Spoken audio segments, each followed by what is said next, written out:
Just to tell me you regret everything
Good morning, ladies and gentlemen. Welcome to Clay Pigeon Raceway. We're here, back again. It's a new year, and it's a whole new set of rounds.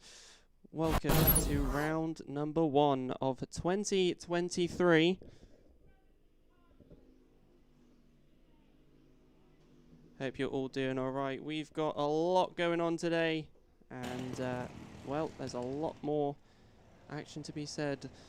We are live over on YouTube, so if you do want to come and have a watch of everything that's going on there, we've got some new overlays, some new bits and bobs going on this side of things, and also some new overlays. So, like I said, welcome to Clay Pigeon Kart Club Championships, round 1. It's the 12th of February 2023. Lots of racing to get through today.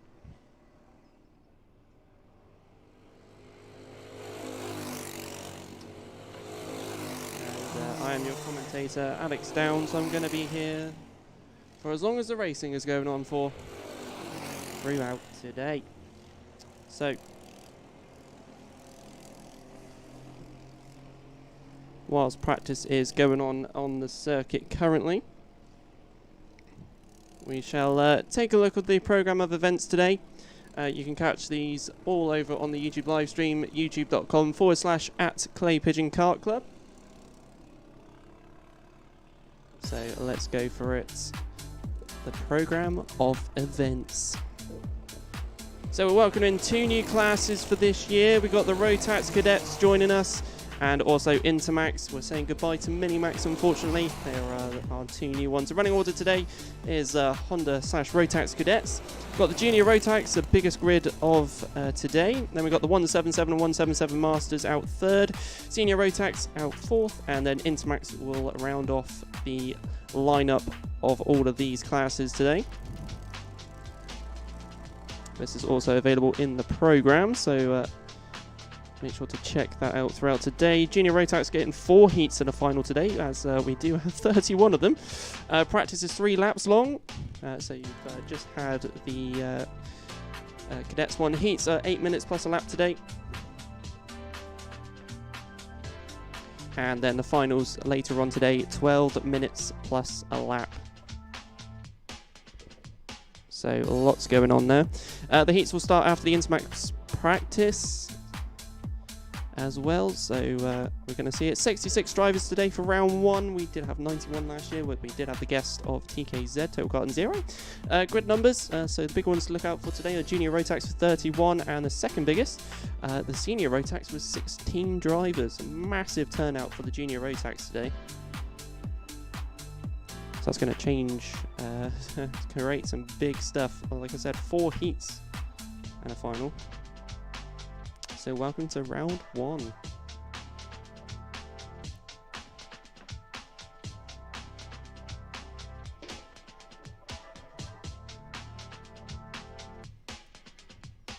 So just waiting for other stuff to happen, then we'll get carrying on with the practice sessions that are going on out in the circuit at the moment.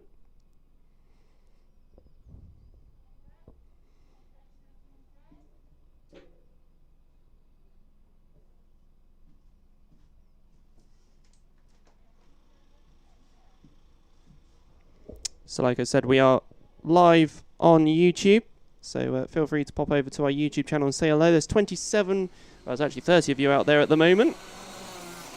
So yeah, plenty of stuff going on. Hopefully trying to get all the stuff out. So here is the Junior Rotax odds practice. As they're flying out onto the grid. The weather today is pretty lovely. It's cloudy, 7 degrees. The new weather widget on the YouTube live stream. We'll keep that up during this practice session that we got going on.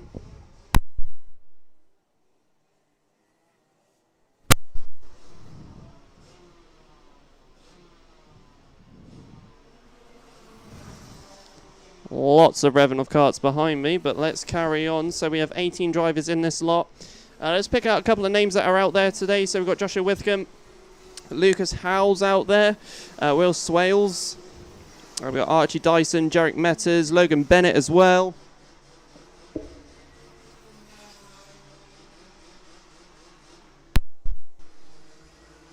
Who else do we have out there? We also have a couple of novices, Monica Bolton in the number 57, and also Danny May Reed. I believe she only did her ARCS test the other day, actually, so straight out fresh from the ARCS test. Oliver Grundy as well, Jarek Metters,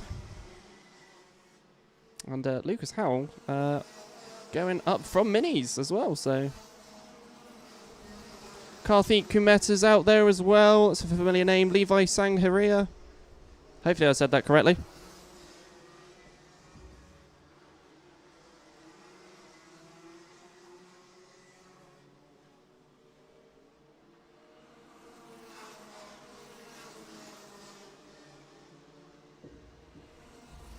So checker flag is out. Let's check out one of the new overlays as well. Try and keep tabs of everything that's going on. So yeah, lots of juniors. Like I said, 31 altogether. That's quite a lot of them to head out onto circuit. That's going to change stuff up.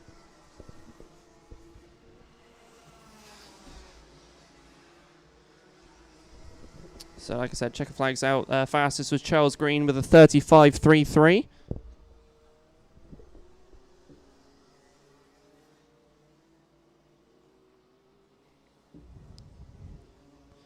And I'll leave you with the noises of Rotax whilst I actually turn myself on the tannoy. Apparently I'm not coming through on the tannoy, but I know I'm coming through on the YouTube live stream, so that's handy. Playing around with new tech.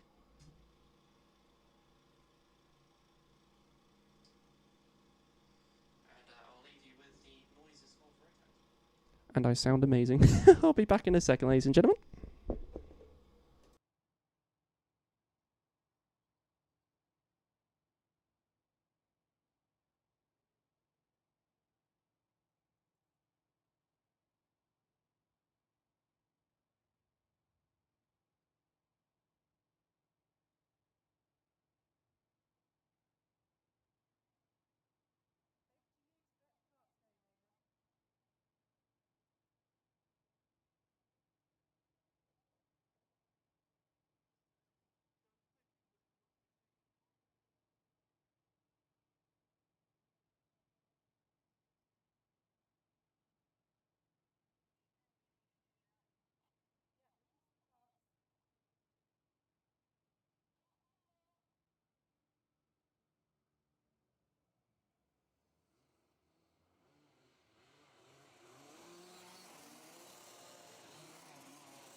Okay, now we're going for the Junior Max Evens.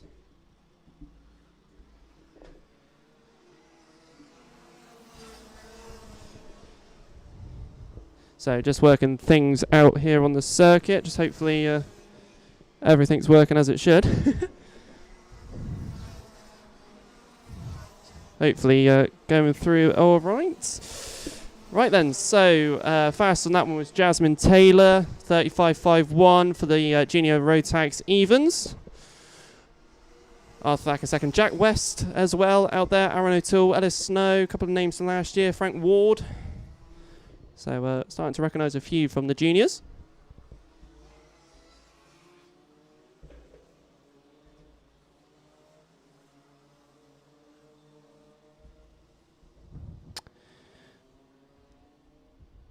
So that is all the junior practice complete.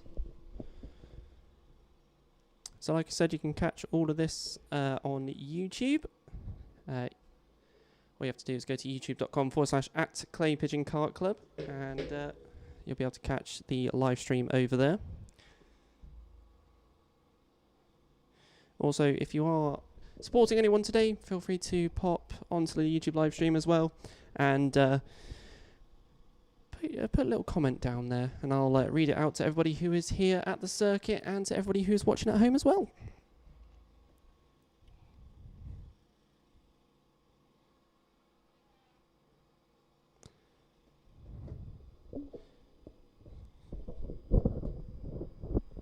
So here we go again then. The next one's out.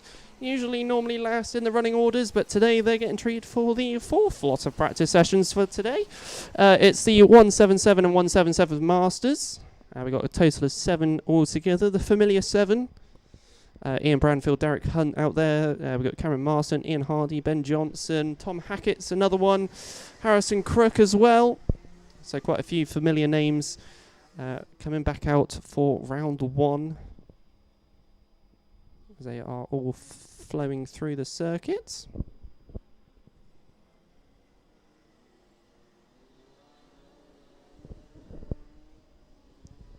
So we'll see what sort of lap times they do in their 3-lap practice for this morning.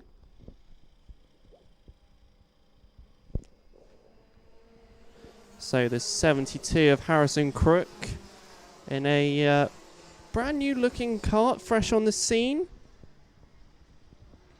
Very colourful blue, red and white. I believe he's pitted up behind the commentary box as well. So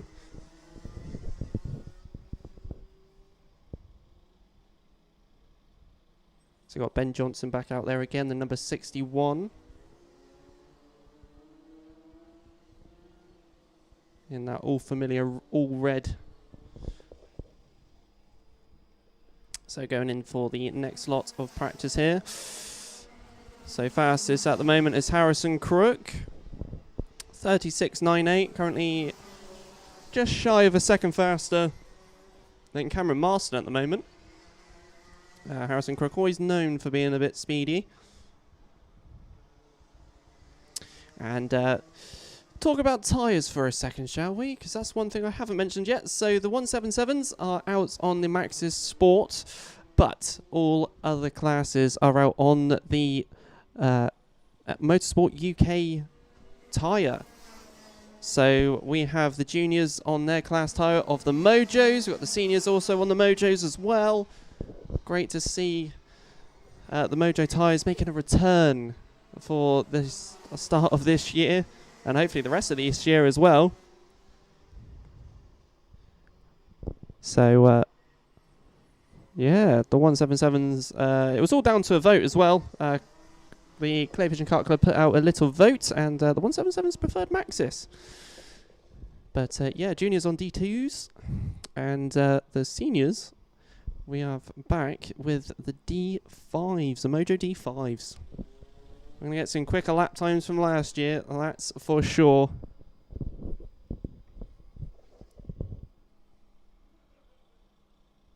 So Harrison Crook, fastest, 35.92.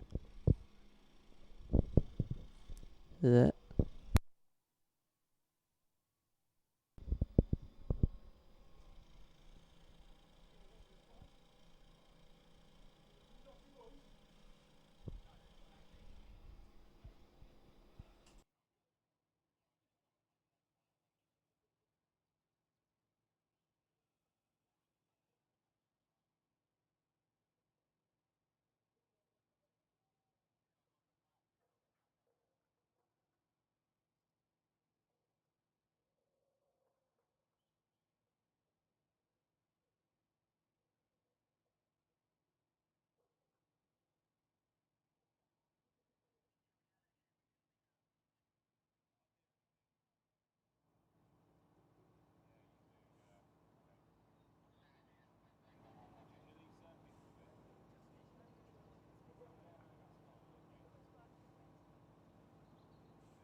So here we go then, ladies and gentlemen. It's the senior Rotax practice now.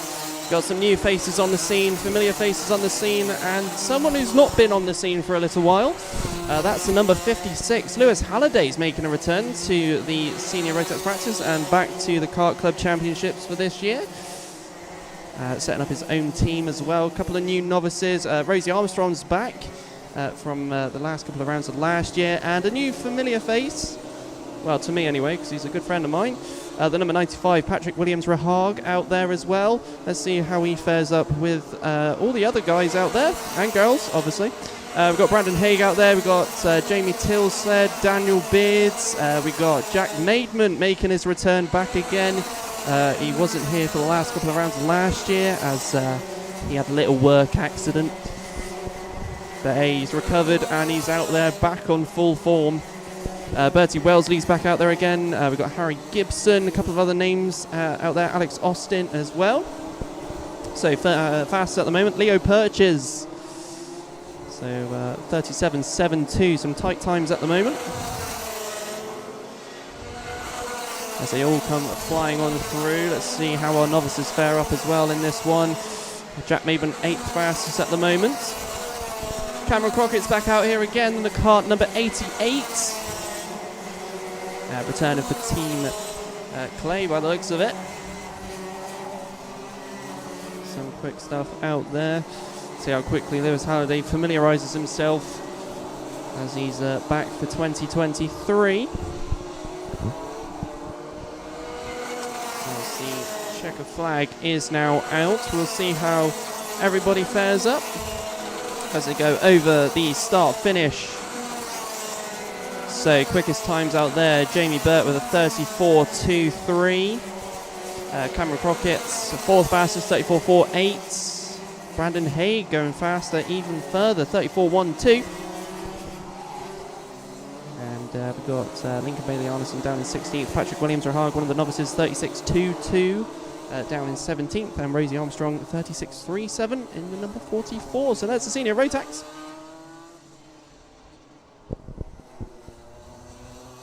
As they are all out there, quite a lot of familiar names from last year, and like I said, the return of Lewis Halliday. Something I thought I wouldn't be saying for this year.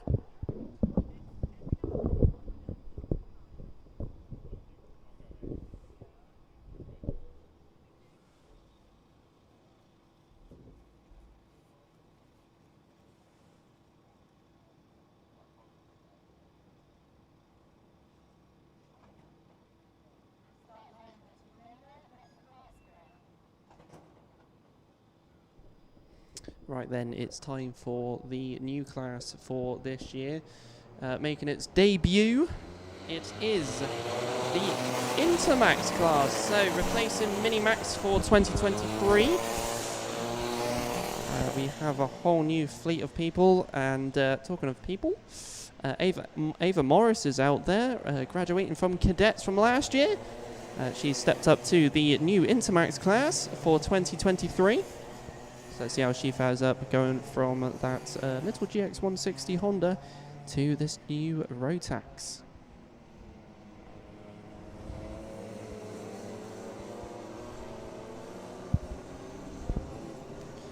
And we also get to see what sort of lap times these Intermax karts do, especially from a couple of quick drivers. We've got Ava Morris, Jack Price, Ian Downer, Devin Taylor, Jensen Cox, Jacob Davies. Davis, I should be saying.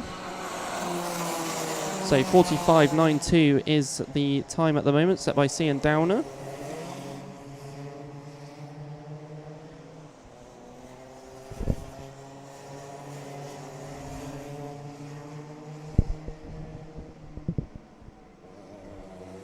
We've got Spencer Trehorn out there, one of the other Intermax drivers, taking their 3-lap practice.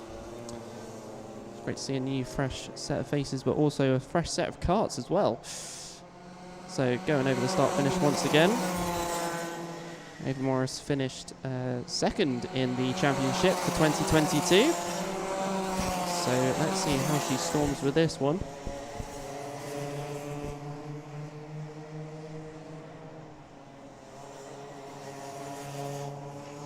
I was just thinking to myself the other day, with the new Intermax class and saying goodbye to Minimax, we had our last ever crowned champion for 2022 for Minimax. So we're going to have a fresh, new champion who is going to be the first one this year to claim the 2023 Intermax Clay Pigeon Kart Club Championship winner.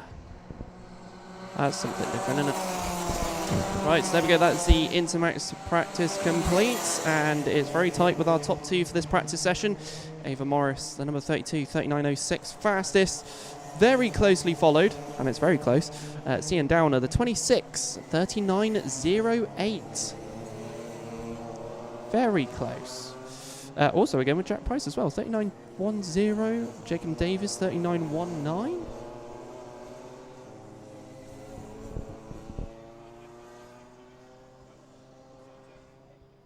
So there's our fresh first look of what Intermax is going to be like for 2023. Only 7 of them out there, but still plenty to go. We've got some shout outs on the YouTube live stream. Snorbits88 says on the YouTube live stream, good luck to all the boys at BKC Racing today. See that awning all the way from over here at the top. So if you want to join the support over on the YouTube live stream, head over to youtube.com/@Clay Pigeon Kart Club, or go to the Clay Pigeon Kart Club Facebook page, and there is a link over there.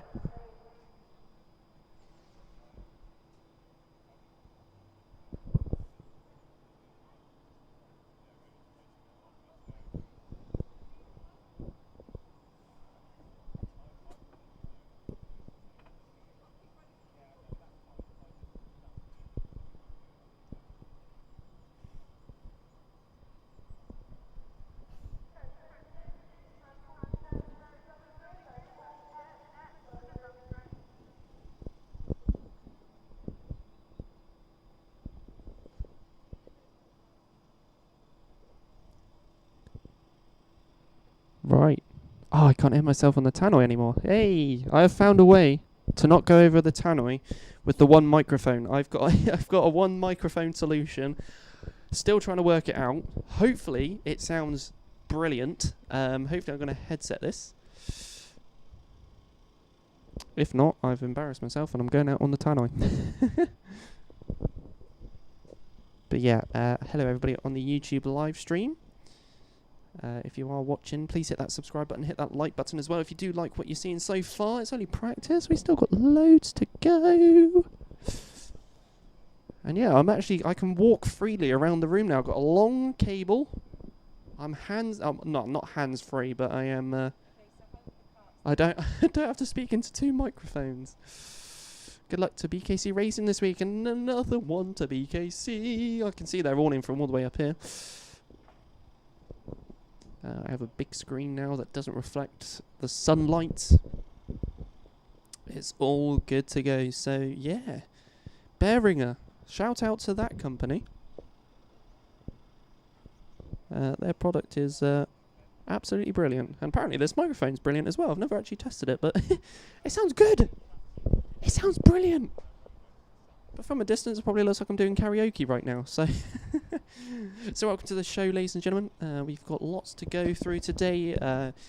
If you keen-eyed people were watching from 9:45 this morning, you would notice we've had some new videos. We've got some old videos from 2017. I think 2016 as well is in that list. But also 1980. I think it's 1989 when Jensen Button was a teeny-weeny little cadet. When Jensen Button was a youngster. So yeah, it's just a little bit of stuff. I also noticed we have new overlays. We've got some new stuff we're trying out, some new graphic overlays. So changing up the live stream from last year, as you can tell. And such a lovely day. You've got the weather widget on the top left now. I still have the old ones. I still use the old ones. But yeah, you get a good rough knowledge of what's going on there. Good luck to the cadets. Yes, Kirk Kaplan. good luck to the cadets. It's not just Honda cadets anymore. It's Rotax cadets as well. We have 2 forms of cadets taken to the scene now. So it's going to be interesting. There is only 1 Rotax cadet today, but, that's a big but, we can still experience what it could be like. We'll see what the times is between that Rotax cadet and the Honda cadets. So it's sort of like a it's like a 5v1. Is it a 4v1? I can't remember. Right, we should really be looking at the grid to start off today. Oh, it's transparent as well. Doodly-doo. I should really be putting this on the other screen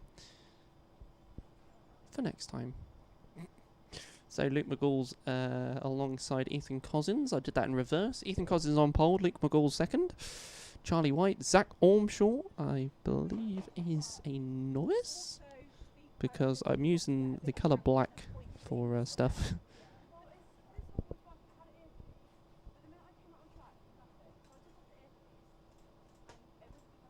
Hey. Oh god, I shouldn't be doing this live. You know what?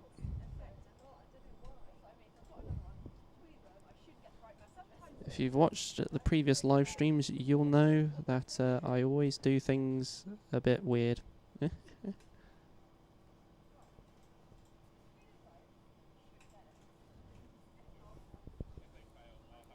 are we doing?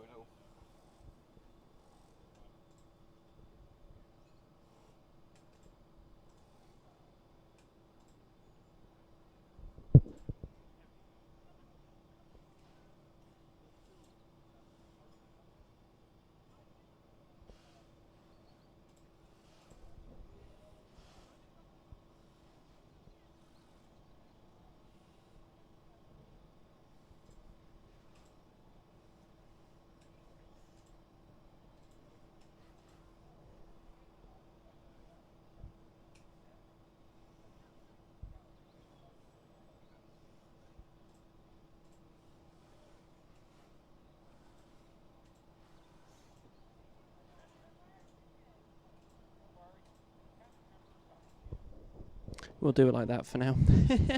Well, we worked that one out. I didn't have too much to work with at home. So, yeah. So, yeah, there's a grid.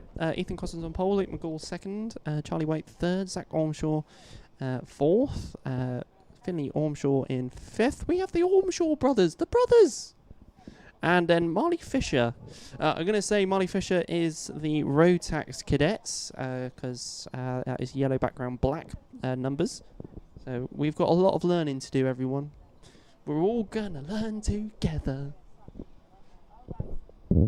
And suffering listening to me for the next 10 rounds.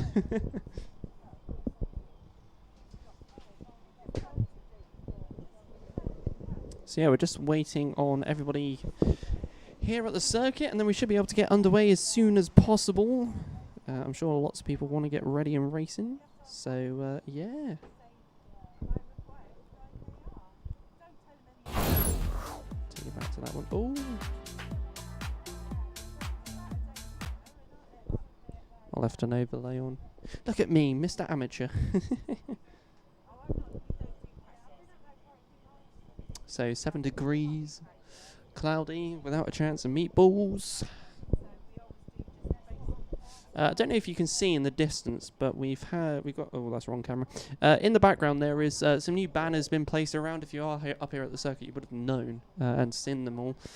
So yeah, we're looking for new banners. Clay Pigeon Raceway put out a post. Feel free to email them if you wish to get a banner put up at the circuit. And yeah, a bit of advertising. I think stuff is about to happen, so we'll get underway shortly.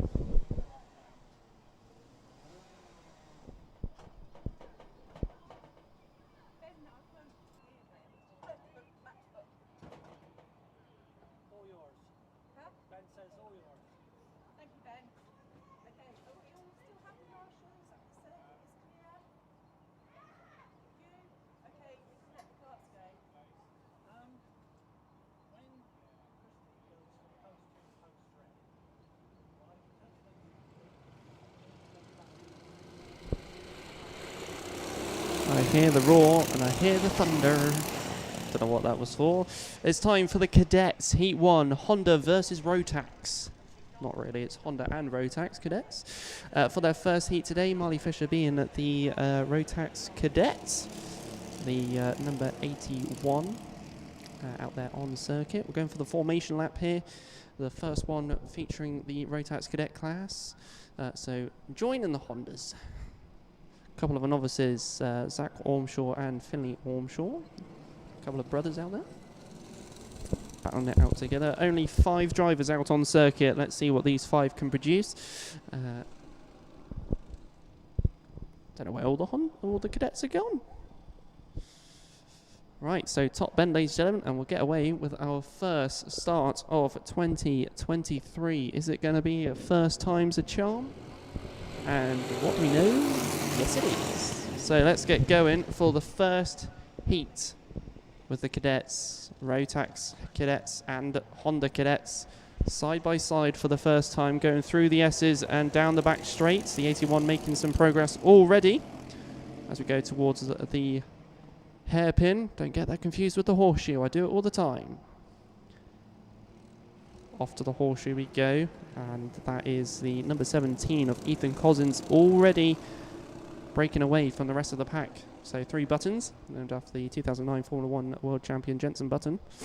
Top end and down the main straight we go. So we'll get your running order up on the YouTube live stream.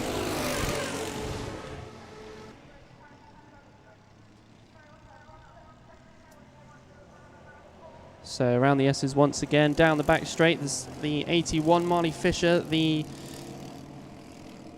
Rotax Cadet.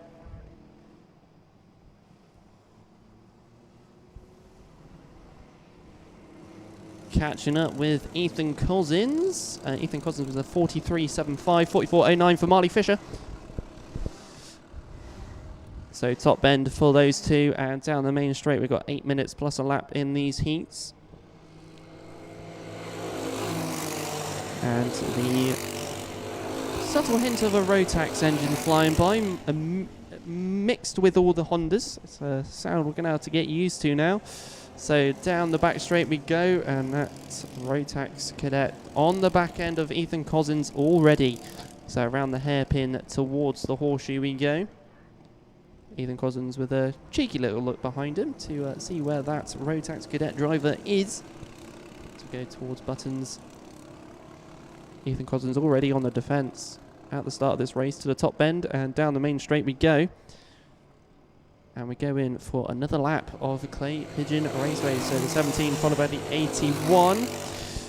Luke McGool is in 3rd at the moment, making a return once again this year. So are the Ormshaw brothers, the 21 and the 74, Zach and Finley.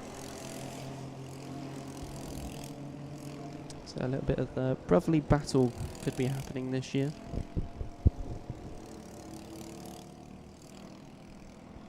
So around the horseshoe already, the 81 and 17 tussling between each other. Marley Fisher is ahead though, unleashing that Rotax Cadet engine power as we go down the main straight once again.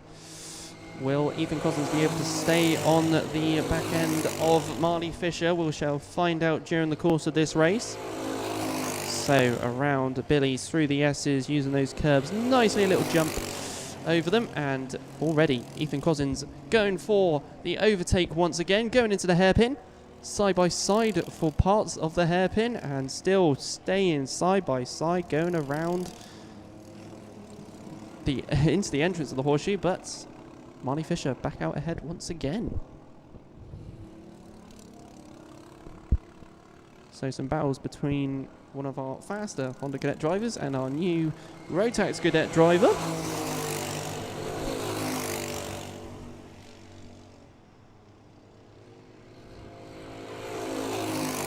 Not much in it. Marley Fisher with the fastest lap time of a 40.81. Ethan Cousins with a 41.08. So proving that these engines are very close together. Quite wide from Marley Fisher, the 81 at the hairpin. Towards the horseshoe, the 17 Ethan Cousins catching back up once again. Luke McGool can watch this from a little bit further back. exactly 1.86 seconds behind. It's a tiny gap, but it is quite huge in racing terms. So, once again, going round, we still have 3 minutes 47 left on the clock. Marley Fisher still leading this race over the S's. Down the back straight we go. Another cheeky look behind him, making sure where Ethan Cousins is. Always keeping an eye on him. And once again, side by side for parts of the hairpin and horseshoe. Ethan Cousins using his knowledge of the track very wisely. Top bend and back down the main straight yet again. Ethan Cousins really just staying behind Marley Fisher. So around Billy's we go, through the S's and down the back straight. 17 catching closer once again, going down the back straight as we go towards the hairpin, still one behind the other. And Marley Fisher notes in the last couple of laps has a wider exit at the hairpin. So Ethan Cousins catches up a little bit there, but when we go towards the horseshoe, it still works out with Marley Fisher in front. We'll keep on tabs of this, keep an eye on it, see what he does this all day. But it's still the 81 leading with a 40.58 fastest lap time. Ethan Cousins a tenth slower, 40.62. It's not actually much, less than a tenth actually. So going into the hairpin once again, nearly side by side. Got his nose in and staying in the inside. And goes ahead now. So the 17 reclaiming it, keeping his defensive line into the horseshoe. Has a much tighter line than Marley Fisher. Through buttons and towards the top bend, and it flips. So, not literally, but the order flips. Ethan Cousins up into the top spot. And Marley Fisher now doing what Ethan Cousins was doing only a mere lap ago. So around Billy's, the S's, he put his nose down the inside. So the 41, the 81. Where did 41 come from? 81 now ahead and already producing a gap. This is a great first early battle for the 2023 season.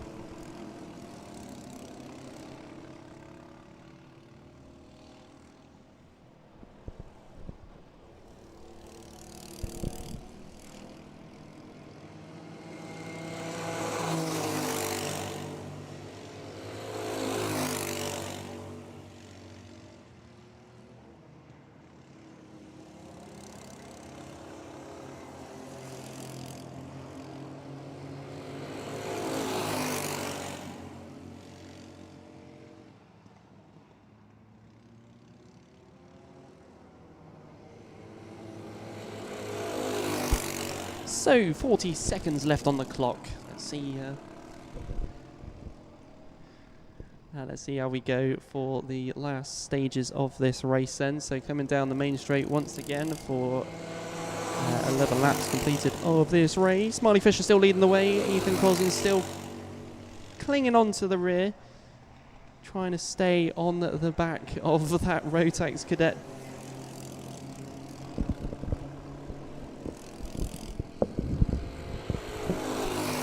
So around the hairpin we go. Marley Fisher always with that wider line coming out of the hairpin, using all that rumble strip, and with Ethan Cousins with a bit of a tighter line. So you can see the difference between the two drivers. But top bend and down the main straight, and we go, ladies and gentlemen, for the last lap of heat number 1 for the Honda and Rotax Cadet.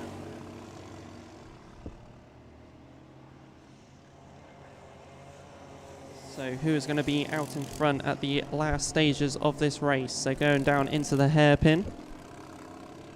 Around the hairpin we go and towards the horseshoe. Horseshoe is very close between the two drivers. So we go through buttons and then towards the top bend. And we'll go down the main straight, ladies and gentlemen, taking the checkered flag for the cadets. Is a first win for Rotax Cadet, and it's Marley Fisher, the number 81, who takes the win with Ethan Cousins not far behind. Luke McGall in third. And out of the Ormshaw brothers, it's going to be Zach taking fourth and Philly Ormshaw rounding out the grid in fifth as he slowly makes his round around buttons. So there goes the 21 and then the 74. Fastest lap time it goes to Marley Fisher with a 40.57 set on lap number 11.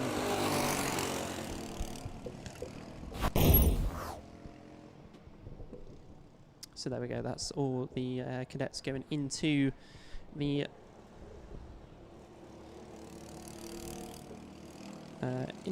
pits.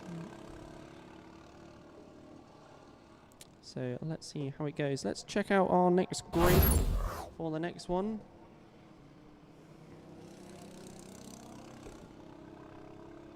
So 25 confirmed on the timing screens. So Jarek Metters and Jack West will start out at the front. Aaron O'Toole on row 2 alongside Billy Edgecombe. Aidan Clark on row 3 with Will Swales beside him.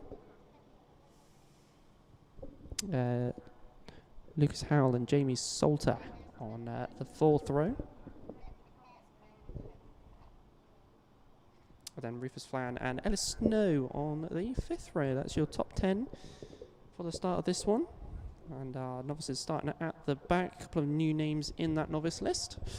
But here we go, the biggest grid of round number 1. And it will be for the junior Rotax heat number 1. It will be out very shortly.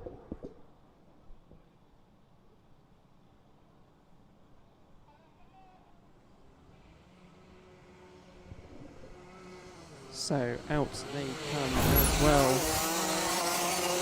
Formation lap for a swarm of junior Rotax drivers. Look at them fly out onto the circuit right now.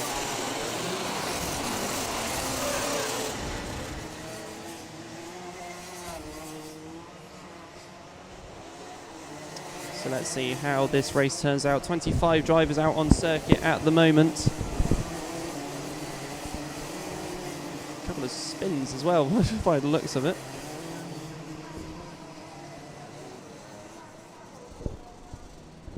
So let's see what we get from this strong 25 junior Rotax drivers as everybody starts piling along the fence line.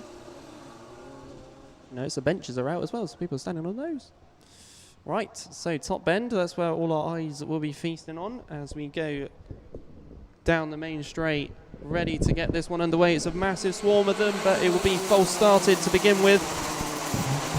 So back round again we go.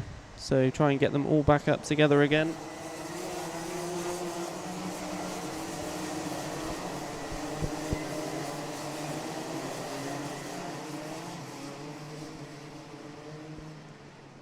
So slow them down between the start of the horseshoe. So punch them all back up again and hopefully be able to get underway once again. So will we be able to get second time lucky? So top bend we come. And down the main straight, this time it's happy. And we are going for the first heat of 2023 for the juniors. There's a spin going into Billy's. Everybody's still not really missed him. A couple of bumps at the start, and it looks like someone's already got a bent axle out there. Unfortunately, that's not a good start to the year.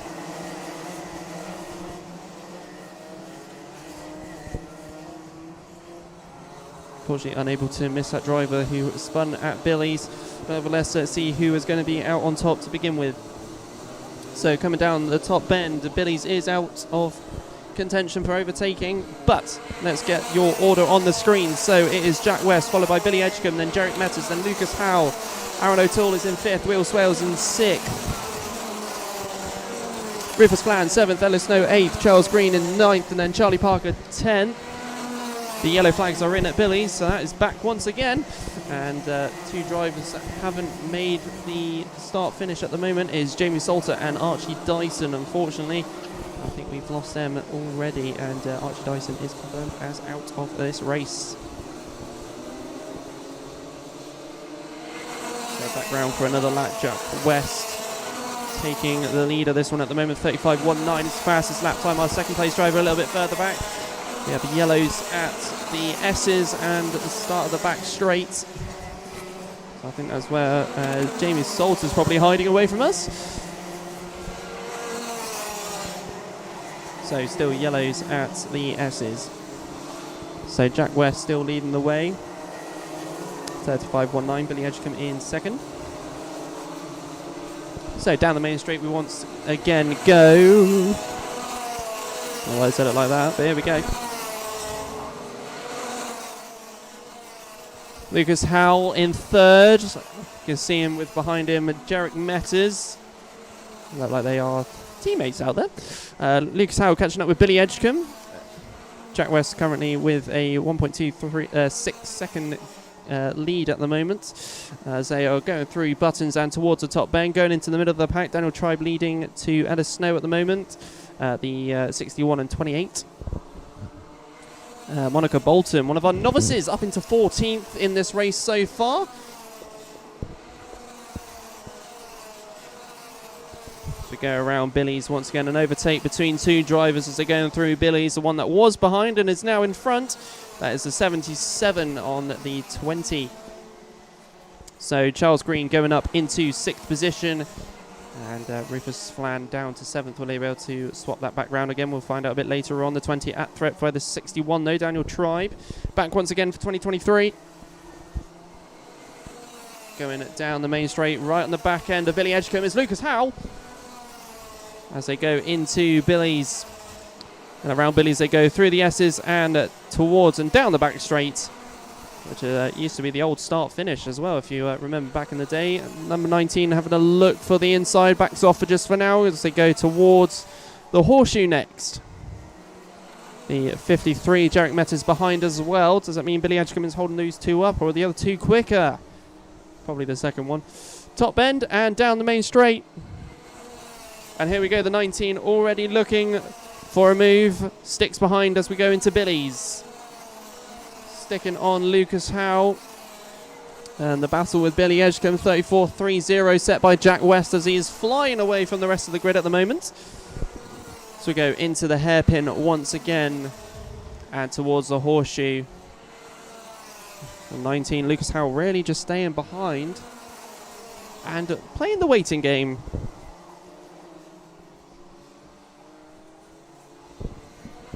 So as we go for 7 laps completed in this race. 3 minutes 53 left on the clock. Lucas Howell still behind Aaron O'Toole, ahead of Charles Green. Speaking of Charles Green, fastest lap of this race, 34.22. Someone's found some place. Meanwhile, Jack West setting a fastest Sector 1 time of 12.28. So we'll see if we get a quick time from him. Lucas Howell still with the sticking behind our second place driver, the 77, and I think that's the 48 as well, having two battles between one another. So that's another one to keep an eye out throughout this race. The 19 still behind Billy Edgecombe, the number 23. Charles Green ahead of Aaron O'Toole. So going down the back straight, well, I have missed it, but Lucas Howell is up into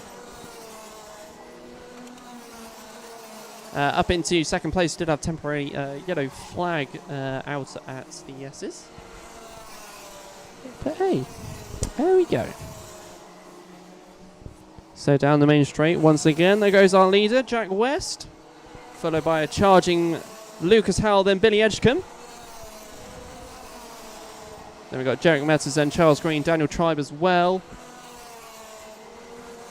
If you do want to support any of the drivers, head into the YouTube channel. Meanwhile, the 20 and 48s having a swapperoo.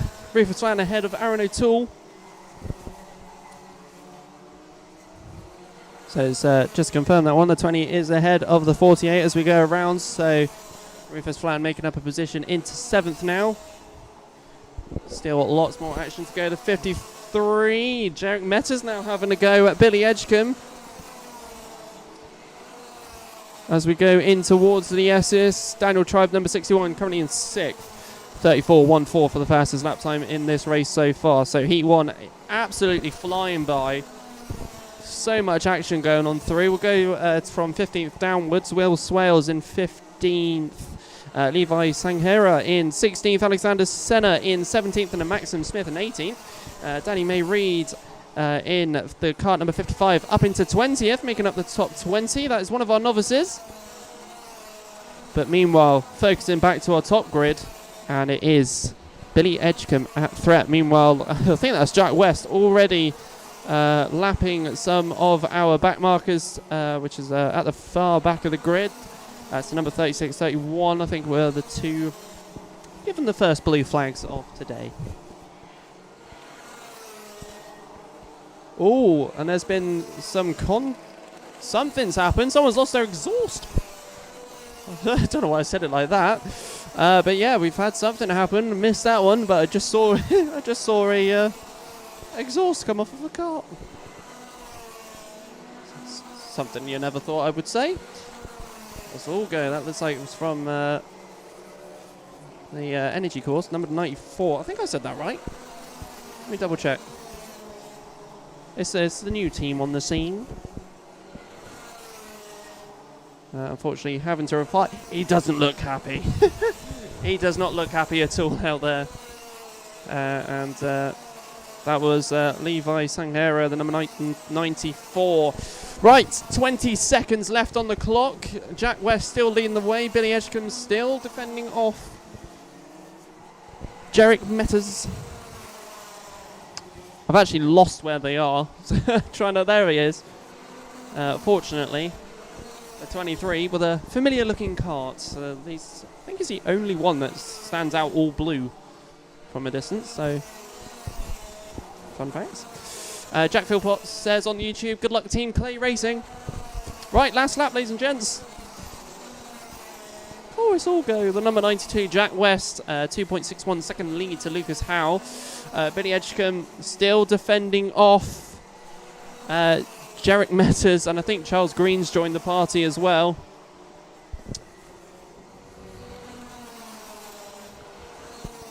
Trying to find where Jack West keeps going from. But here he is, ladies and gentlemen. Checkered flag is out. Jack West takes the Heat 1 win for the first race of 2023 for the Junior Rotax 25 strong grid. Lucas Howe takes second with Billy Edgecombe in third, Jarek Metters fourth, Charles Green fifth, Daniel Tribe sixth, Rufus Flan takes seventh position, Ellis Snow in eighth, Aaron O'Toole ninth, and then rounding out the top 10 is Jasmine Taylor in the number 84, and then our highest novice is Monica Bolton in the number 57, finished out in 12th. And taking the fastest lap of this race is Daniel Tribe with the 34.14. So some strong racing there from the Junior Rotax, 25 of them altogether. And just a reminder, they have the luxury of 4 heats and a final. 4 heats. Right then. A couple of recoveries going on, and a recovery of a part of an exhaust system. Taking out the grid for the 177 and 177 Masters for their first heat. Ian Branfield and Tom Hackett on the first row. Ben Johnson and Derek Hunt on the second, followed by Ian Hardy and Harrison Crook on the third, and then Cameron Marston gets his own row all by himself on the fourth one in 7th.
So, still just waiting on some recoveries. Just have to turn down a knob on my thing. 56 viewers! Thank you to everybody who is here watching the live stream for the minute.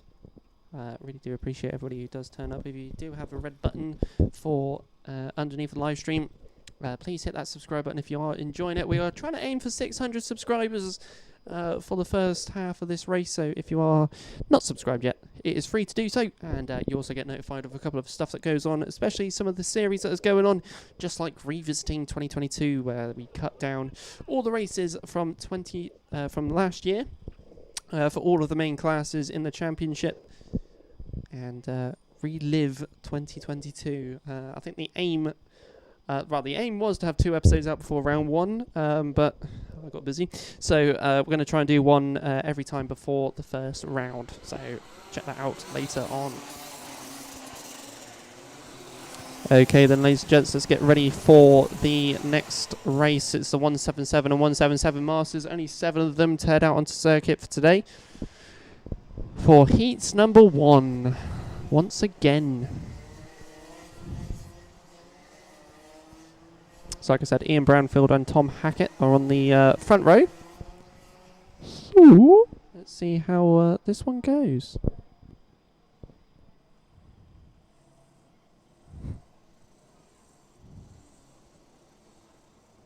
So as they slowly come around, let's see what we get from the 177s for the start of this year. 8 minutes plus a lap. And on the Maxxis Sport tyres. Different from the juniors on the Mojo D2s and the seniors who are on the Mojo D5s. Just as a reminder. Right, so top bend, and as they come down the main straight once again, I'll say once again, for the second time, it's go for the first time straight out as they fly over the start-finish line. And around Billy's they go through the S's and down the back straight, and it is the 46 of Ian Branfield currently taking the lead for the 177 and 177 Masters.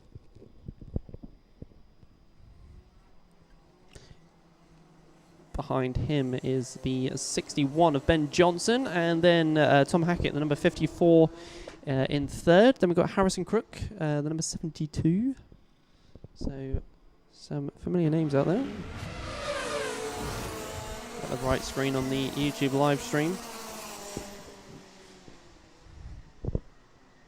So let's see what we get from these 7 drivers throughout the next course of the 8 minutes that we have. Well, it's more like 7 minutes and 8 seconds.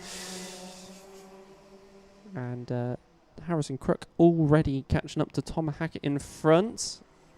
Always known for a speedy driver. Down the inside he goes, claiming that inside line, and is ahead up into third position now as he went through the horseshoe and towards the top bend. Next target for Harrison Crook anyway is Ben Johnson.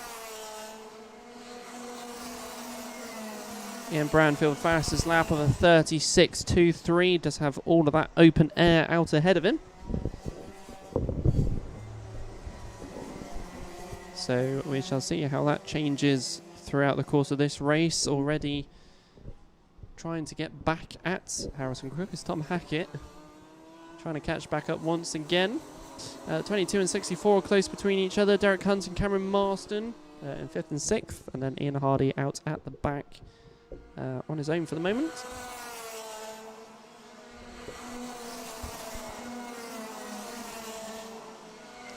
Ian Branfield with a fair bit of pace at the moment. 35.65 setting the fastest lap time for the moment. And Harrison Crook already making another position up once again. Harrison Crook up into second, overtaking Ben Johnson down at the hairpin. So around buttons and towards the top bend we go.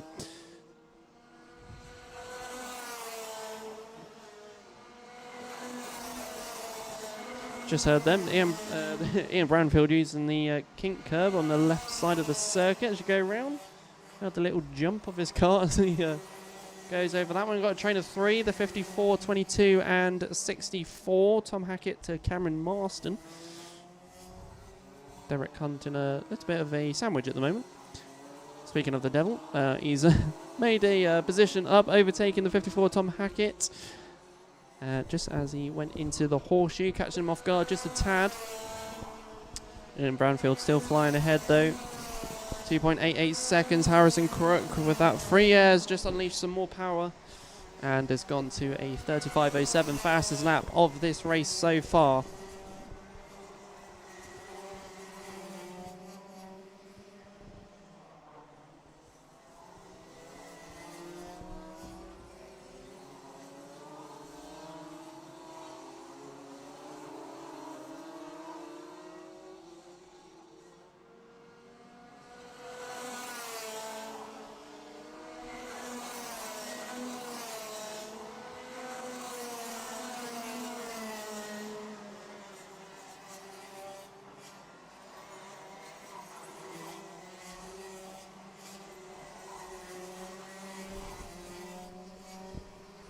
So Ian Brownfield still leading the way at the moment. 4 minutes left on the clock.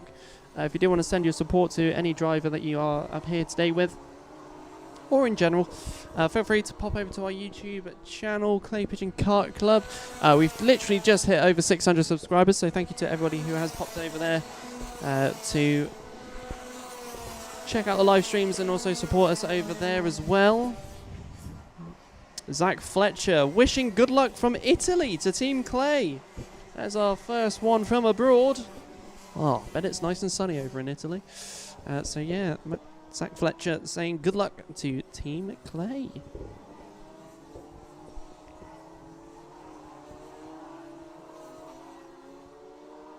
So down the main straight we come once again. Ian Brownfield steady with this lead that he's got at the moment. 34.68 is the fastest lap time. Harrison Crook currently in second position with 35.10 previous lap time. 3.67 seconds is the gap.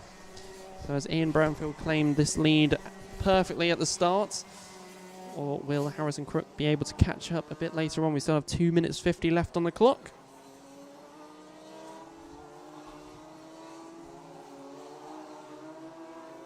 Like I said, plenty of time left to go.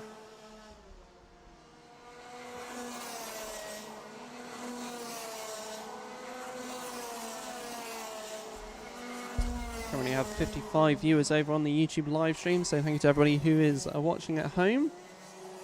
If you do have loved ones at home and you're up here at the circuit, send them the link so they can have a watch of what you're doing up here.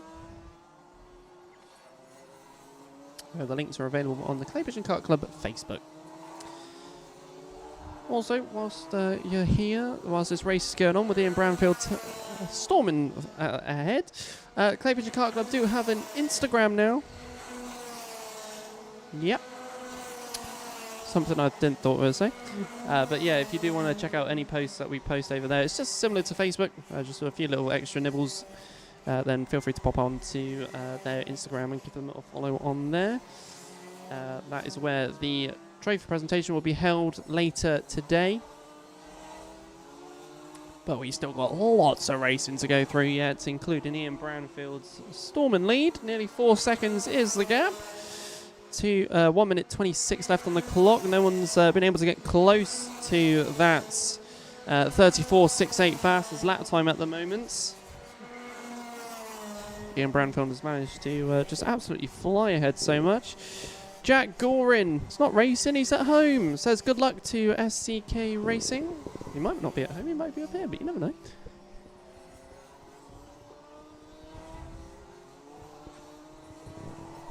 So some more shout outs to a lot of teams out there, BKC Racing being one of them, Team Clay and SCK Racing.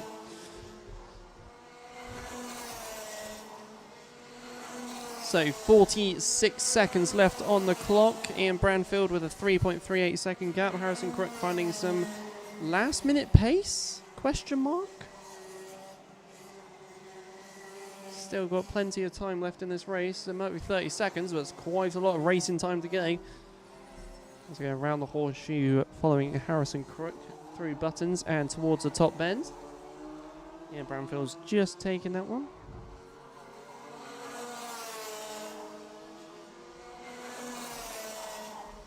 Jack Warren also says, can we have a happy birthday to Mr. G for tomorrow? Of course you have. Of course you can.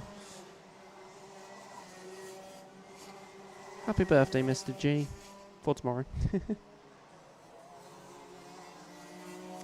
So lots of support still going through.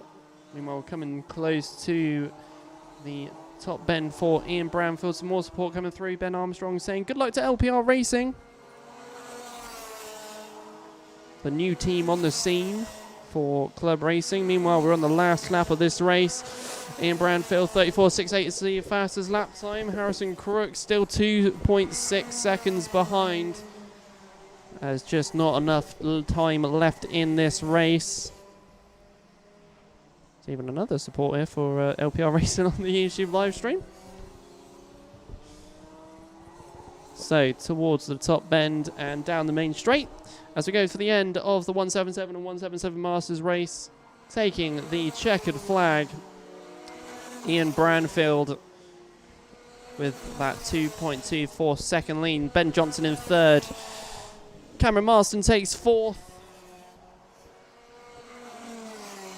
Tom Hackett takes fifth. What's happened to Derek Hunt?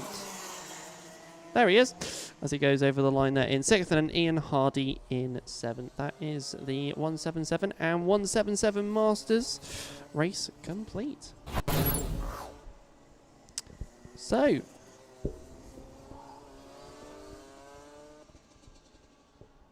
the calm before the storm. Right, it's time for the senior Rotax heat now. And let's check who is where in this one. So, starting on the front row will be Harry Gibson alongside Lincoln Bailey Arneson. Second row will be Matthew Lambert and Jamie Burt. Lewis Halliday will be on the third row alongside Cameron Crockett. Wow, it's going to be spicy. Alex Austin and Jamie Tilser will be behind on row number 4. And then Dan Milner and Brandon Haig will be on the 5th row. I can count. And then once again, novices at the back.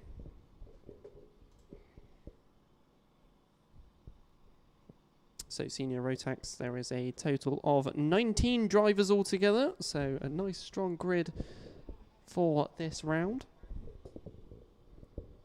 And for one of our novices, the number 95, their first heat in the Kart Club Championships for 2023.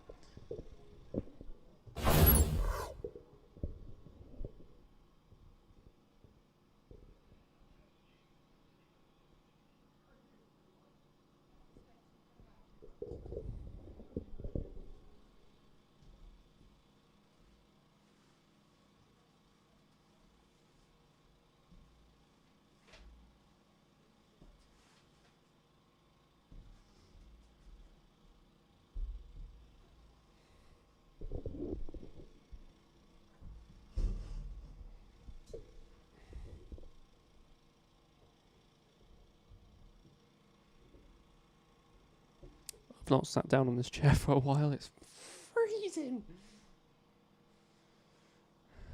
Right, so hello once again everybody at home. About to have our next big grid head on out, the senior Rotax.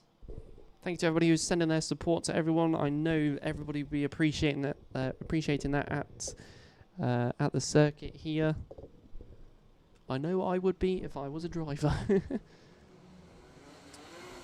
So here we go then, ladies and gentlemen. Let's go for the senior Rotax for their first heat today. Some drivers having their first ever heat, and for most, another heat bites the dust. So let's see what we get for the first heat for the senior Rotax for 2023.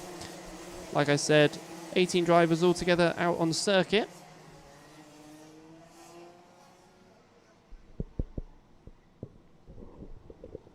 So let's see how this one goes.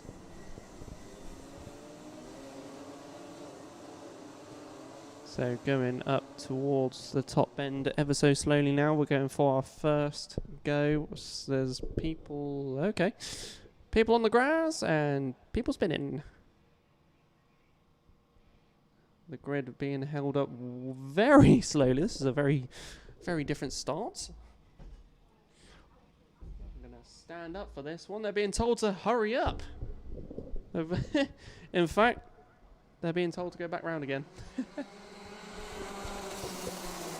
Back round you go, everybody.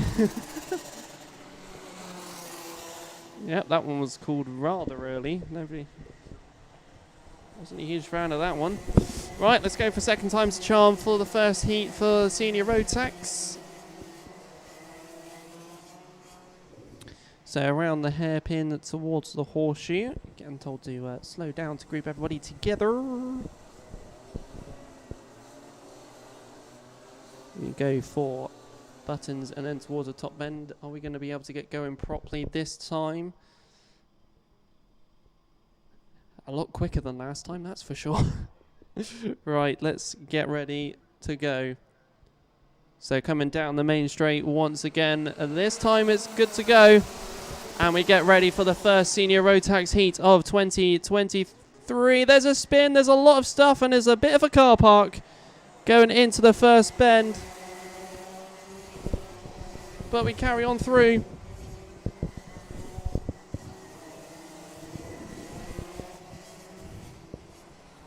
So it's the 99 Harry Gibson currently out ahead. Just having a quick look, very closely followed by another driver.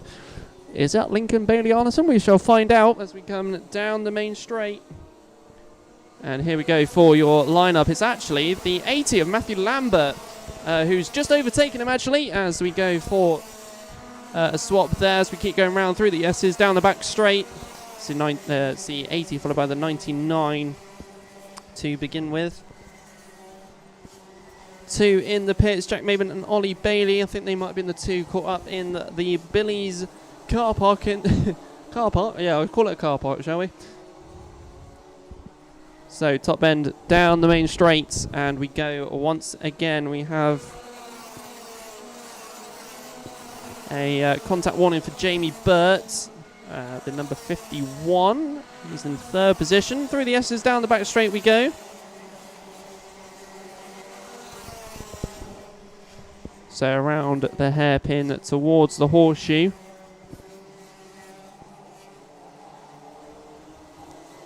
Very close together, this top four, and at the back of that top four is Lewis Halliday. Impressive start to begin. We've got another contact warning given to Brandon Haig, and then the cart number 20, currently in 7th. So passing for our midfield through the S's we go, and down the back straight, the 80 with a bit of a lead. Number 95, Patrick Williams-Rahar catching up with Jamie Tilsled in 23. As the rest of the field going around the horseshoe and towards top bend. So down from the top bend down the main straight we go once again for our leader, which is Matthew Lambert. Another contact warning given to the 72. Oh, that can't be right. There isn't a 72. Or is there a 72? I don't know.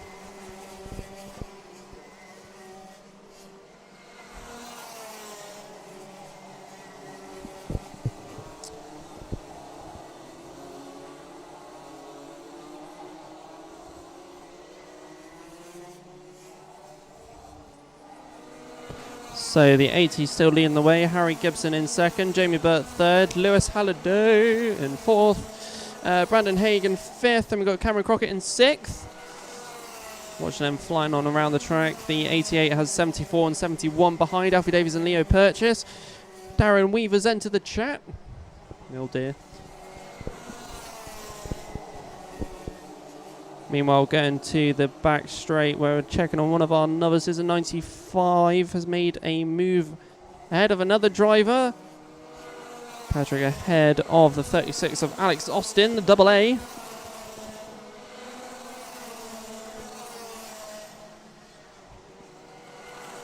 So we keep flying on through this grid once again. There we go, it's just shown on your screen there. 95 up ahead. Meanwhile, back to the front of the grid, the 80 of Matthew Lambert taking the lead by 1.5 seconds so far. So we go towards the top bend now for another lap of Clay Pigeon.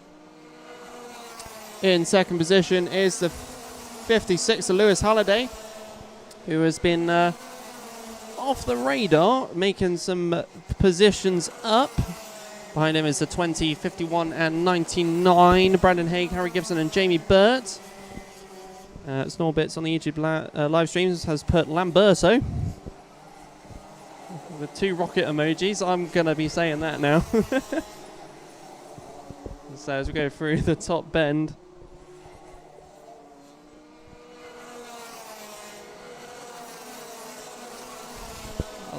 Lamberto in first, in number 80.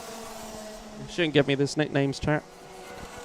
Down the back straight we go for the rest of them. Lewis Halliday slowly catching with our leader. Brandon Haig is right behind with our 4th place driver, Jamie Burt, just hanging in there. As the field starts to even out in the front quarters, checking on the rear quarters from the 75 downwards. Lincoln Bailey Arneson is in that lot with Dan Milner, Daniel Beards and Bertie Wellesley, as they come from the top here and through into Billy's. The 74 and 51 are close as well, going back to the main field.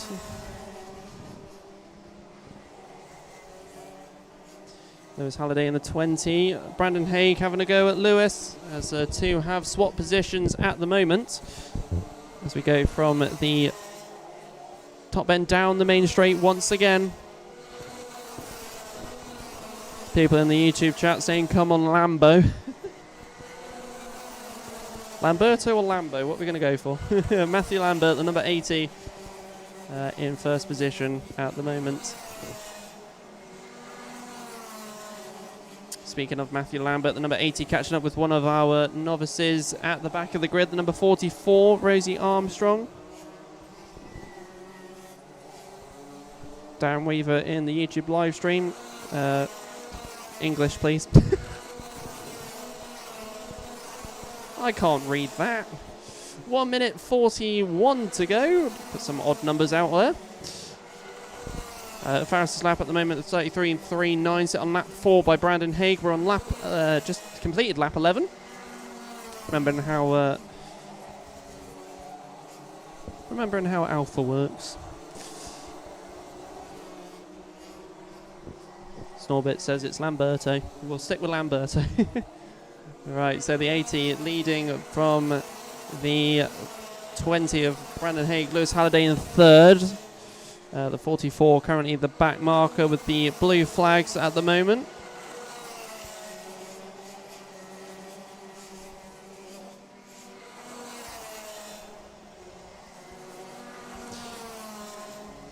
Number 95, Paddy Williams Rahar. I'm going to call him Paddy. Number 95 up to 13th. Looks like Daniel Beards has lost 4 positions so far.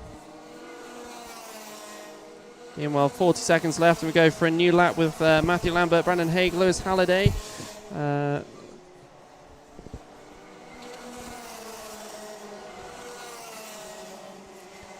we go once some more, 26 seconds left on the clock. That time is going through. Ask Lee to transit late for you, right? No. No, Darren Weaver, Mr. YouTube. Right, 10 seconds left. We're going to squeeze another lap out of this, aren't we? We are indeed. Number 80 now, flying through into Billy's. And another switcheroo, is that, between Lewis Halliday and another driver. Through the S's, down the back straight we go to 56 and 74. So Alfie Davies, for a temporary second or two, did have 4th position. So it's a... lots of stuff going on behind me. 56... defending off the 74 for now. So coming down the main straight once again. And here we go for the last lap of this race. So Matthew Lambert with that 2.14 second lead at the moment is probably going to stick for a while. So going into the hairpin towards the horseshoe. Some more stuff going in the midfield. Side by side going into the horseshoe between 2 drivers. It's staying as it is. The 2 being the 51 and the 88, Jamie Burt and Cameron Crockett. But meanwhile, coming down the main straight, and we'll be taking the checkered flag for the first win for the senior Rotax in 2023. It's going to be Matthew Lambert. Or as people in the YouTube live stream are saying, Lamberto. Second position goes to Brandon Hagel, who also claims the fastest lap of a 33.39. Lewis Halliday with a storming start for the season and, return after a while. Lewis Halliday in third. Leo Purchase in fourth. Jamie Burton fifth. Cameron Crockett in sixth. Harry Gibson, the number 99, in seventh. Bertie Wellesley in eighth. Dan Milner ninth. And then rounding out the top 10 is Jamie Tilstead in 23 for 10th position. And for the novices, highest one there, Patrick Williams-Rahag, the number 95, in 12th.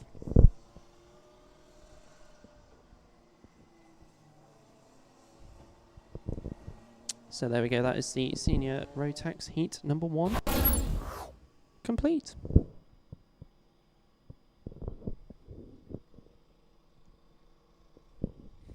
Well done, Leo, number 71, aka Kimmy. Getting some nicknames here. Sorry, Darren Weaver. I ain't getting Lee to translate that one.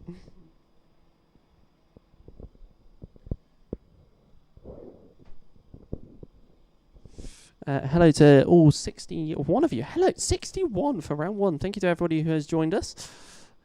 We've just finished the senior Rotax heat number 1. We're going to the Intermax next. That's going to be getting something to get used to, isn't it? So let's check out the grid for the Intermax for their first heat. On the first row will be Ava Morris and Jacob Davies.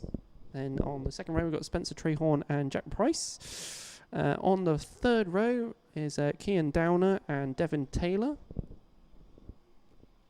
I was told I was saying Kian's name wrong, so I'm now saying it correctly. So the 26 on 5th, and then Jensen Cox, the 58, the novice, in 7th. So out they come. On the YouTube live stream for the seniors, Catherine Reed says, well done, Patrick Williams-Rahag. Well done, Paddy. Right, let's go through the S's for the formation lap then.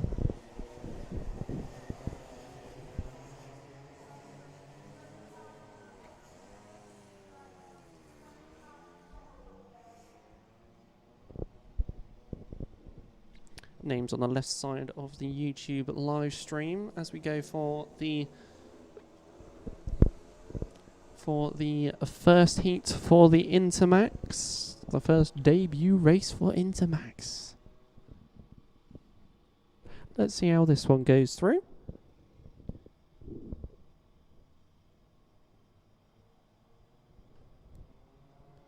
And over and through they come as we get racing straight away for the Intermax, and a driver already out in front.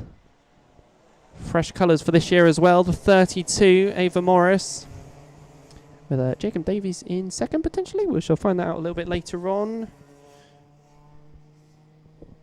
as they come through towards the horseshoe next, and it is actually the 71, Jack Price, who is behind our leader at the moment. So going towards the top bend, and we get ready to go for first completed lap for the Intermax. So it is Ava Morris, followed by Jack Price and Spencer Trehorn, then Devin Taylor, then it's Kian Downer, then Jensen Cox, the novice, and then Jacob Davis in 7th. I believe he had a little spin at the start of this race, but there it is for the first lap for Intermax.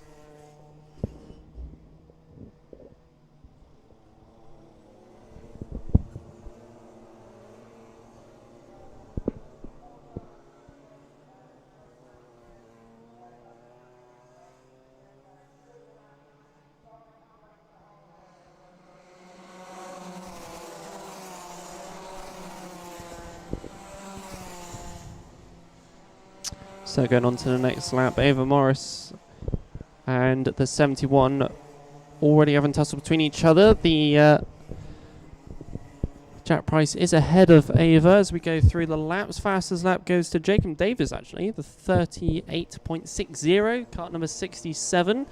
Currently at the back of the grid for the minute. So hopefully we'll be able to catch up.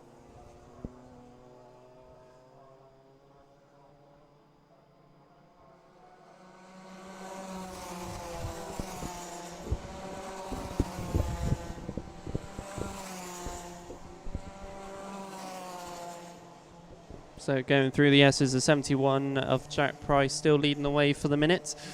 Ava Morris just hanging on behind for now as we go through for another couple of laps. Around the horseshoe we go.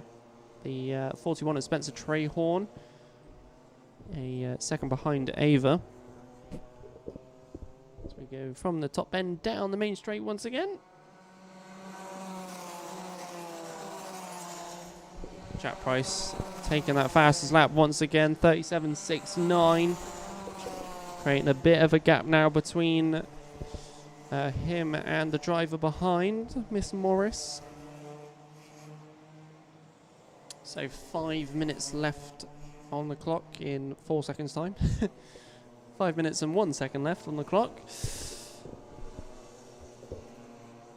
That's already spreading out between our 7 Intermax drivers. So down the main straight we come once again. Spencer Trehorn on the back of Ava Morris at the moment. So round biddies we go towards the S's. Skating over the S's and down the back straight we go once more.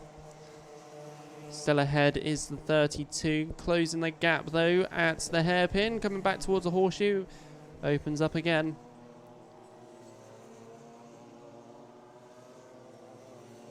Buttons and then the top bend. Top bend is where Jack Price is, our leader at the moment. As we go down the main straight. And just looking up from the corner of my eye, Ava Morris has popped into the pits, unfortunately. So going again for another lap. Everyone from everyone that was behind Ava now jumping up a position. Jack Price still leading the way. That gap now a little bit bigger now with 2.42 seconds. Devon Taylor 5 seconds behind second position of the 41. 14 and the 26. Devon Taylor and Kian Downer very close between one another. We shall keep tabs on them throughout the next couple of laps.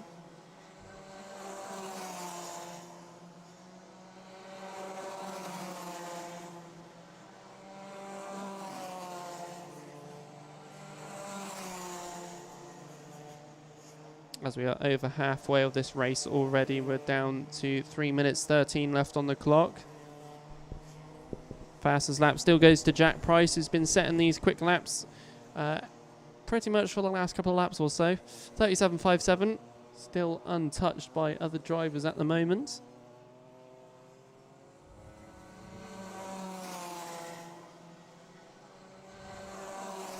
So that gap 3.49 is what we got so far. If you're watching on the YouTube live stream, we're going to go for a couple of listening laps of these Intermax engines.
That gap is 4.72.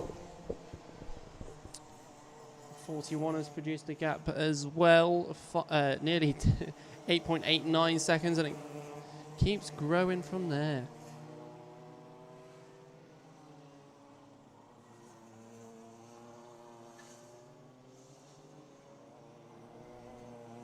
Four seconds, 1 second, 1 second gaps we've got out there. So if I read the right line of everything that's going on. We've lost 2 drivers, unfortunately, Jensen Cox and Ava Morris in this race. Hopefully we'll see them back a little bit later on for heat number 2.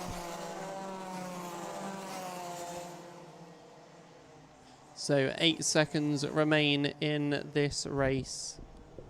And keeping tabs of our 71, Jack Price still holds the fastest lap of 37.57.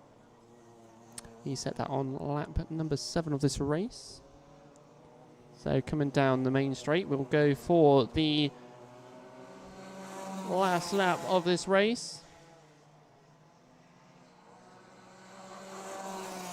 So around Billy's he goes, through the S's and down the back straight. So the rest of the field starts flying over the line. Going around the hairpin towards the horseshoe. Jacob Davis sets his own personal best to 37.87. Around Billy's we go, and towards the top bend as we come to the end of this race. So top bend down the main straight, and taking checkered flag for the Intermax for the first heat of 2023. It's going to be Jack Price. Also has a fast lap of 37.57. Second position will go to Spencer Trehorn as he just goes over the line. Third to Devon Taylor, then Kian Downer in 4th position, Jacob Davis in 5th, and that rounds out your top 5 runners, losing Jensen Cox and Ava Morris in that race. But nevertheless, that's all the first heats done for round 1, and we go on to the second heats. We go back through the order once again, and we'll be returning with the cadets.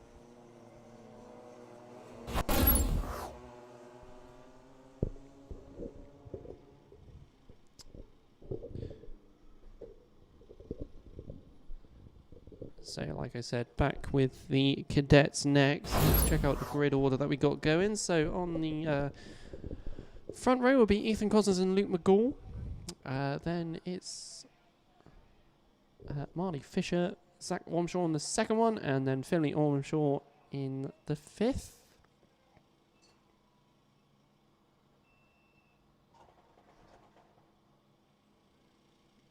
Well done, Devon and Kian on the YouTube live stream. So if you do want to support any of your drivers throughout today, then feel free to pop over to the YouTube live stream. Link is on the Clay Pigeon Kart Club Facebook page.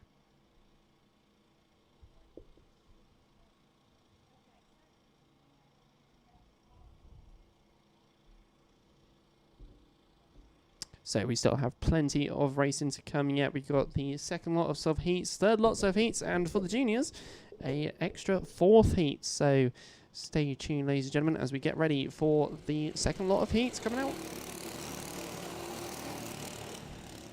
So here we go, 5 drivers for the cadets for the second heat.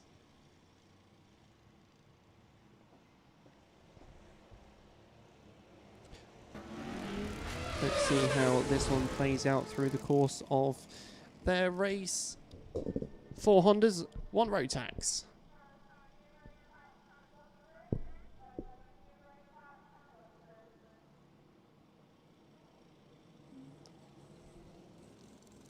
So going around the horseshoe towards and through to buttons. We shall prepare ourselves for the second heat of the cadets. So down the main straight we come, and we get ready to go for the cadets' second heat. So around Billy's we go.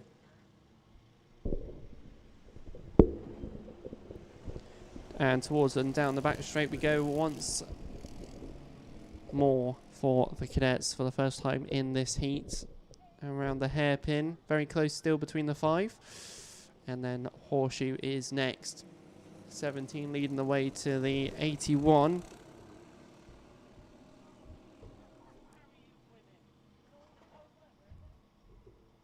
And then coming down the main straight, let's go and give you your running order for the first one. That's already possibly going to change between our front two drivers. It's a bit of deja vu. Ethan Cousins in first. 43.17, matched by Marty Fisher, who is the number 81, our Rotax Cadet driver out there. Luke McGall in third, the number 15. And then we've got Zach Ormshaw in fourth. And then Finley Ormshaw in fifth. So the two brothers at the back.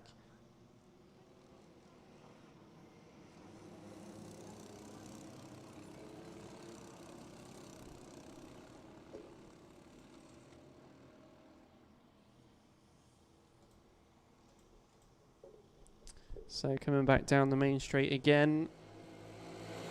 The 81 right on the back end of the 17. The top three rather close together so far. As we go through the S's, down the back straight. And towards the hairpin we go.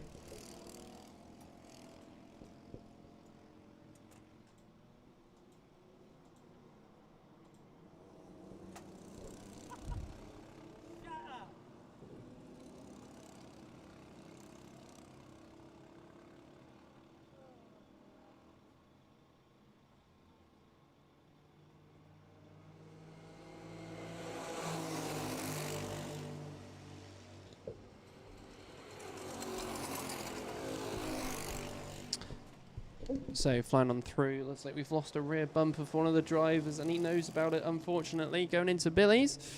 He's going around slower, but meanwhile we'll go back to our top three drivers going around the hairpin and towards the horseshoe. Our leader of this one is the 81, the Rotax Cadet driver, followed by the 17, then the 15, I believe. As they come towards the top bend, we'll double check that one as we go round once more. So down the main straight.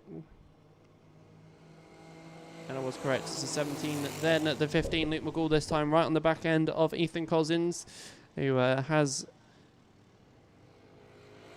the fastest lap driver of Luke McGall behind, 40.90. So quickly bringing and tumbling down those times. 4 minutes 53 left on the clock, so just under halfway now. Just over halfway even.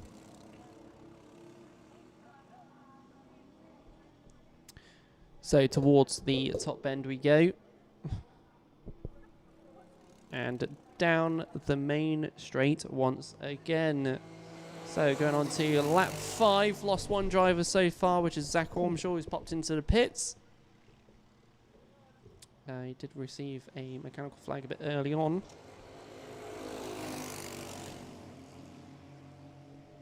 So very spread out now from the front of the pack to the back of the pack.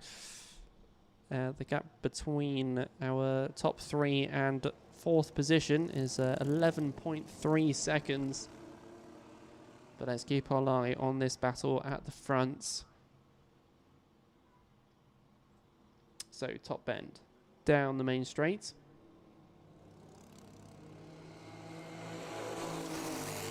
The two Honda drivers, the two Honda Cadet drivers keeping up with the Rotax Cadet driver out in front. This is the closest we've seen all three of them together. We had the battle of the 81 and 17 last time. This time Luke McGall's joined this train. So going from the hairpin towards the horseshoe. And once again, still in that train of three.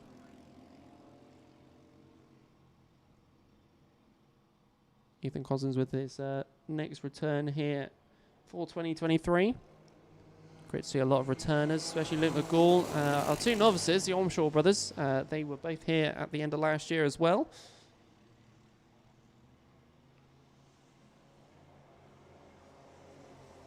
Meanwhile, we're going through the S's and down the back straight. The 81, Marty Fisher, has produced a bit of a gap. 40.62 is the fastest lap time set by the 81 as well.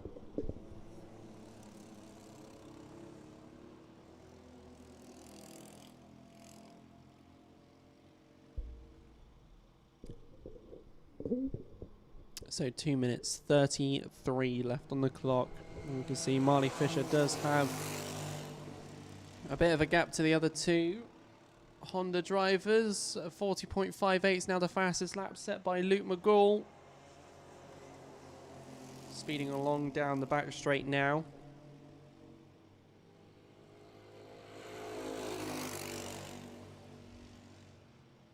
And the hairpin down towards the horseshoe. The two drivers slowly catching up with the 81. Like I said, on heat 1, Marley Fisher seems to have a bit of a wide line compared to our other two drivers in the Hondas. So down the main straight. And you can see that gap is slowly closed. Ethan Cousins did set the fastest Sector 1 of this race so far. 14.37 for Sector 1. Bit of sector timings. Why not? Round the hairpin towards the horseshoe once again. And just like I said, Marley Fisher with a really wide line coming out of the hairpin. That seems to work for him though, going through the horseshoe to keep that lead. As the two others, Ethan Cousins and Luke McGall, still flying on through. Finley Ormshaw still going on out there. He's going around the hairpin. Luke McGall playing it smart, staying behind Ethan Cousins to try and catch up with the 81. And down the back straight they go. They've really caught up with Marley Fisher now, as he has to take a bit of a defensive line going into the hairpin.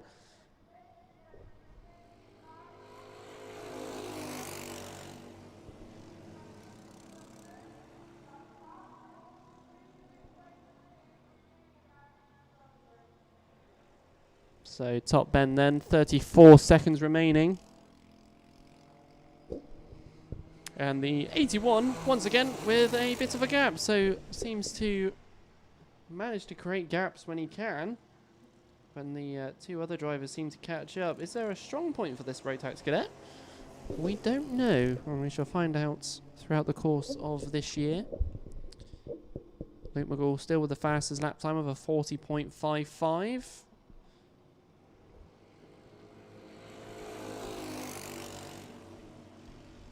And it's interesting to see the two different lines that our lead of the 81 takes compared to the 17. But down the main straight we come.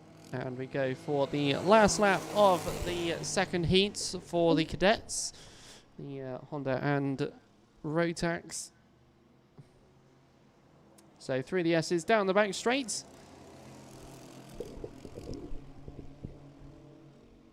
As we go into the hairpin, still close between the three. Will Luke McGall make a last-minute lunge for the end of this race, or is he going to stay stuck behind the 17 of Ethan Cousins throughout the race? She'll find out. Through buttons we go, and towards the top bend as we come down towards the checker flag, because taking the win for race number 2, heat number 2 for the cadets, it's going to be Marley Fisher once again, followed by Ethan Cousins and then Luke McGall. He also takes a fast lap of a 40.55. Finley Ormshaw will eventually come on round and take 4th position.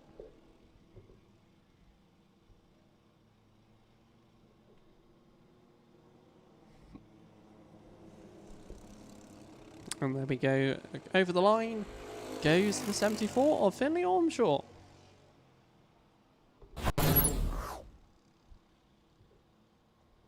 Okay, then it's time for big grid. I nearly said it wrong then. Big grid time. I don't know why that became a tongue twister. It's time for the junior Rotax for their second heat. So we'll get the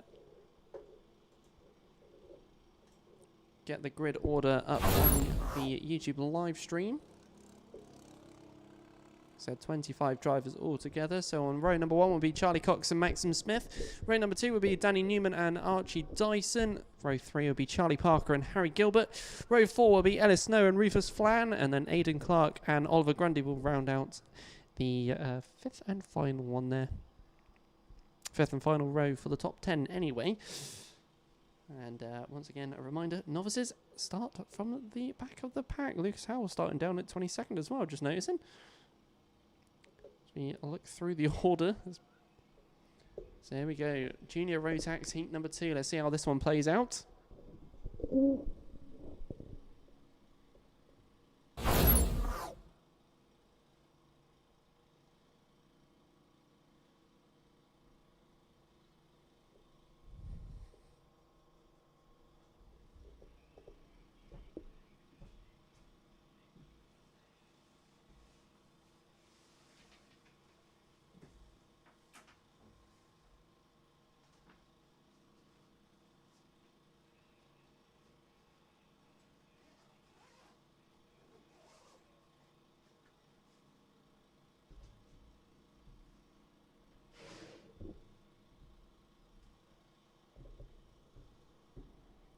Trying to look for my Jaffa cakes, but I left them in my car. Alright, let's see how the junior Rotax here go. I don't know why I had to tell everybody, but yeah, there we go.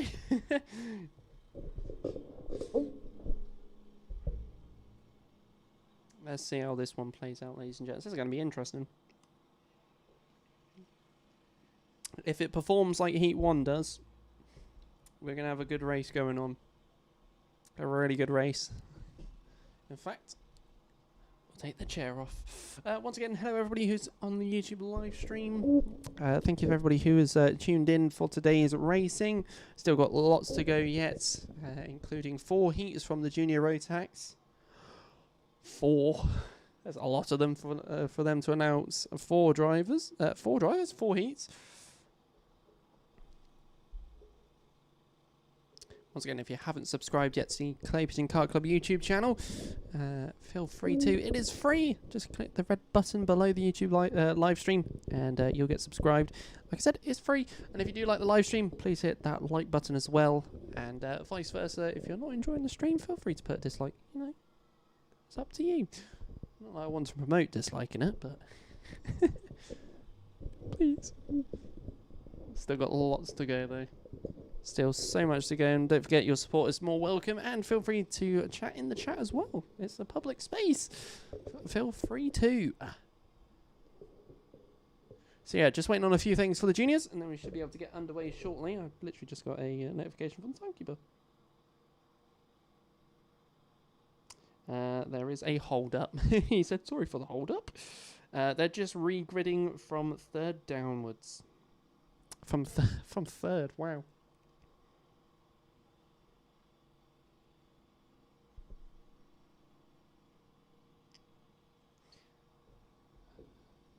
So that means people on the right will have to go to the left, the ones on the left will have to go to the right, and they can't do that all the way from 3rd downwards.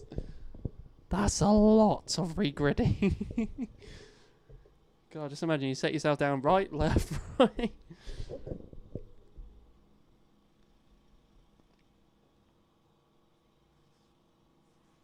A bit weird there's a no-show, so that means Archie, I'm guessing Danny Newman didn't turn up?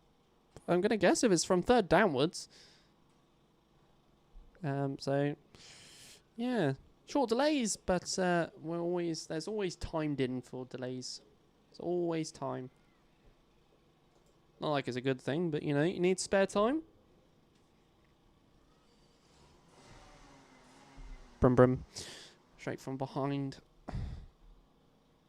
So yeah, slowly gonna get ready soon for the Rotax, for the junior Rotax. I nearly said something else. It's also getting a bit cold up here. So yeah, it's great to be back for another year's worth of racing. A couple of new classes to commentate about. So we're all gonna learn together, see what all these classes are gonna be like. We're already experiencing a little bit of the Rotax versus Honda Cadets, and it seems like Marley Fisher has it nailed down a little bit at the moment. Seems to, but we only have a grid of 5. So after a short delay, we get ready for the junior Rotax for their 2nd heat. Lots of drivers flying out there. So let's see how this one plays out.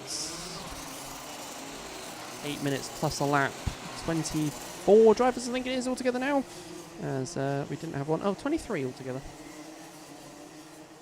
So we shall see how this one plays out. If I remember rightly, we did actually have a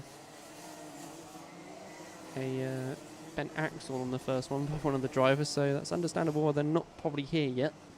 Maybe they'll be back for their 3rd and 4th heat.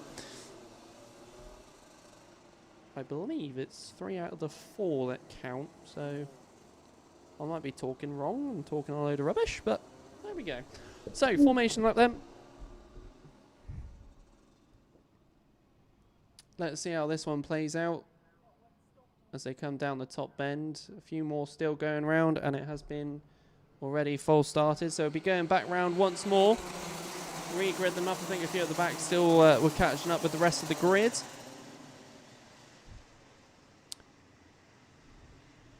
someone has broken down. Stopped at the exit of the horseshoe. And that's why the false start was pulled through. So back with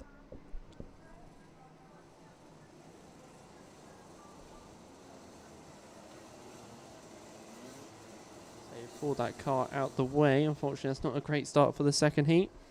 Right, let's get ready to go once more for this one. I think it's a 33 that's been able to get going again. Will Swales, who won't be carrying on for the second heat, unfortunately, but nevertheless. Let's go down the main straight. Will this be a second time go, go, go? And it's not. So it was not another go. We're going back round once more.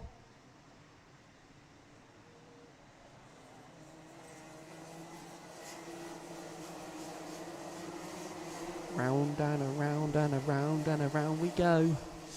Right, third time's a charm then. Hopefully I've not jinxed it again.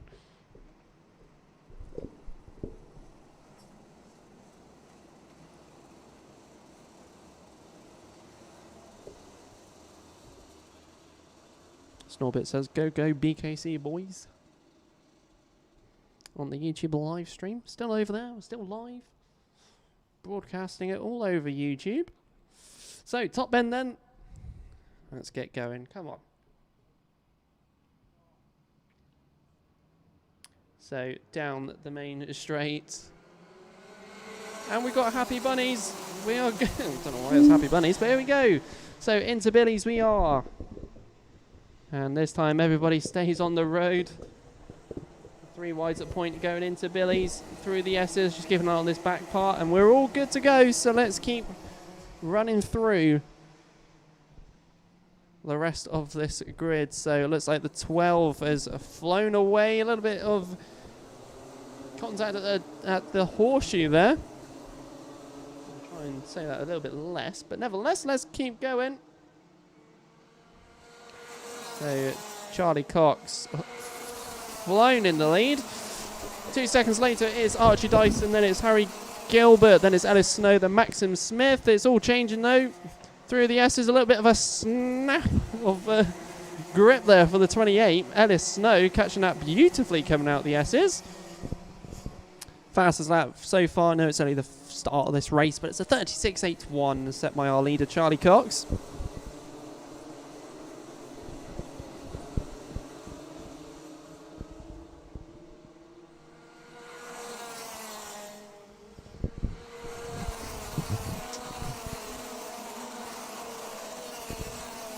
So Charlie Cox, Harry Gilbert, then Ellis Snow. That's your top 3. Changing for 4th. It's going to be the 92 Jack West, then Archie Dyson.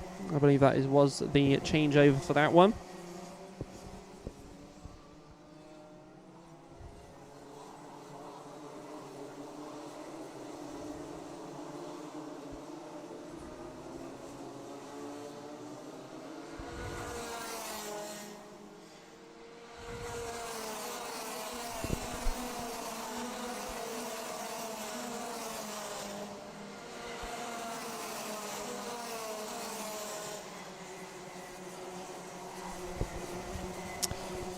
So Charlie Cox still with the leads. Harry Gilbert in second. Fast lap goes to Charles Green, number 77, 35.07.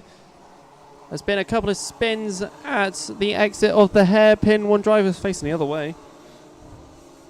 We fly on through another. We've got a contact one into Danny May Reed, the 55, one of the novices out there on circuit. But it's Charlie Cox, Harry Gilbert, Ellis Snow, Jack West taking the fastest lap now. Rufus Fan in 5th, Archie Dyson 6th, Logan Bennett 7th, Joshua Withcombe 8th, Locus Howell 9th. He started in 22nd, didn't he? And then Charles Green in 10th. Let's just double check that. Yeah. Lucas Howell starting at the back of the grid pretty much, and already claiming straight up to the top 10. So some great driving there from him. So flying on through, Charlie Cox still with this 3-second gap. Oh, I think it's going to be bigger than that at the moment. It is. It's now 4. Charlie Cox is absolutely flying on these Mojo tyres.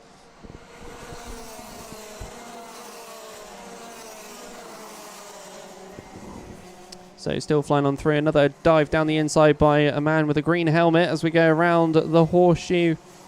Round the hairpin towards the horseshoe. That's the 29, Joshua Whitcomb. With some pace throughout this race so far. So keep on going on to the next lap. 6 laps completed. Charlie Cox still with that 4-second lead. Harry Gilbert. Then Jack West, Ellis Snow, Rufus Flan. That's still not changed between those drivers. It's a train of 5 of them sticking behind one another. I didn't see quick dart down the inside from second downwards. I think that's... There we go. So it's a 92, then 63. Jack West making another position upwards again. Jack West really charging for our leader of Charlie Cox. So 3 minutes 47 left on the clock. Some more changes on the grid. Jack West, Harry Gilbert, Logan Bennett for second, third and fourth. There's a really huge pack of them going into the hairpin, out towards the horseshoe once again. It's still more changes, some darting down the inside, some taking the racing line. Joshua Whitcomb is one of those drivers who's doing that one as we go down the main straight once again from second downwards. As Charlie Cox over just under 5 seconds. It was over 5 seconds. So Jack West with some pace now through the S's down towards the back straights. Number 29 ahead of the 63. So ahead of Harry Gilbert now is Joshua Whitcomb. Down at the back meanwhile Zach Fontenue. The 52, one of the novices, up into 16th. Danny May Reid in 18th. There's a couple of them. Danny May Reid getting 2 contact warnings in this race as well. Anyway, down the main straight we go.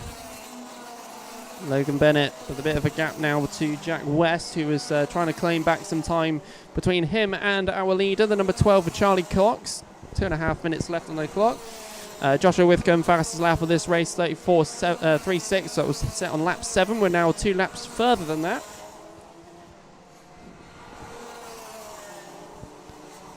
Still flying through this race more and more. Only lost one. We've lost a couple of drivers in this one, Matthew Turner. And we also lost Will Swales as well. Rufus Flan losing a position that lap to Joshua Whitcomb. Arthur Thacker making a position up on Harry Gilbert. 2 of the changes between that lap and this one. And the 12, Charlie Cox, still with this lead at the moment, catching up with one of our back markers as well, the guy at the back. The number 95, Karthik Kumeta. So back to this top pack then. It's the one with Jack West, Logan Bennett, Ellis Snow, Joshua Whitcomb, Lucas Howe, Charles Green. There's a lot of them all together. Joshua Whitcomb setting another fast lap again, 34.20. So some pace from him. He's currently 5th at the moment. And right on the rear of Ellis Snow, the 28. Will there be a change between the two? Keeping the eyes on those two as we go down the main straight now. And down the main straight we go through the kink. A little nudge from behind as we go into Billy's. And he's ahead now. He is ahead. The 29 ahead of the 28. Let's go through the S's down the back straight. Someone's got pace, and that's Joshua Whitcomb. His next target is Logan Bennett. Is he going to catch up within the next 34 seconds? There's plenty of time. Plenty of time. Let's see what we get. So from the top bend we go. Down the main straight once again. Charlie Cox already gone over the line. Joshua Whitcomb's already ahead? I'm going to say the words ahead. 92. Yes, he is ahead. Joshua Whitcomb wasting no time out there on the circuit. Meanwhile, the 95 getting in the way of the 92. Jack West there. So down the main straight we go once more. Charlie Cox taking the last lap board now. So last lap of this race.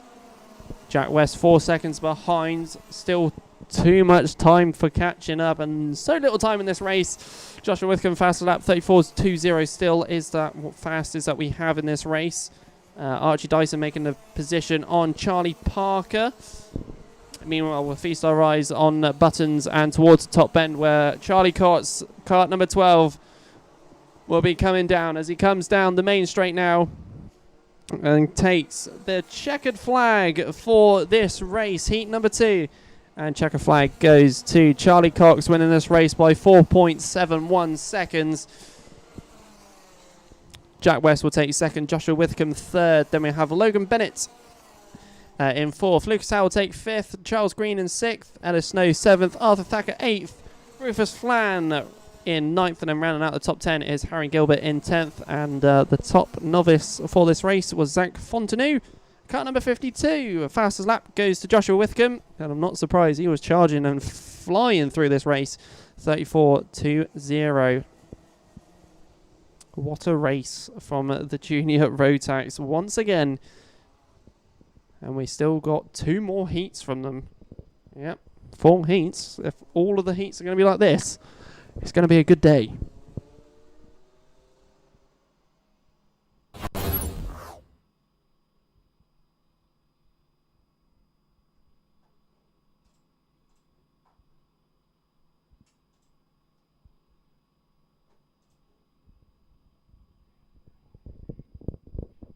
So whilst we have a couple of recoveries, let's go through the grid for the 177 and 177 Masters. So first row will be Ian Hardy and Harrison Crook. Second row will be Cameron Marston, Ian Brownfield. Third row will be Tom Hackett and Ben Johnson. And then Derek Hunt will be on his own on 7th on row number 4.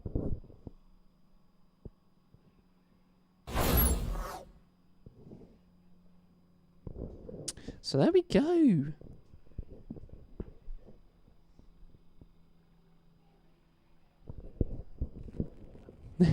The internet's slowly dropping in and out up here.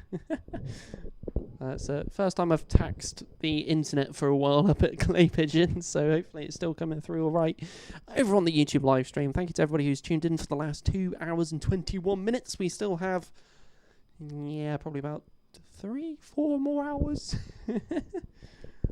Yeah, we averaged, I think last year we averaged about 6.5 hours for each live stream. They were all quite high up, if I remember rightly. So, yeah, 6 hours on your own commentating. It's brilliant. I can actually now have 2 people up here. There's another hole in the thing, so I can I can have 2 people up here.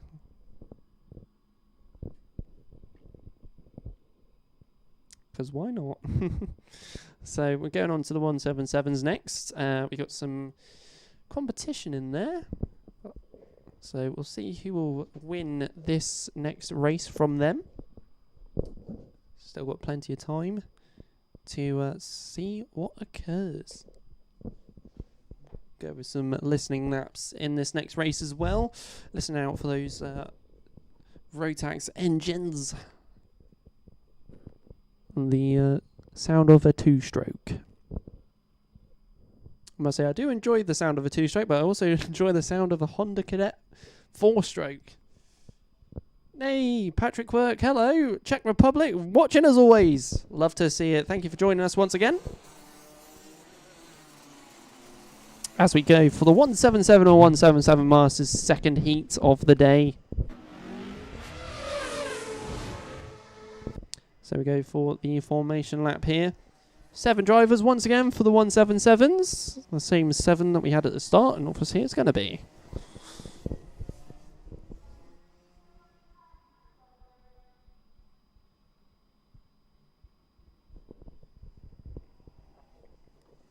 So as we start this one, we've got viewers in the Czech Republic, we've got viewers in Italy, and we've got viewers in England. You could almost say we're Mr. Worldwide, but it's only 3 countries. Right then, let's get ready for the start of this heat. Caroline Crook saying, good luck, Harry. Harrison Crook starting on the front row as well. So, as they come slowly down the main straight, here we go for the No, we're going to go for a false start.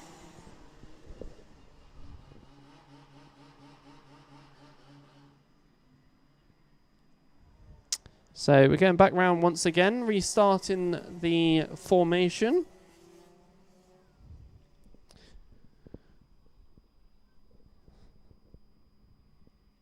So let's see how this one plays out then. So we're going back round.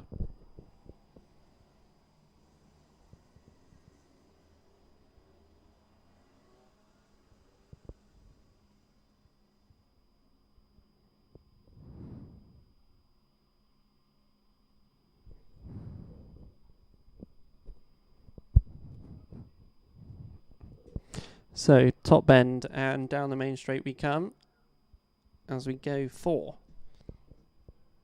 the second heat for the 177s and 177 Masters. Will talk you through the first lap. And then we'll go for some listening laps over on the YouTube live stream, hearing those two-stroke Rotax engines fly on through, and leading the way is the 72 to the 46 in Harrison Crook and Ian Branfield.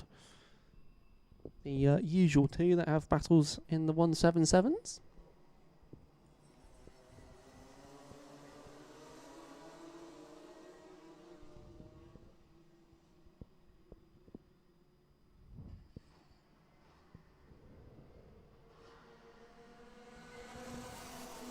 So it's Harrison Crook, Ian Branfield, Cameron Marston, Derek Hunt, then Tom Hackett, then Ben Johnson, then Ian Hardy. As Ian Branfield already trying to climb to the back of of Harrison Crook. I'll get the names muddled up sometimes. As they're already having battles going into the hairpin and horseshoe and then towards buttons.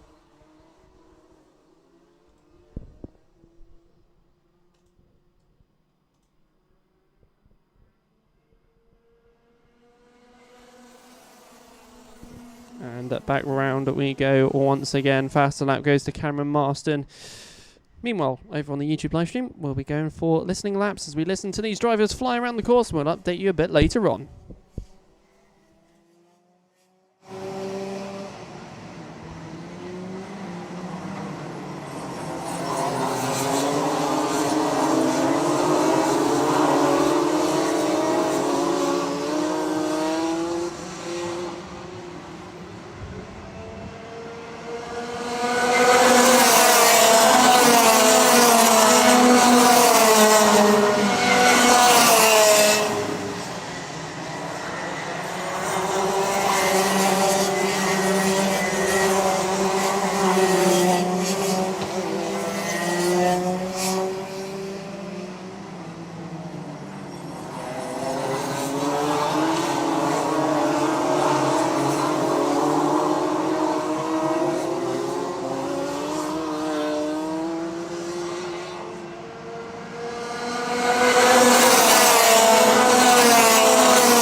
Well, I only went to snack on some Jaffa cakes, ended up eating a whole lot.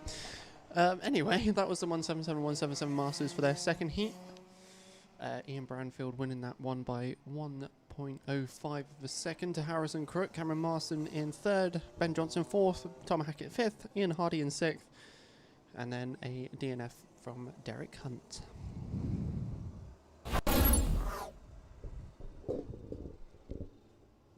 Why does chocolate and why do Jaffa cakes taste so good?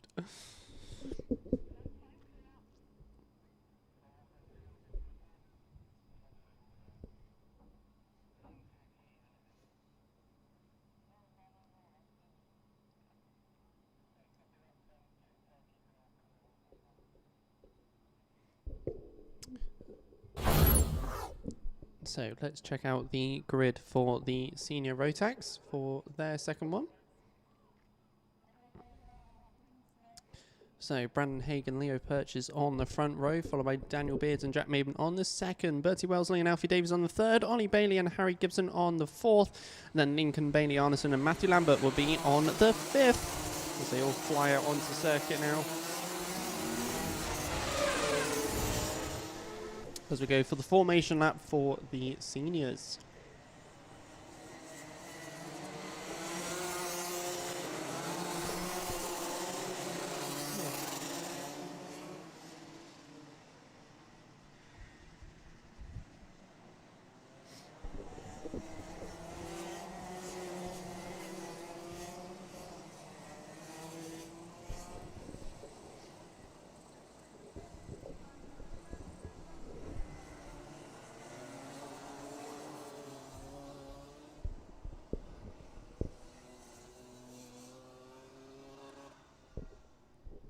So here we go then for the senior Rotax heat number 2.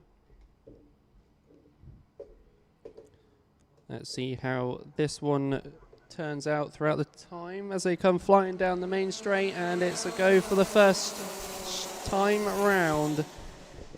So as we go around Billy's, a couple of them spinning and tapping each other, unfortunately. All three of them managing to get going though. One a little bit slower than the other. But otherwise the rest of it is all good to go as we are flying on around. It's the 20 leading to the kart behind him. I couldn't get the number. So let's see how this one goes. We've got from Darren Weaver, good luck to Alex Austin and Matthew Lamchop. Obviously Matthew Lambert. Brandon Haig followed by Harry Gibson, then Matthew Lambert, then Jack Maidment. There's your top 4. Daniel Beards in 5th. Matthew Lamchop. There goes Darren Weaver. So around the hairpin towards the horseshoe. I've had to come off Matthew Lamchop. God damn it, Darren. So there we go on to 2 laps completed of this race. Brandon Haig still leading the way to Harry Gibson. Let's see how this one plays out over the S as they go. Down the back straight.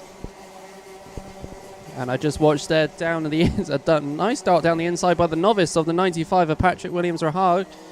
Getting ahead of Ollie Bailey, I think that was there. That will be confirmed just shortly as he's going around towards the horseshoe. Yes, he is ahead of the 54 and the 51, Ollie Bailey and Jamie Burt. As he's coming down the top bend and going down the main straight. Quick look behind him as he flies around the King into Billy's. So up into 12th. Speeding through the S's there. Meanwhile, back at the front, Brandon Haig leading the way, not by much, so 99 and 80. Matthew Lambert catching on to second of Harry Gibson.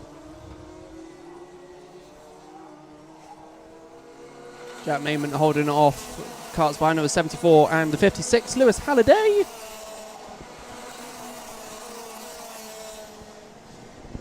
As they're going down the back straight now, second and third real close together now. The 51 of Jamie Burke catching up to 95.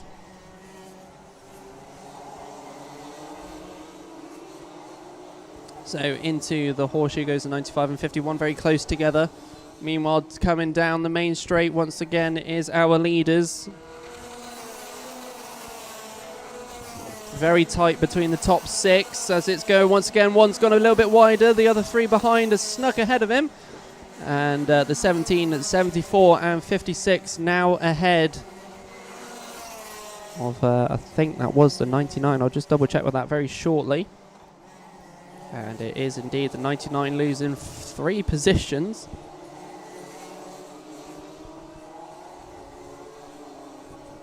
So coming down the main straight, let's go for another lap of Clay Pigeon.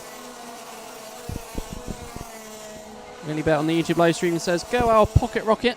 Team Clay all the way. A little bit of support there for Team Clay as we keep flying on through for more laps of this circuit. Brandon Haig still leading. Matthew Lambert is still catching up. Lewis Halliday with the fastest lap at the moment, 33.65, set on lap 4, 2 laps ago.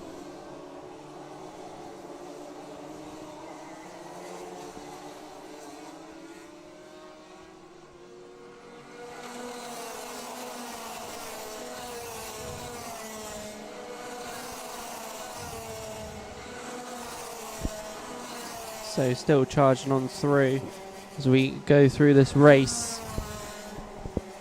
Like I said, the top 5 now are really packed up together. Lewis Halliday is at the back of that pack for the minute. We've lost 2 drivers so far. Leo Purchase in the 71, Ollie Bailey in the 17. So down the main straight we come.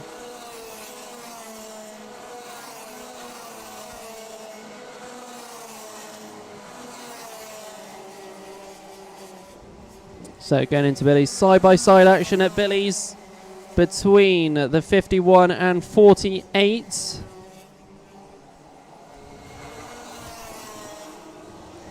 Still flying on through the 95 just behind them two. A little bit of a gap. He's lost a few positions the last couple of laps. Meanwhile, to the top 4 then.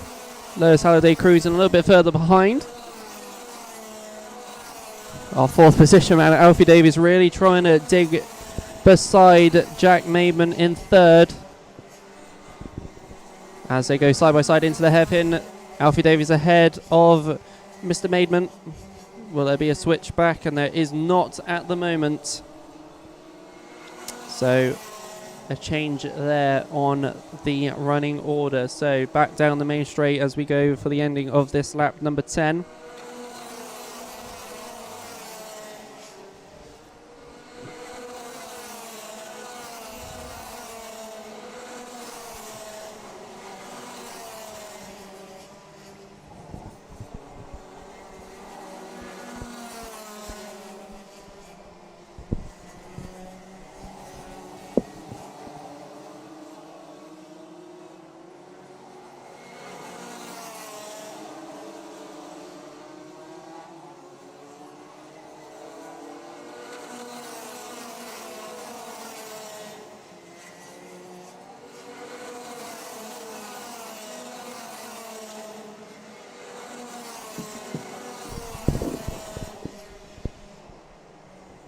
So 1 minute 30 left on the clock. Still going round in this race. The number 20 still leading the way. Brandon Haig to Matthew Lambert.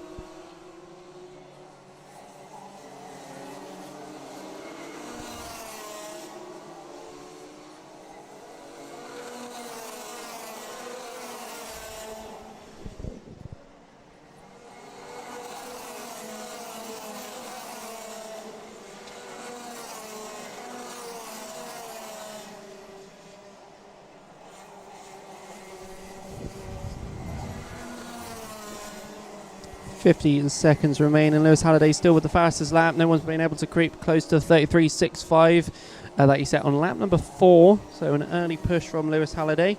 Meanwhile, side by side between 2 drivers, I think that was a 19 and 77. I might have looked at that wrong and incorrectly. I definitely. So we keep flying on through. I'll just check that one. So the 77 and 99, sorry. That's Lincoln Benianas and Harry Gilbert. He's dropped down the order a little bit.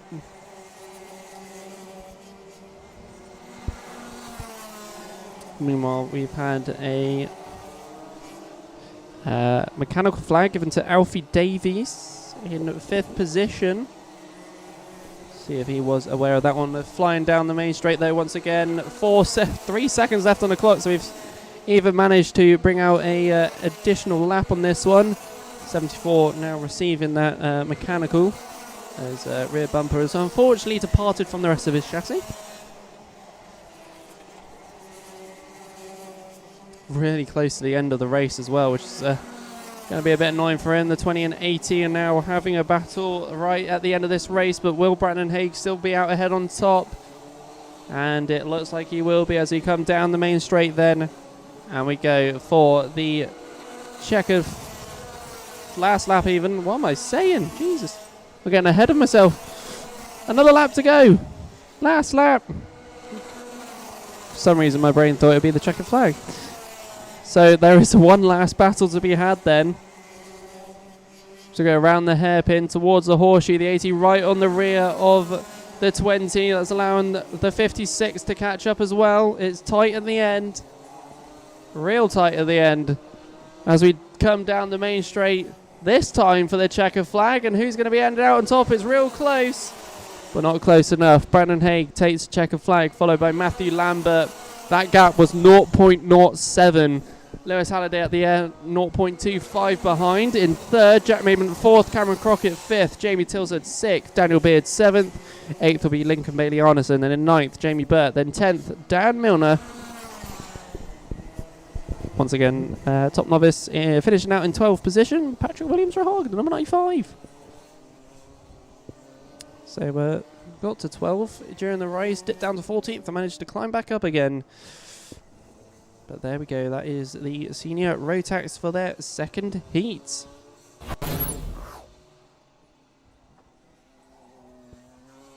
Okay, then with that one done and dusted, let's take out the grid for the Intermax for their 2nd heat. It feels like a long time I said Intermax for some reason.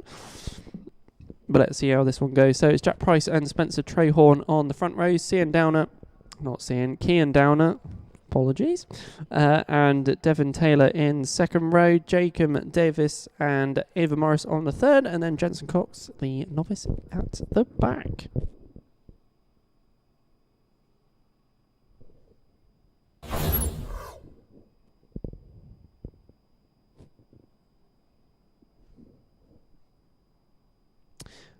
I think my transition sounds go through the tannoy. Sounds odd. It's an odd sound. So we got the Intermax next, ladies and gentlemen. Going to be an interesting one, I reckon. Only 7 Intermax, but hopefully we'll see some more. There's still another month to go. Some good racing so far today. I don't know if you want to say the same thing over on the YouTube chat.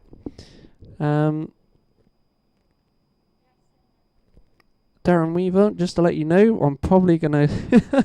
I think I'll be accidentally calling him Matthew Lamb Chop from now on. Matthew Lambert finishing 2nd in that previous race. Right then, let's go for the Intermax for their 2nd heat. As we go for the formation lap, 7 drivers.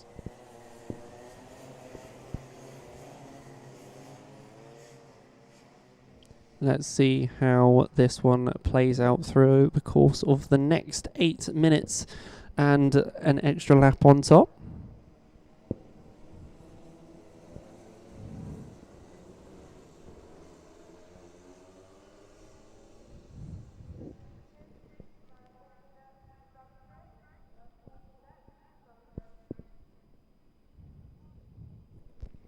So coming from the top bend then and down the main straight, and we are good to go for the start of the 2nd Intermax heat of 2023 and this round. Let's see how it all goes. Sneaking down the inside is the number 32, making up a couple of positions already at the start of this race, graduating from the cadets of last year.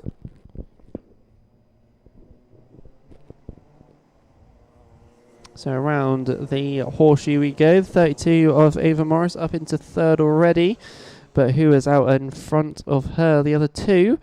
Let's check it out as they come down the main straight, and it will be the 71 followed by the 41 and then the 32. Jack Price, Spencer Trehorn, then Ava Morris. A quick switcheroo between the two behind Ava Morris, Kian Downer and Jacob Davis. Going for darts down the inside, and there's another one. Is it going to be another switcheroo between the two? It's very wide, and it is indeed. The two dive bombs that he's done so far has unfortunately not worked out just yet. Still loads of time. The race has only just started as we are flying through this circuit. So back down we come again. Jack Price still leading the way. Ava Morris up into second.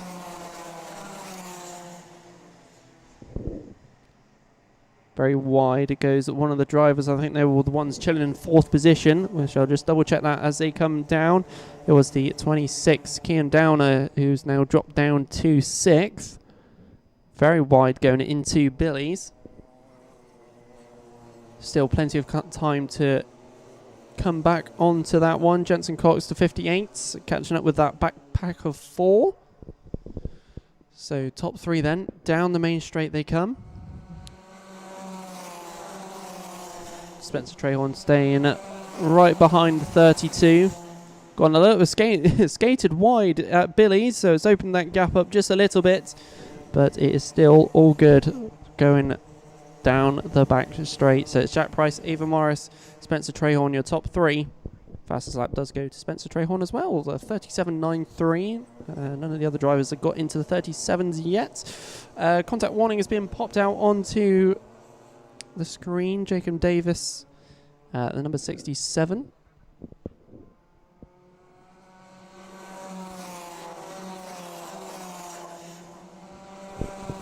And joining Spencer Trehorn in the 37s is now Jack Price, who has set the fastest lap of a 37.86.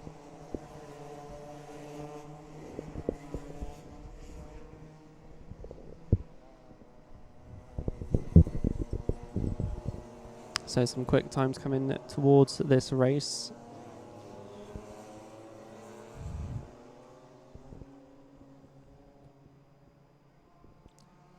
So down the main straight, the 71 with a nearly 1.5 second gap between him and the lady behind, Ava Morris.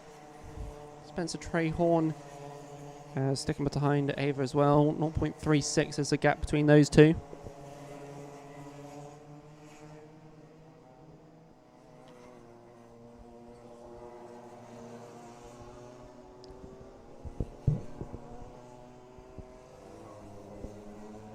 So around the horseshoe we go for the 3 at the back. That's Devin Taylor, Kian Downer and Jensen Cox. Let's keep tabs on what they're doing. Jacob Davis has a little gap and freedom of his own. Kian Downer up into 5th as they went over the line there. Devin Taylor behind, but not any longer. Going into the S's, had the inside line. And it's now ahead going down the back straight. So still a lot more changes to happen. Hairpin then horseshoe for those. Meanwhile, at the front, it's spread out between the front 3 as it looks like Ava Morris has bogged down at the top bend. And she's currently stopped at the top bend as well.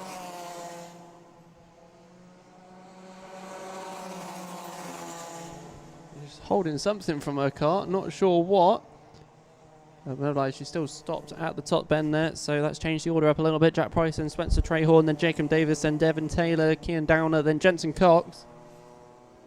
She's fully stopped up there. She just jumps out of her cart, so that throws off the top bend for any activities for the moment. Not that there would be, because it is very spread out at the top.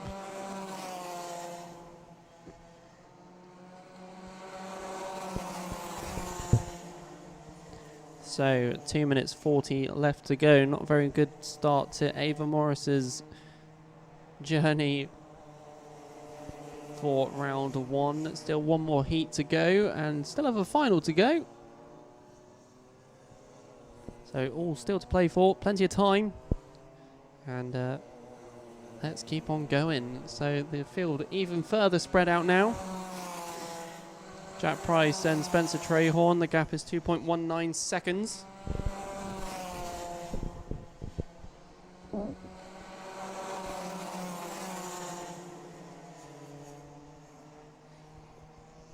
So into Billy's we go for our back three.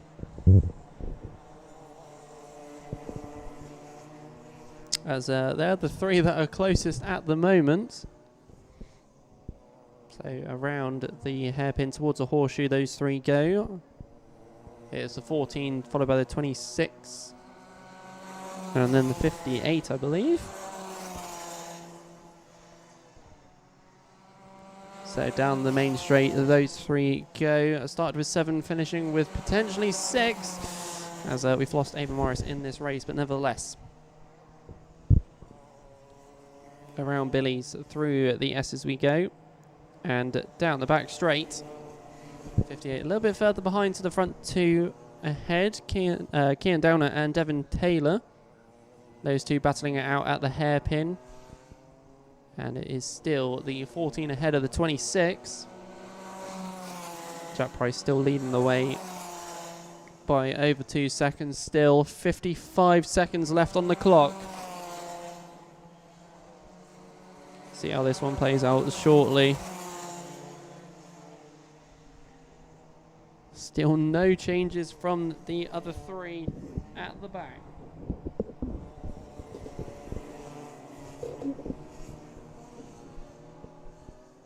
As we have a dart down the inside between Kian Downer and Devin Taylor. Both of them have been doing that constantly throughout this race, and it is now the 26 ahead of the 14, but is it going to switch again as we go through buttons? And it doesn't for now. Switcheroo central between those two drivers. So again, down at the main straight.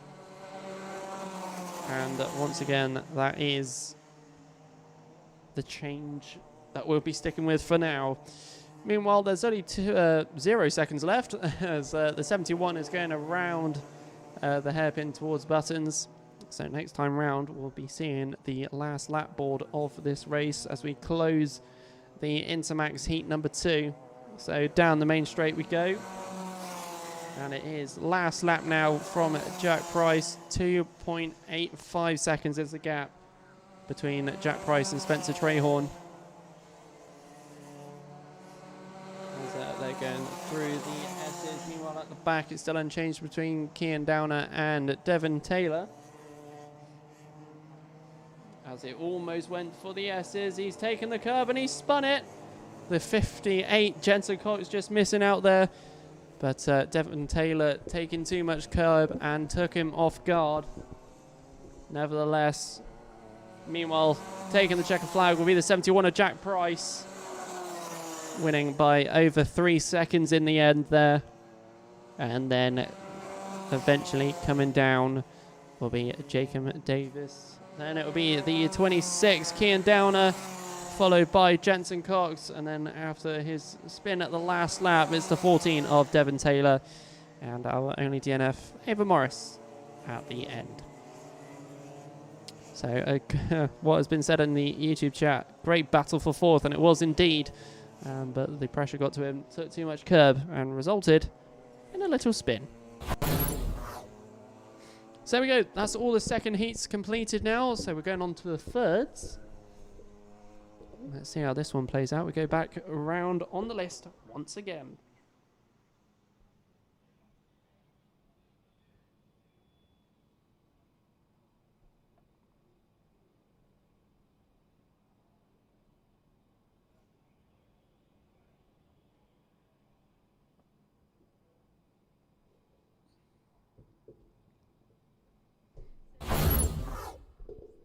So let's check out the grid for the cadets. Again, only 5 of them.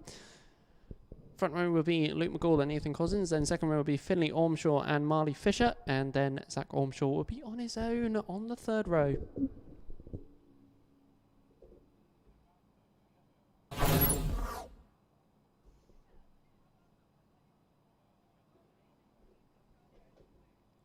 as it all falls quiet. So we're on to the third heat, and then we'll soon be here for lunch.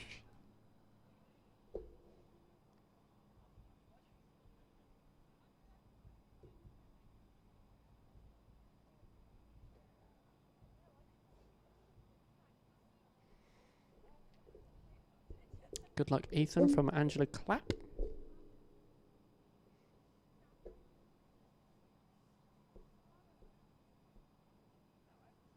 I don't know if you can see, but a couple of the marshals having a bit of fun between one another. Marching along. Even dancing. Bit of entertainment. You can just about see it. That's going to make the highlights real. Right then, so it's Cadet's time once again. Let's see what we get from this one. Is it going to be another win for the 81? Or is it going to change up? We shall find out. We've had a spin already at the start of this race. It's not even a race, formation lap.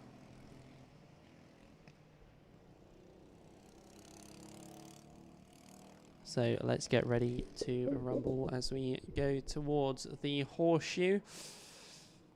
As we go for our third heats. If you want to catch some of the third heats on YouTube, we're still live over there. youtube.com/@Clay Pigeon Kart Club.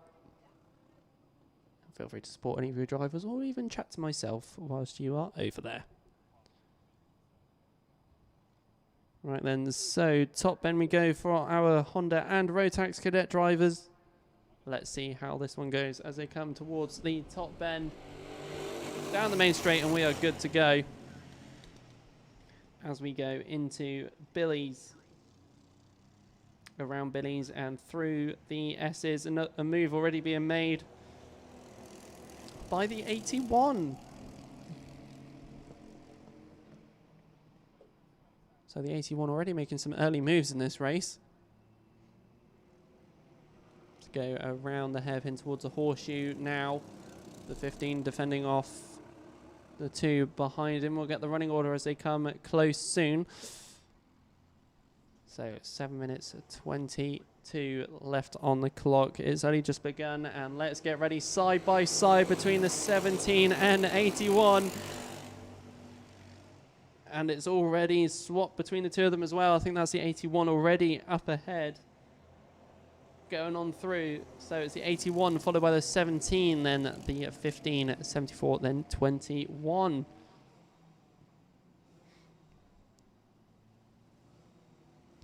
So as you can see, the little battle between the three continues once again. Ethan Cousins, Marty Fisher, Luke McGall. Their Heat 2 battle continues as we come from the top bend and down the main straight. And the 81 already creating a bit of a gap, just under half a second so far. Fastest lap time goes to Luke McGall, 41.49. As we go around the S's, down the back straight.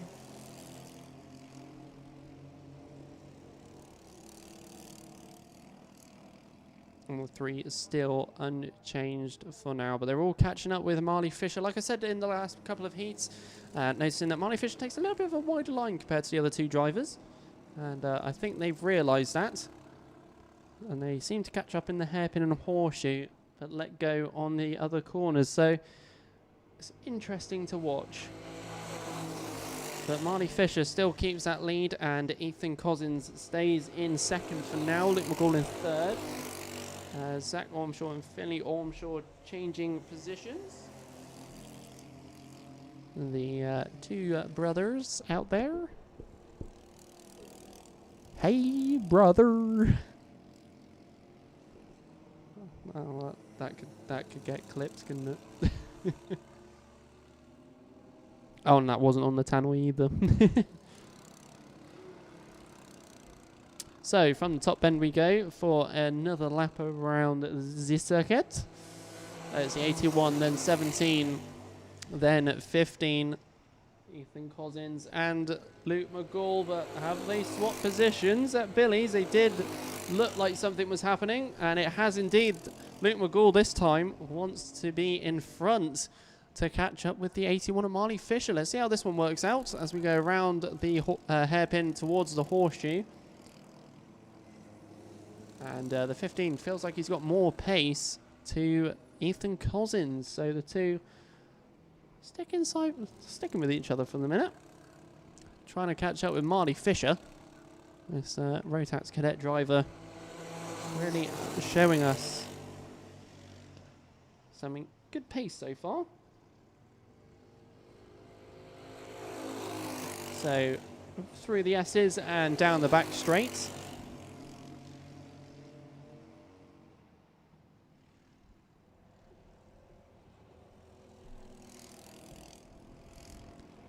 I just thought, fun fact from last year, if you remember, which some of you probably got absolutely soaked from it, we're actually getting third heats for the first time in a year.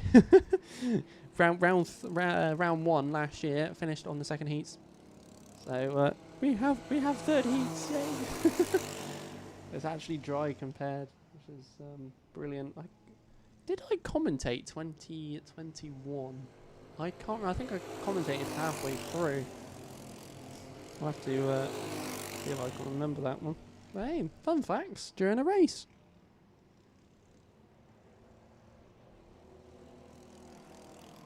So back to the action with the three at the front. Marley Fisher, Luke McGall, Ethan Cousins. Luke McGall with the fastest lap of 40.64. So a little bit quicker than Marley Fisher out there, but will he be able to catch up? And you can tell the 15 has some pace compared to Ethan Cousins. As we go around Billy's. Slowly trying to catch up with that Rotax Cadet car in front, the 81.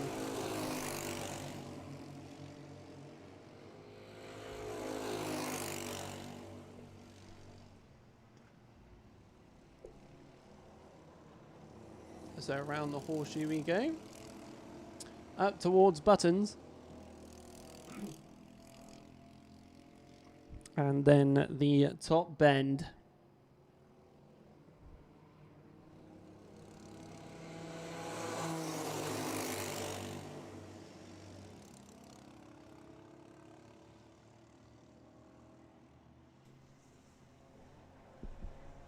So down the S's, it's a bit of deja vu lap per lap.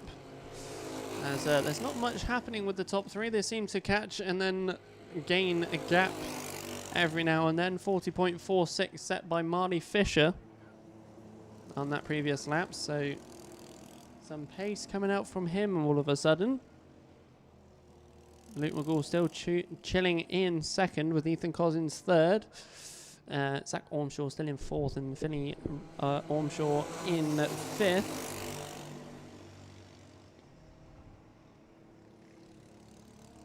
So as you can see on the YouTube live stream as well, not much change.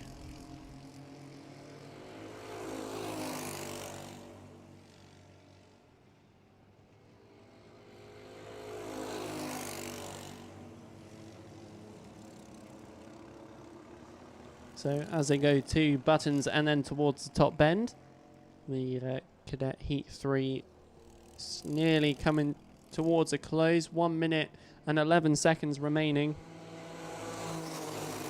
Will it be this all the way to the end?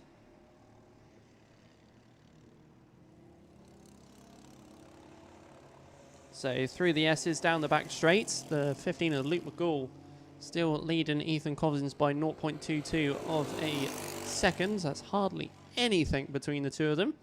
As they've once again at the hairpin caught up with the 81.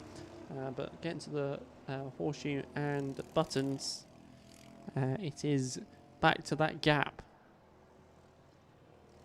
So coming down the main straight once more. The gap staying the same once again. Around Billy's, down towards and through the S's, and down the back straight we go for lap 12.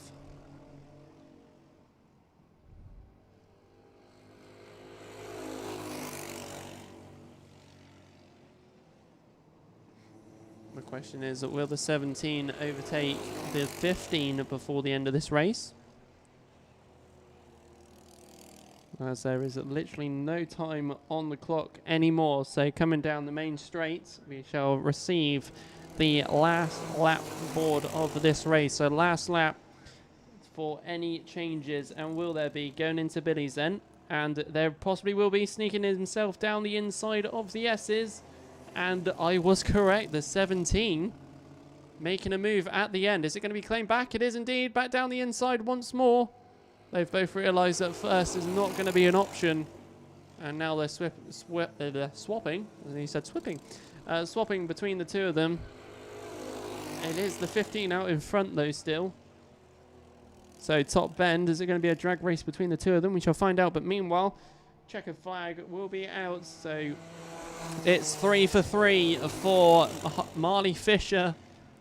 Luke McGall will take second and Ethan Cousins third.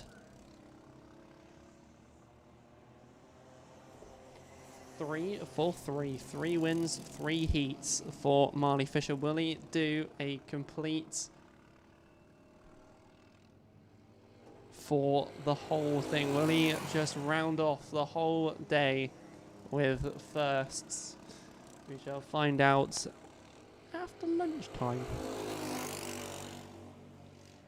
Still got other heats to go through and a lot more races from other classes out there today. And one of them, which is next, and our biggest one, it is the Junior Rotax. They are out next. And here is the grid available for you live on the YouTube live stream.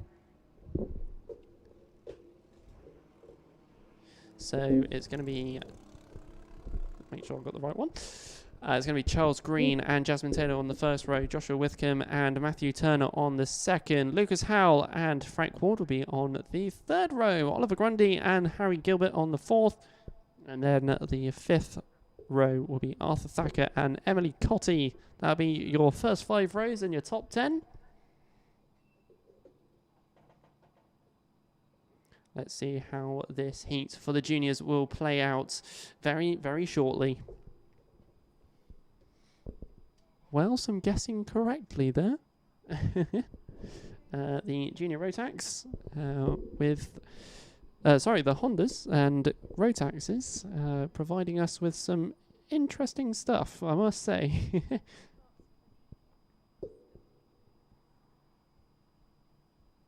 Is it enough, though, to know the differences between the two? We need more Rotax cadets. If you want to join us, join us. You still got another round. Got a month. So here we go then. And spins coming out of the pit lane. Let's go for the third but not final heat for the Junior Rotax. As you all know, there is 4 heats in a final for the juniors, as there is 24 of them. And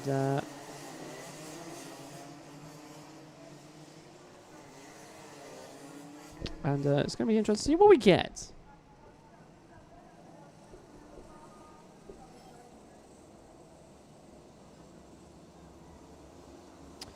So, going up towards buttons. All eyes on the Junior Rotax now. Let's see how this plays out through the next 8 minutes plus 1 lap as they come down the main straight already. And this time it's good to go straight off. So going into Billy's, it's all good so far. Everyone's keeping it on the track as we go through the S's. 2 wide, a couple of spins out the back, and someone's into skipping over the sausage curb and into the barriers. He's still going. And someone digging themselves out of the little divot in the S's. So let's get your order after a chaotic few corners. We've got more spins. We've got something coming off of another cart. Holy moly. Right then, so it's Jasmine Taylor, followed by Charles Green, then Joshua Withcombe, then Lucas Howell, then Matthew Turner, then Harry Gilbert, then Arthur Thacker, then Aaron O'Toole, Billy Edgecombe in 9th, and then Emily Cotty in 10th. That's your top 10 in under one breath. Oh, I can breathe again. So, in those instances, we've lost Frank Ward. He's popped into the pits. Monica Bolton is somewhere out there, potentially. They are the two that have not popped over the line yet after the first warm-up lap, but let's keep going on through. There she goes, there is the 57 over the line. So into Billy's we go, everything's going on. So Archie Dyson, mechanical flag is out for him. We got yellow flag at Billy, someone's wedged on the grass. Everyone's off over. We've got another car off at the hairpin. Everything's going on at once. So coming down the main straight then, it's the 84, then the 77, Jasmine Taylor with that lead. Yellow flags at Billy, so no overtaking there. As we go around Billy's, Charles Green fastest lap, 35.16 to catch up with the 84, Jasmine Taylor. It's clear at the hairpin. Will there be a move made? And I think there was, down the inside. Managing to stay in front. Swapping over once again though. The 84 still leading, but only by a little bit. As we go towards the top bend then. Down the main straight we come. Everything's happened at once. So it's very close between our top two. The 77, Charles Green really wants this. Second place right on the rear end of the 84. 19 of Lucas Howell in that mix as well. Down the inside, Charles Green goes on Jasmine Taylor. As we go around the hairpin towards the horseshoe now, is it going to switch once again? A defensive line taken by the 77. It's allowing Lucas Howell and Joshua Withcombe to slowly catch up between the two. So through buttons and from the top bend we go. This one's really picking off. Down the main straight we go once more. The top four close together. Are we going to get more from these four? Charles Green, Jasmine Taylor, Lucas Howell, Joshua Withcombe. Just behind them we've got Arthur Thacker, who's on his little race of his own. Down the main straight, the 19 already challenging the 84. Down the inside he goes for the hairpin and also follows Joshua Withcombe. And the 84, Jasmine Taylor, now down into fourth position. More down the insides by the 23 and the 45 at the hairpin. A swap between those two. Fastest lap goes to ninth position. 61, Daniel Tribe, 34.58. Is anybody else going to beat that one just yet? Not yet, though. The top three setting personal best, mind.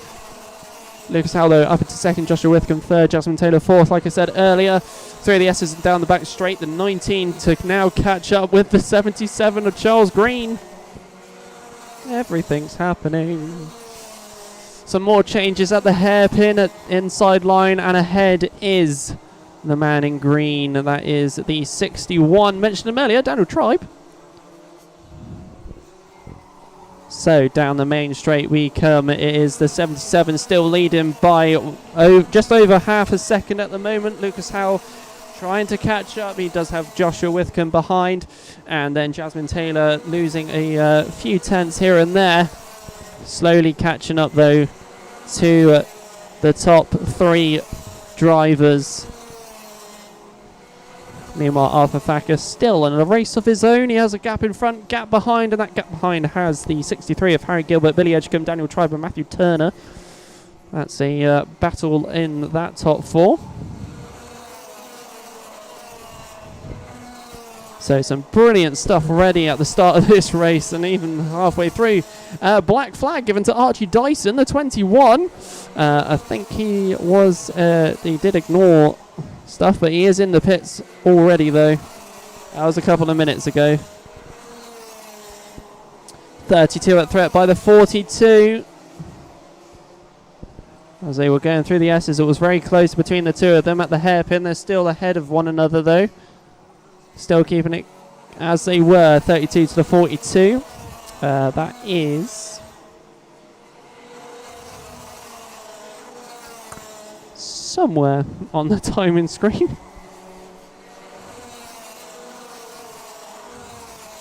It was the 92 and the 42. I don't know where I got the 30 from. That was Jack Weston, Emily Cotty. Meanwhile, let's go to the front where the 19 and 29 of Lucas Howell and Joshua Withcombe battling it between one another. Billy Edgecombe given a contact warning as well, currently in 8th position.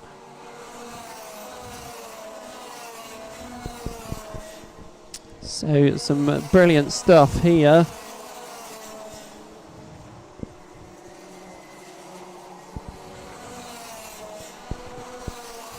Joshua Whitcomb with the fastest lap time as well, 34.48. Meanwhile, our highest novice at the moment is Zach Fontenot, the number 52, currently chilling in 17th position. That's the 31 behind him. We've got some changes going on potentially at the hairpin. Two drivers side by side for a brief moment as the 94 and 42. That's Levi Sangliera and Emily Cotti, I think that is. So I think there's been some changes somewhere at the back of the grid here. So down the main straight we come. And indeed it was Emily Cotti losing 2 positions that lap. Charles Green though and Lucas Howe, Joshua Whitcomb as well in the 3. There's a minute left of this race. This 8 minutes has just flown by. Lucas Howe quickly checking where Joshua Whitcomb is. He's quite close behind. Lucas Howe does have the fastest lap, 34.43. As they go down towards the hairpin now. Around the hairpin towards the horseshoe, and this is where we have our next close look with the 19 and 29. Those two having another battle. So top bend and then down the main straight we come. Spreading even once more, 25 seconds, so we're going to catch another extra lap in this race as we go around Billy's towards and through the S's. Meanwhile, a little bit further back, we mentioned about Arthur Thacker. He's been joined by the 80. Well, he's joining the 84. A couple of spins down at the horseshoe as well. Our novice of the 52, Zach, was in that one. But nevertheless, going back up towards the top bend where we feast our eyes on our soon to feast our eyes on our leaders. There they are. It's time for the last lap of this race. So we have one last lap. What's going to happen between Charles Green, Lucas Howe and Joshua Whitcomb going through the S's.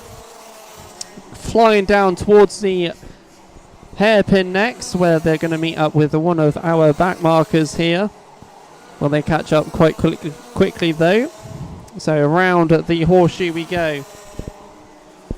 Buttons. And then towards the top bend, ladies and gentlemen, after a very, very busy start to this race, ladies and gentlemen, taking the checkered flag for this one, it's going to be Charles Green, followed by Lucas Howell, 0.19 seconds later. Then it's Joshua Whitcomb in 3rd, Jasmine Taylor 4th, managed to hang on to the top 4, Arthur Thacker in 5th, Daniel Tribe 6th, Billy Edgecombe 7th, Charlie Cox 8th, Matthew Turner 9th, and then Harry Gilbert rounds out your top 10. Fastest lap goes to Joshua Whitcomb in 3rd with a 34.37, and our highest novice today is for Heat 3 anyway, is Zach Fontenot in kart number 52, rounded out and finished 20th in the end.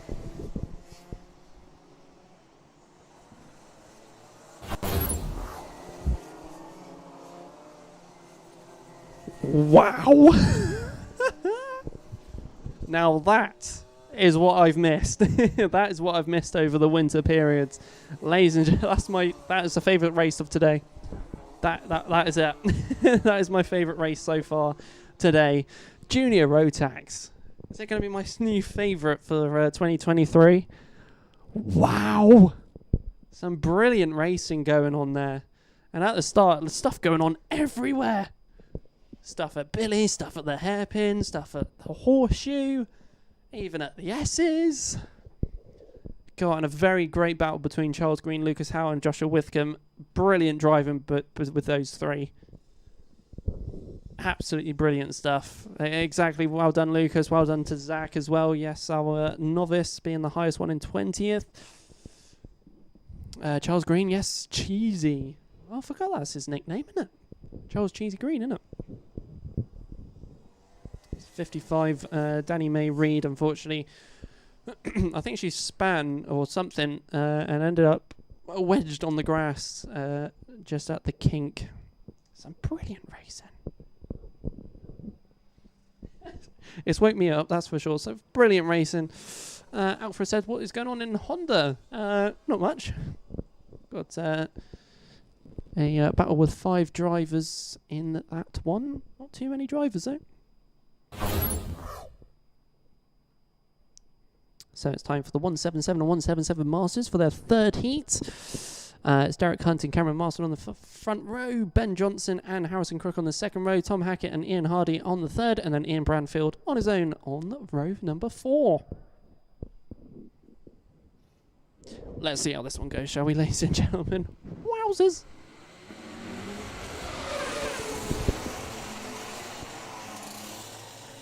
So, fresh of what I'm going to call my favourite race so far from the Junior Rotax. Let's see what we get from the 7177s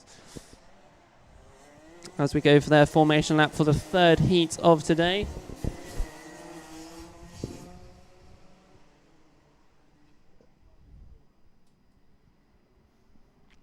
So let's see what we get from these 7 drivers so far. There's been some great racing between these 7. And some fierce competition between the 61 and 72. If I remember rightly, it was the same last year. So let's see how we go. So they're at the top bend now.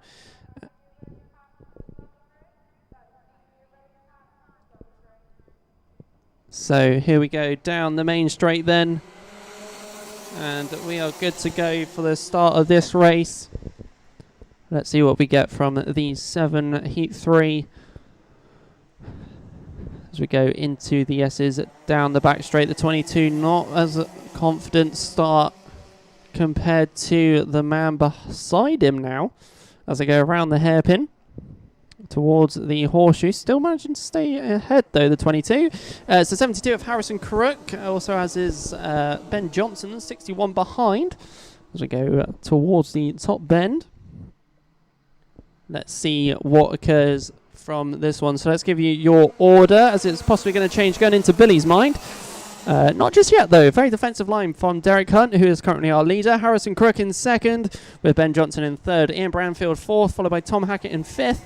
Then we got Ian Hardy in sixth, and then Cameron Marston currently at the bottom, but it's side by side between seventh and sixth. So Cameron Marston once again ahead. Meanwhile, Harrison Crook's been released from the 22. I say released because he will be flying off from past times or from memory. So top bend and down the main straight we come.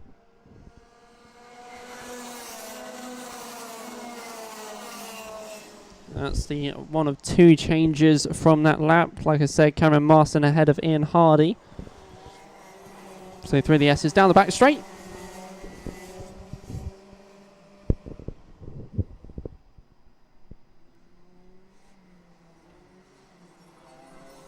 Down the inside goes the 46 on the 61. Ian Branfield ahead of Ben Johnson. Trying to catch up to Harrison Crook. And I'm sure it's going to be hopefully catch up to Harrison Crook for him. Got to get past the 22 as they go into Billy's. Around Billy's. Is he going to get his nose in on the inside? He does indeed. And squeezes through the S's. Also the 61 trying to go for the other side of him. He's been picked off on his right and his left. So going around, taking the outside line, but stays behind just for now. Just keep an eye on what the 61 of Ben Johnson is doing. Buttons, and then towards the top end. And as you can see, now that the 22 is out of the way of the 46 of Ian Branfield, it has let him go for the catch-up to Harrison Crook. Harrison Crook 35.48. So keeping up with his quick times that he's produced. The 64, Cameron Marston, starting to get onto the back end of the 61 as well. So some great stuff going with these ones already. Some quick and quiet battles. But with 5 minutes left on the clock, is the 46 going to catch up to the 72, or is he going to have a swimmingly good time out in front? The gap increased a little bit between the 22 and 61. Ben Johnson trying to defend off Cameron Marston behind. The 54 and 15, Tom Hackett and Ian Hardy at the back. Not close enough between those 2 drivers just yet. So I'll keep an eye on this gap time between Harrison Crook and Ian Branfield. is it going to decrease or increase on this lap? So down the main straight, over the line, and then over the line. It's dropped by 3/10 so far.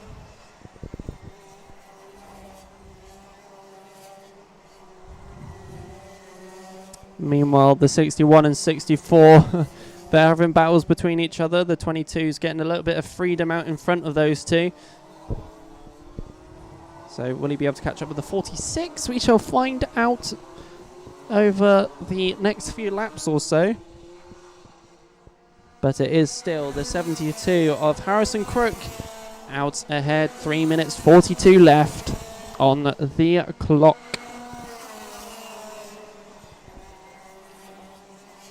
So through the S's it goes. There you go. It's a 61 and 64. Ben Johnson and Cameron Marston. From memory, I believe these two have had some good battles between each other in 2022. The same with Harrison Crook and Ian Branfield as well. So is it going to be a replay for 2023?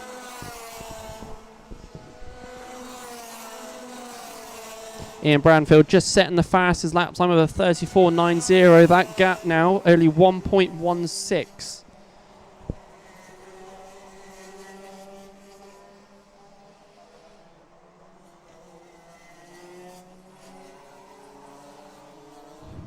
So that gap, the number 46, determined to catch up with Harrison Crook. Will he keep him? Catch him off guard? Is the question. Harrison Crook just eyes focused out in front, going into Billy's.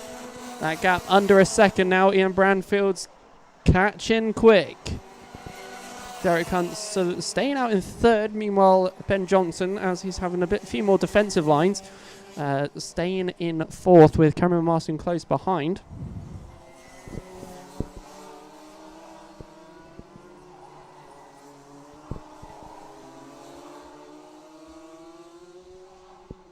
So down the main straight we come once again, onto lap number 10.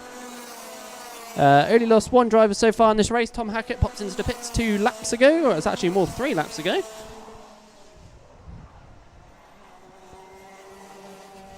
Hopefully we'll have a return a bit later on.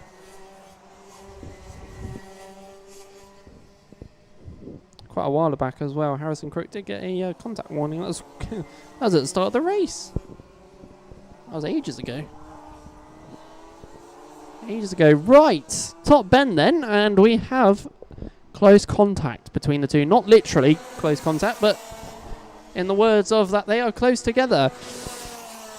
Very close together. Less than 2/10 is that gap now between Harrison Crook and Ian Branfield as they're going down the back straight towards the hairpin.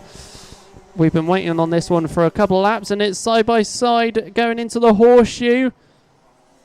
Right on the outside of the horseshoe goes Ian Branfield, literally using all of the track that he could.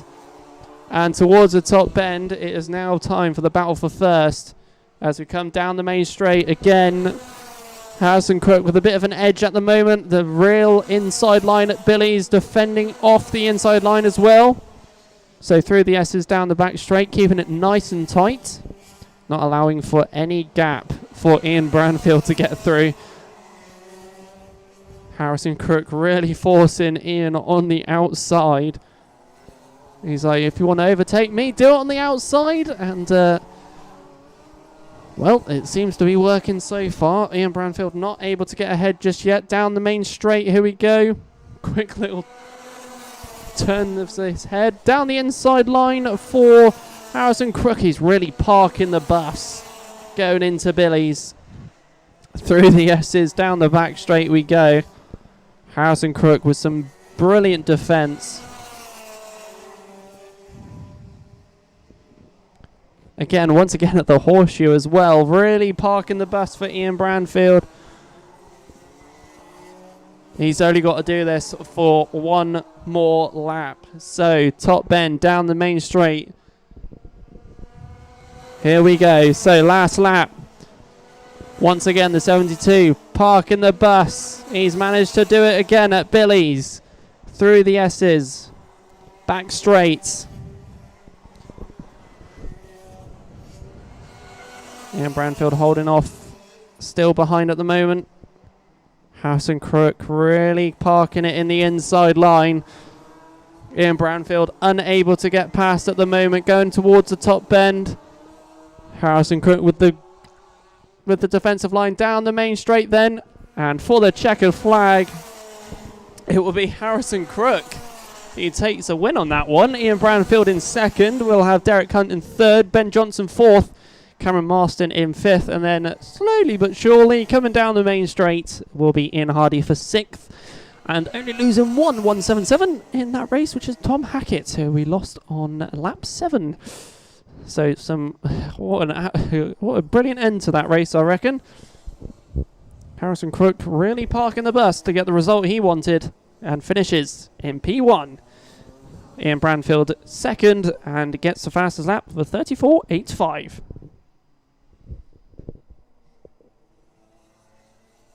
Hell yeah!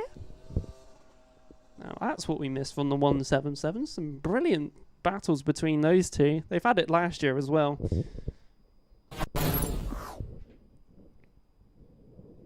Okay, then it's time to get some more karts out onto the circuit, and it's time for the senior Rotax for their third heat. So let's get to it. It's Dan Milner and Ollie Bailey on the front row, with Jamie Tilstead and Alfie Davies in the second row. Alex Austin and Bertie Wellesley on row number 3. Cameron Crockett and Jack Maben on the 4th row, and Lewis Halliday and Daniel Beards in the 5th row for the top 10.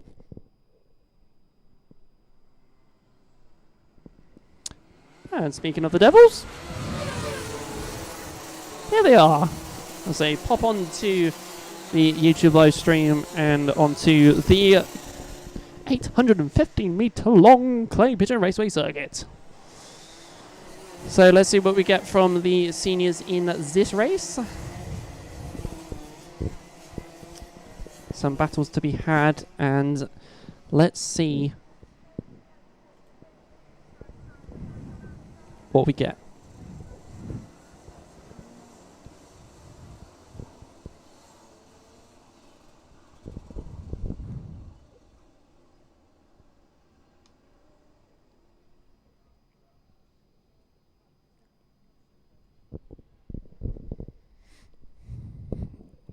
So then let's go to the top bend and watch this race unfold. So coming down the main straight, it's all good to go, and we are racing for Heat 3, the final heat for the senior Rotax. And we have one in the grass, but this time nobody else is involved. So throw down the back straight we go, and Dan Milner looks like the man in front. We've had a spin-off at the outside edge of the hairpin. It's the 77 followed by the 54, then the 88. Does Cameron Crockett's make some places?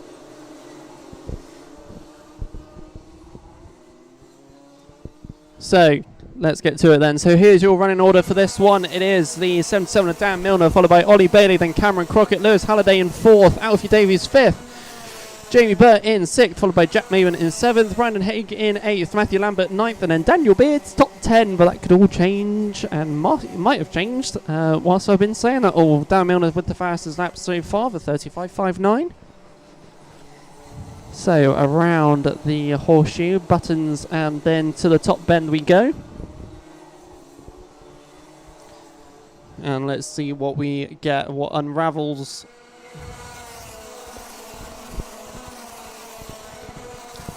So going into Billy's, Lewis Halliday taking the inside line and managing to creep ahead of the 54. Looks like Cameron Crockett's also got ahead. As we go into the horseshoe next. Around they go. And looks like one of our novices, the 95, Patrick Williams Rahag on the back end of this pack. The number 75 is ahead of him, Lincoln Bailey Arneson. But it's the 77, then it's the 88, then it's the 56 of Lewis Halliday. Meanwhile, speaking of the devil, he's got ahead of the 88, so never mind. It's Dan Milner, Lewis Halliday, Cameron Crockett. It's the 72, looks like he's had a breakdown of some sort, because he slowed right down, caught someone else behind him off guard. So we've lost that driver for the minute. A little double tap with the arms on the steering wheel. Common thing that happens. top bend, and let's get going for the next one. So the next lap, the 56, Lewis Halliday, highest position of today, if my memory serves me correctly. So the S's and back straight is off limits for any overtakes for the minutes. Until you pass that green flag, that is when you can keep going back to normal. So Lewis Halliday picking the right moments and areas on the circuit. We've lost Alfie Davies, the number 74. So down the main straight we go. Lewis Halliday still behind Dan Milner at the moment. Oh, never mind. He's done it to me again. He's now ahead. So that's Lewis Halliday ahead of Dan Milner, the number 77. The Cameron Crockett still behind. Cameron Crockett's doing the same. Cameron Crockett now ahead of the 77. He's being picked off like a fly. The 51, Jamie Burt, behind the 77, Dan Milner. He doesn't want to lose another one, does he? So down the main straight we go. So it's Lewis Halliday followed by Cameron Crockett, then Dan Milner, then Jamie Burt, then Brandon Haig, then Matthew Lambert, Jack Maidman, Bertie Wellesley, Ollie Bailey, then Harry Gibson.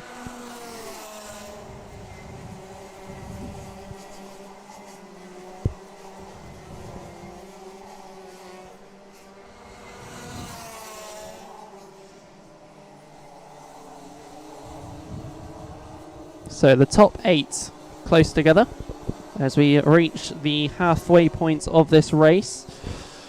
So down the main straight we go. Looks like the Cameron Crockett starting to close up to Lewis Halliday. So through the S's they go. We've got the 77 and 51, 20 and 80 and 17. So Jack Maben at the back of that front pack for the battles there. Down the inside goes the 20 and has also opened a gap for drivers of the 51 who was being overtaken. He's the 51 really trying to keep it in and keep ahead. Jamie Burt is that driver. I think he's managed to stay ahead and not get a double overtake on him. Unfortunately, I was wrong. He's lost 2 positions on that lap. Brandon Haig opened the gap and it did allow another driver through.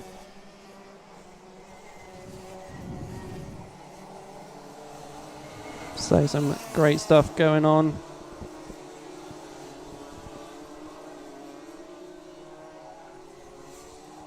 So down the main straight we go for another lap of this race. Pocket Rocket, come on, son. At home with his poorly little sister. Oh, no. Get well soon, little sister. Hope you get well soon.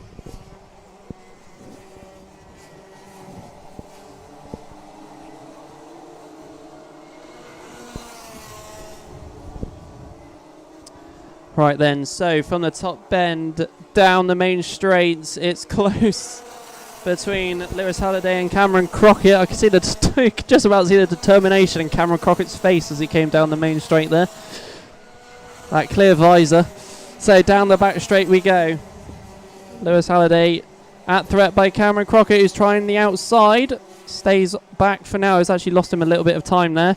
Through the horseshoe, the 20 of Brandon Haig now on the back of the 88. Speaking of him, he has the fastest lap time of this race at a lap 6, 33.65. So here we go, down the main straight to Rooney.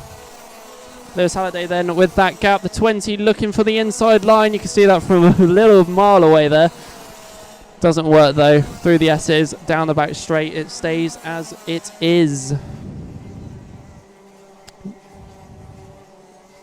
Meanwhile, Harry Gibson is in the pits.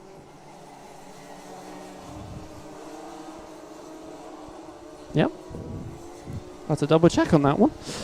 So down the main straight then as we go for 1 minute 10 left on the clock. As Lewis Halliday, Cameron Crockett, Brandon Haig, Matthew Lambert start to close up, and it looks like Brandon Haig has managed to squeeze down the inside. Well, he was slapping his steering wheel, so I don't think he was happy about something. But nevertheless, he is ahead of Cameron Crockett, and Cameron Crockett's actually also behind. I think that might be the 17. I'll double check as he comes on through. But there's been a double overtake. Cameron Crockett losing 2 positions. And indeed, it was actually the 80 of Matthew Lambert.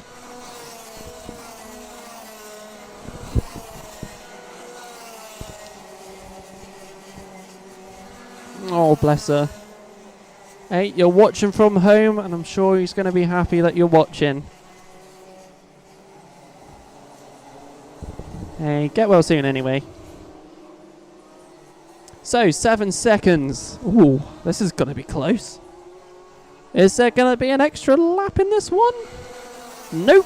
So, last lap then. Lewis Halliday, Brandon Haig, then Matthew Lambert. Crikey, Cameron Crockett has dropped back from the top 3.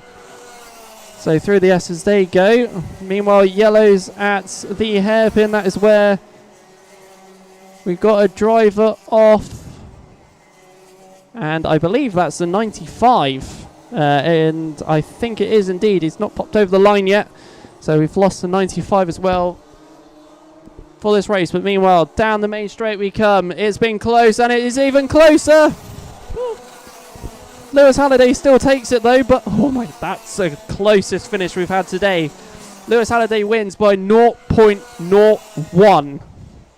Brandon Haig with some speed and power right at the end there.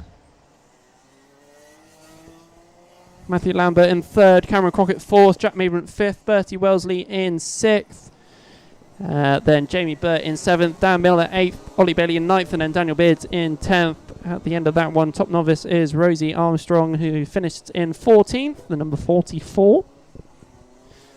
We lost 4 drivers in that one. We lost the number 95 of Patrick Williams-Rahag on lap 13. We lost Harry Gibson on lap 10. We lost Alfie Davies on lap 3, and Leo Purchase before the race even began. But there we go. That's the senior Rotax for their 3rd heat.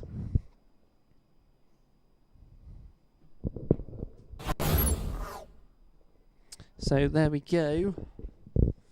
Matthew Lambert with some good stuff.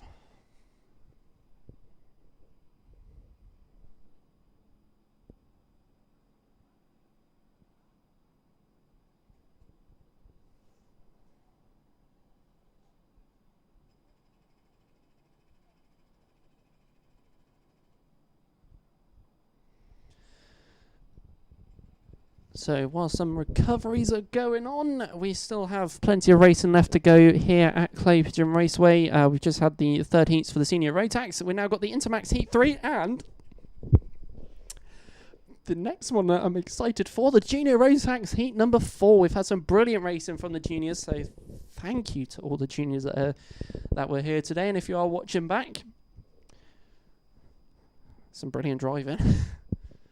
We've had some brilliant driving in all classes, really. The 177s as well, the Hondas, and Rotax Cadets. I've got to remember to say Rotax and Honda Cadets.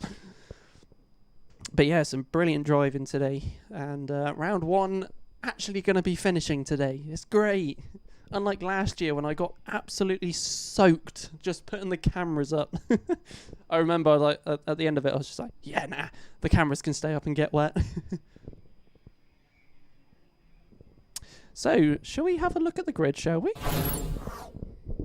So, it's the grid for the Intermax. Devon Taylor and Kian Downer, I was saying his name right, on the front row with Jacob Davis and Ava Morris in the 2nd row. Hopefully Ava Morris has a good finish to this race. She's not had a good couple of heats, so hopefully it's good for her. Spencer Trehorn and Jack Price on the 3rd row. Then Jensen Cox at the back on row number 4.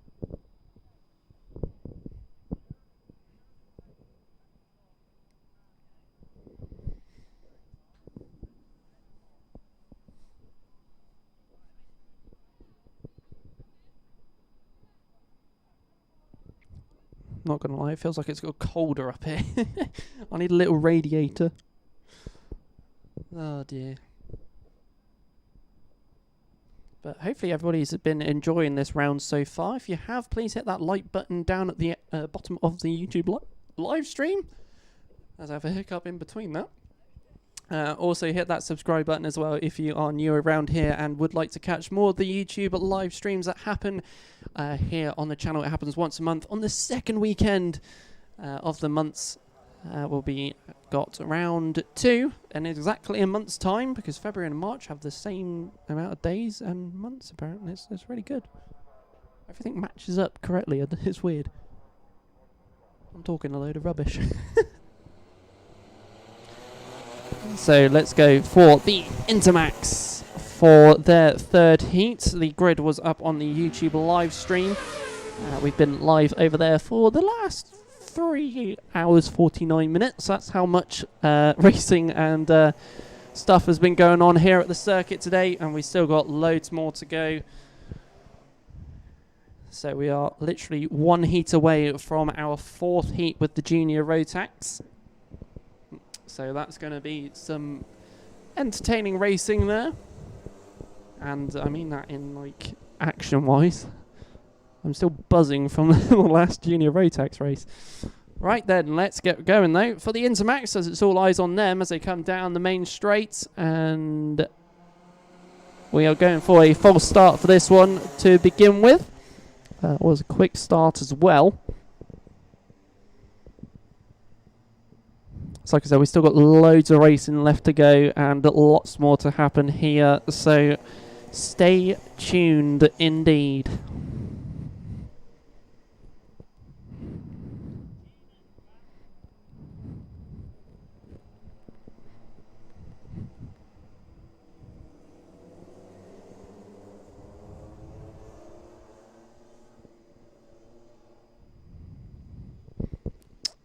So here we go to the top bend then.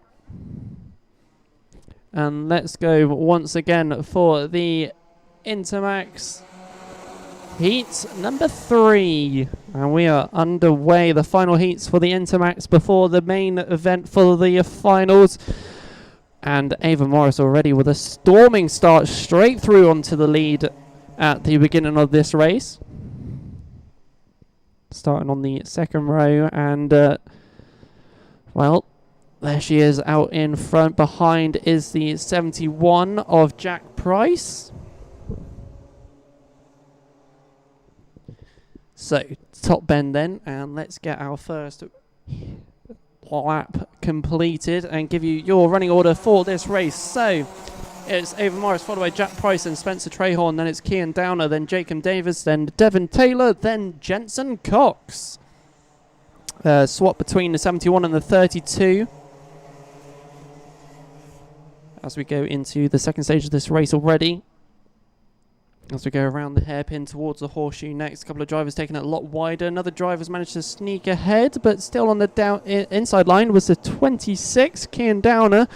Unfortunately, staying behind, it goes down into 6th position. We'll give you the update very shortly as we come down the main straight.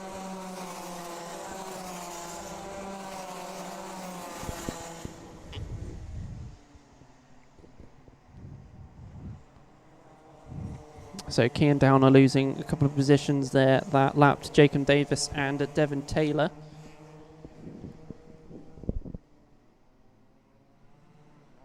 Going around the hairpin and horseshoe.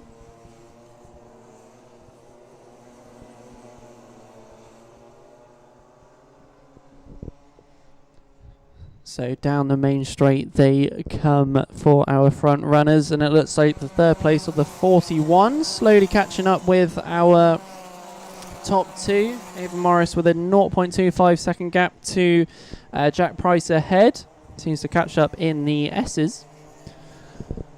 And towards the hairpin we go.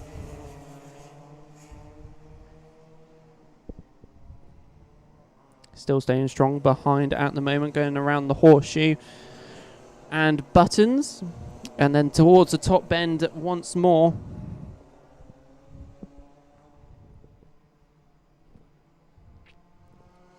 Some great stuff coming from these Intermaxes so far. It's quite spread out even though at the moment. The only eyes that we should be looking at is the 2 at the back and the 2 at the front. So that's the 71 and 32. Jack Price and Ava Morris, and then it's Kian Downer and Jensen Cox at the back. So let's see how that one unravels throughout this heat. The final heat for the Intermax before we see them in the finals later on this afternoon. So top bend and down the main straight.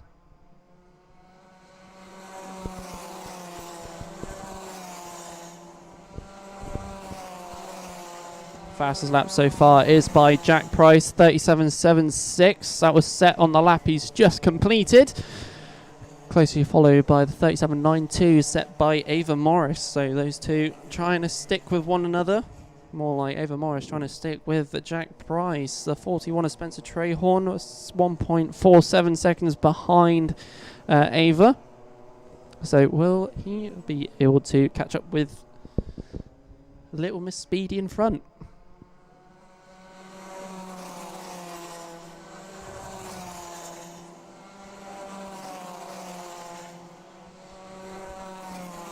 So nearly reaching the halfway point for this race. 3 minutes 56 left to go. So let's see what occurs from these drivers so far. Like I said earlier, the field starting to level out a little bit. Keeping an eye on lap times and see if anybody else moves around. But for the meantime, let's have a listen to these Intermax carts.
So 2 minutes 10 left on the clock. Jack Price still leading the way. Ava Morris still clenching on behind. Spencer Trahorn still in third. Jacob Davis in fourth. Devon Taylor fifth. Kian Downer in sixth. And Jensen Cox in seventh. This has been a peaceful race to the middle of this race, and will it be the same till the end? Ava Morris still staying behind the 71 at the moment as they go into Billy's. The gap 0.33 as we go around Billy's S's and now the back straight.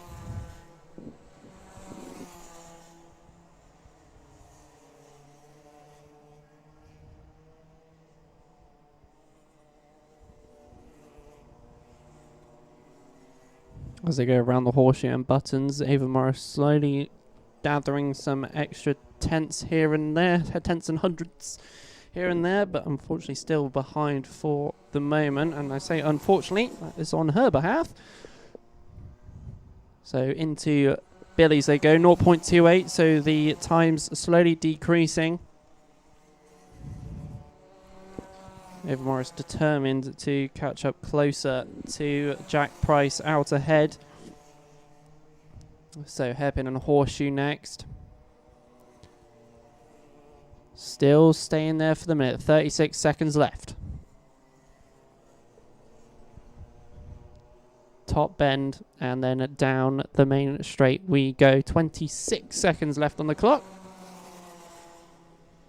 0.2, 2 tenths as that gap. You can sort of visualize how much 2 tenths is. That is not a lot at all as we go down the back straight once again 10 seconds left on the clock, so we're nearing the end of this race as well. Meanwhile, the midfield pack starting to gather up a little bit with Spencer Trahorn, Jacob Davis and Devon Taylor. Those three have managed to sneakily gather themselves together as they pack around the horseshoe. So, last lap then. Jack Price versus Ava Morris. What are we going to get from those two? Meanwhile, it's Spencer Trahorn. It's a 1v1v1. Spencer Trahorn, Jacob Davis, Devon Taylor. What's going to happen between those three? So around the S's. Down the back straight. This time, Spencer Trahorn doesn't spin out. He actually keeps it going this time as we go around at the hairpin towards the horseshoe. Meanwhile, to the top bend as we go for the checker flag, and it's going to fall for the 71, Jack Price. Ava Morris very closely behind. She managed to bring that gap down to 0.17, but is this three here? Is there any changes at the end? Spencer Trahorn sticks and stays in third. Jacob Davis in fourth, and then Devon Taylor fifth. The 26 of Kian Downer in sixth, and then slowly but surely somewhere is Jensen Cox. Is actually in the pits. He went in the pits 3 laps ago. I didn't see that. But there we go. That is the Intermax completed.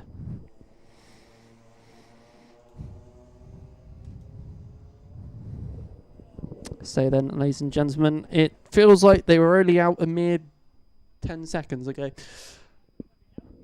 It's time to bring out the Junior Rotax again for their 4th heat of today.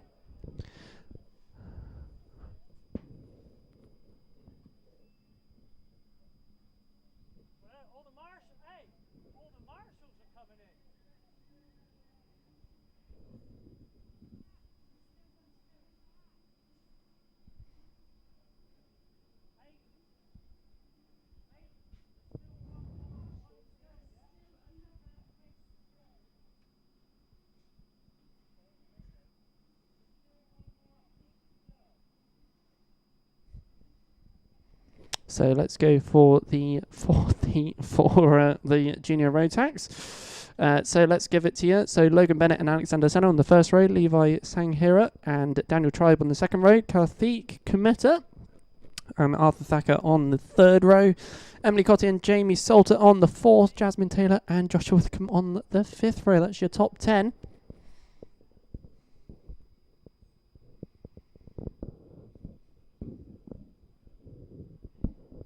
As we get ready for what's probably going to be another wild ride.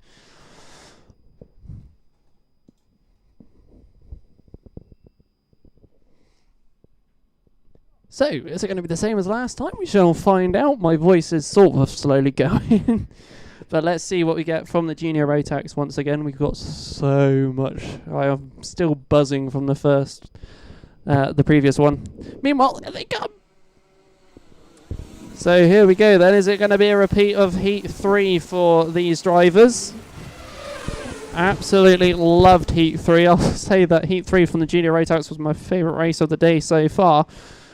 And that's to commentate on, and the action we had was non-stop, quite literally. Let's see what we get for the 4th and final heat for the Junior Rotax. As there's 22 of them all together, they got the benefit of a 4th heat. So let's see what we get for these 8 minutes. 8 extra minutes for the Junior Rotax. What shall we get? Ladies and gentlemen, let's find out with me. Let's see what we can gather from this one.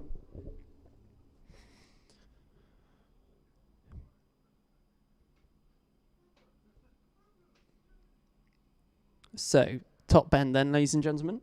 And down the main straight we come for the 4th final heat and the last heat of the day.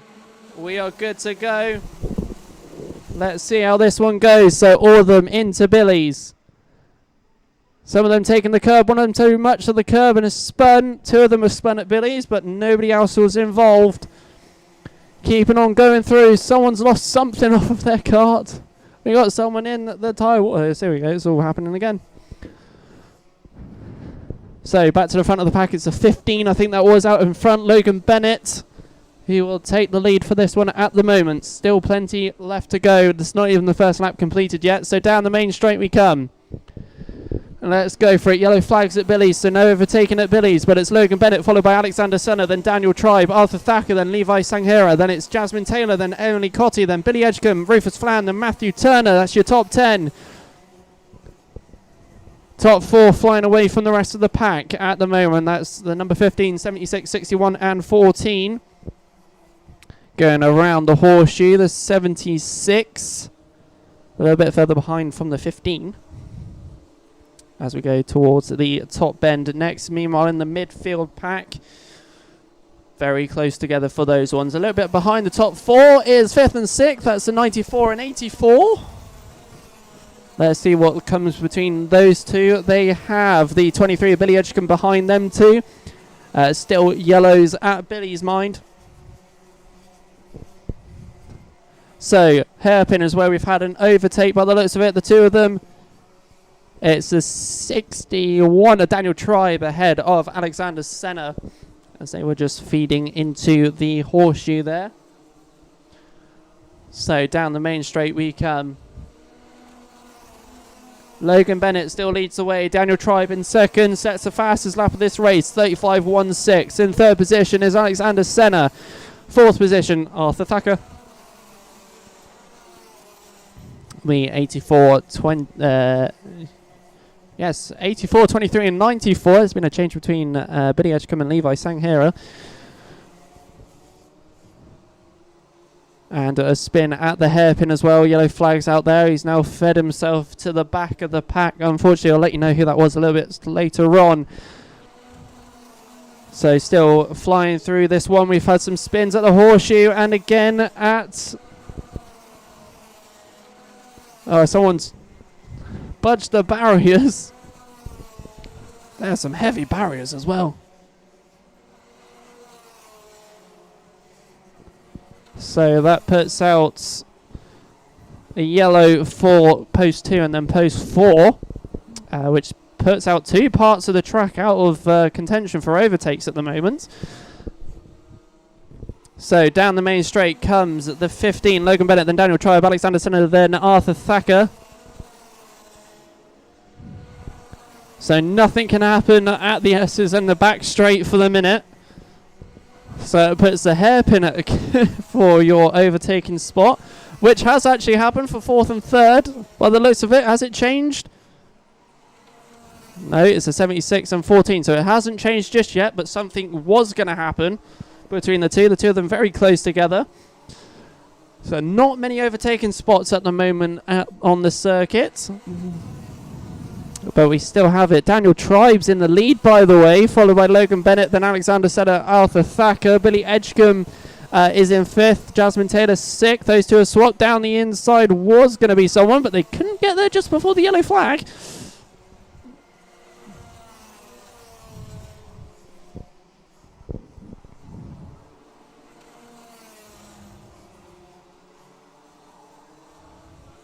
The marshals trying their best to get those barriers back into place to unleash the full track again. And it has done on one side. So through the S's, down the back straight. The S's is back unlocked for overtaking. So down the main straight we go once again. Horseshoe still out of contention because of carts on the barriers, but we shall get the full track back in a few mere seconds. So 3 minutes 20 on the clock. Daniel Tribe, Logan Bennett, Alexander Senna, then Arthur Thacker. That is your top 4. Meanwhile, the 14 right down the inside, little bump of wheels, but he has passed as we go through the S's, down the back straight. Both drivers still going. Very close between the two there. Still flying through this race at the moment. Around the horseshoe. Meanwhile, at the hairpin, into the horseshoe, goes the 20 and 94. Rufus Flan and Levi Sanghera. So let's get an update to your running order. The top 4, the only change between those was Arthur Thacker and Alexander Senna as they're going into Billy's. Meanwhile, darting down the inside is Billy Edgecombe on Jasmine Taylor, going through the S's down the back straight. The 23 now ahead of the 84. So once more, some more opportunities taken there on that. So the horseshoe once again a little bit further back. There are a few together, close together, and down the inside goes to 29 on the 53. It's Joshua Withcombe on Jarek Metters. Meanwhile, Daniel Tribe going over the line once again. Still 2 minutes left on the clock for heat number 4 for the junior Rotax. So our leaders going down into the hairpin.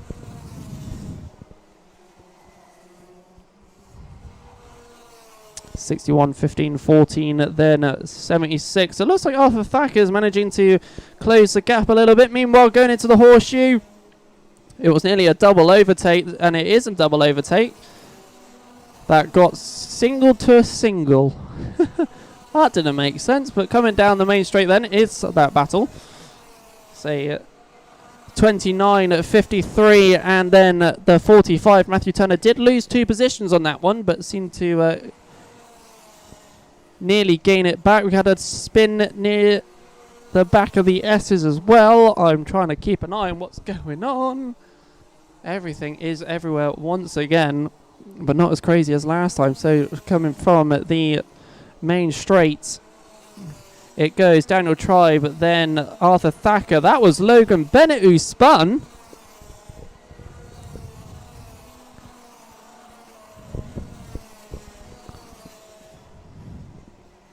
So that's changed that at the top. So it's Daniel Tribe, Arthur Thacker, Alexander Seller, then Billy Edgecombe.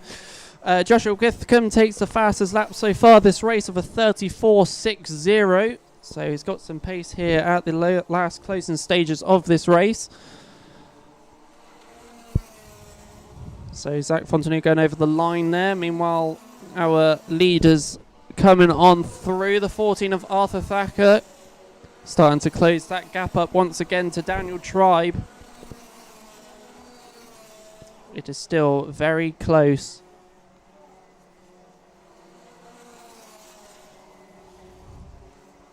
Oliver Grundy going over the line there in 14th position.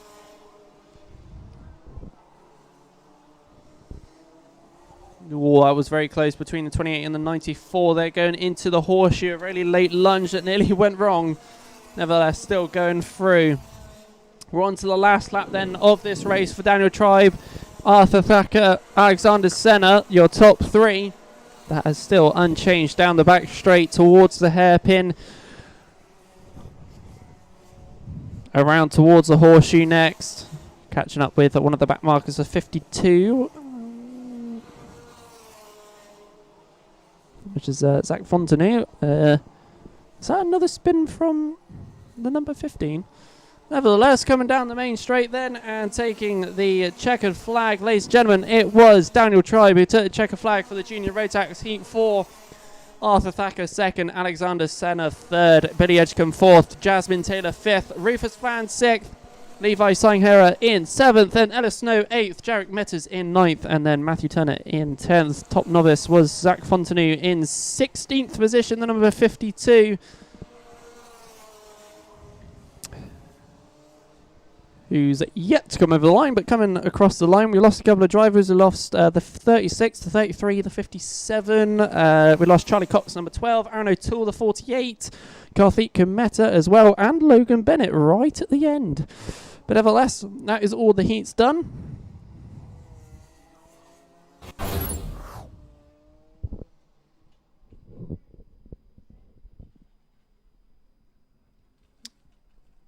And that will do it for this first half of the Clay Pigeon Kart Club Championships, round 1.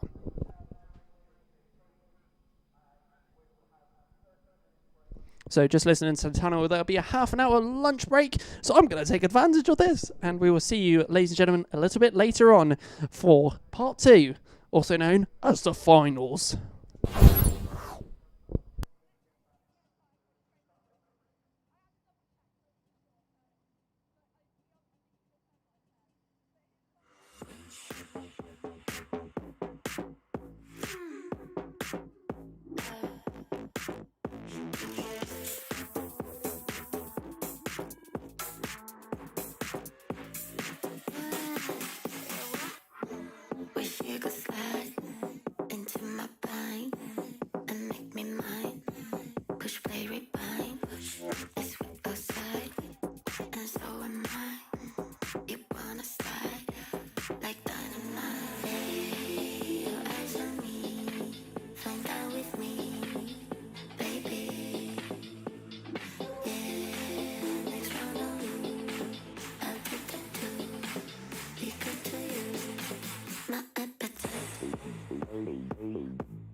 Turn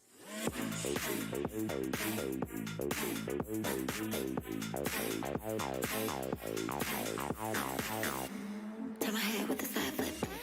I know you like it. Baby, go and earn it. But stay frustrated.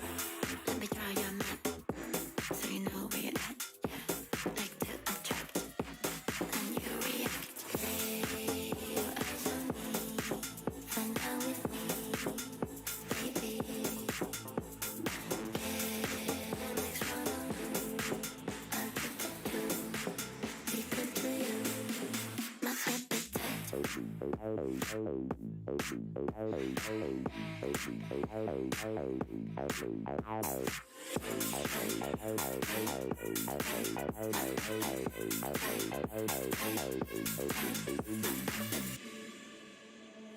Lay your eyes on me, find out with me, baby.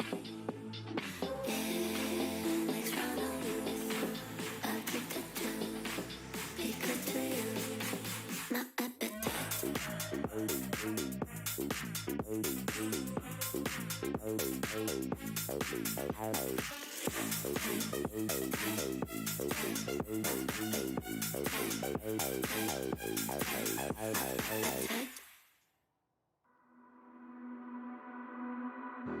I promised I would wait for you, but I'm getting so impatient. Tell me that you're ready now.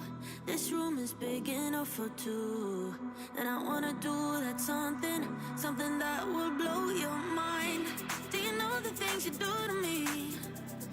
Touch me and I'll make you understand. Yeah. Do you know the things you make me feel? I can show you if you take my hand. I just wanna dance, dance, dance with you. Let me take you under where nobody can see. I just wanna dance, dance, dance with you. Hotter than the summer, so put your hands on me. Put your hands on me, on me, on me. Put your hands on me, on me, on me. Put your hands on me, on me, on me. Put your hands on me, on me, on me,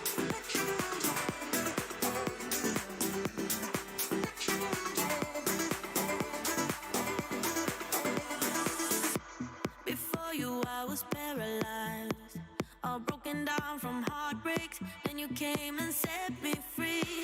You've taken me to paradise, where nothing is a mistake, where we move so flawlessly. Do you know the things you do to me? Touch me and I'll make you understand. Yeah. Do you know the things you make me feel? I can show you if you take my hand. I just wanna dance, dance, dance with you. Let me take you under where nobody can see. I just wanna dance, dance, dance with you. Hotter than the summer, so put your hands on me. Put your hands on me, on me, on me. Put your hands on me, on me, on me. Put your hands on me, on me, on me. Put your hands on me, on me, on me, on me, on me, on me, on me. Put your hands on me, put your hands on me, put your hands on me. I just wanna dance, dance, dance with you. Let me take you under where nobody can see. I just wanna dance, dance, dance with you. Hotter than the summer, so put your hands on me. Put your hands on me. We break up and you slam the door. I messed up on the bedroom floor. What the hell do we do this for? I push you out but you come back. That attraction, we can't fight that. Oh, keep telling myself that I should let go, but I hold on. And oh, keep telling myself that I should move on, but I don't.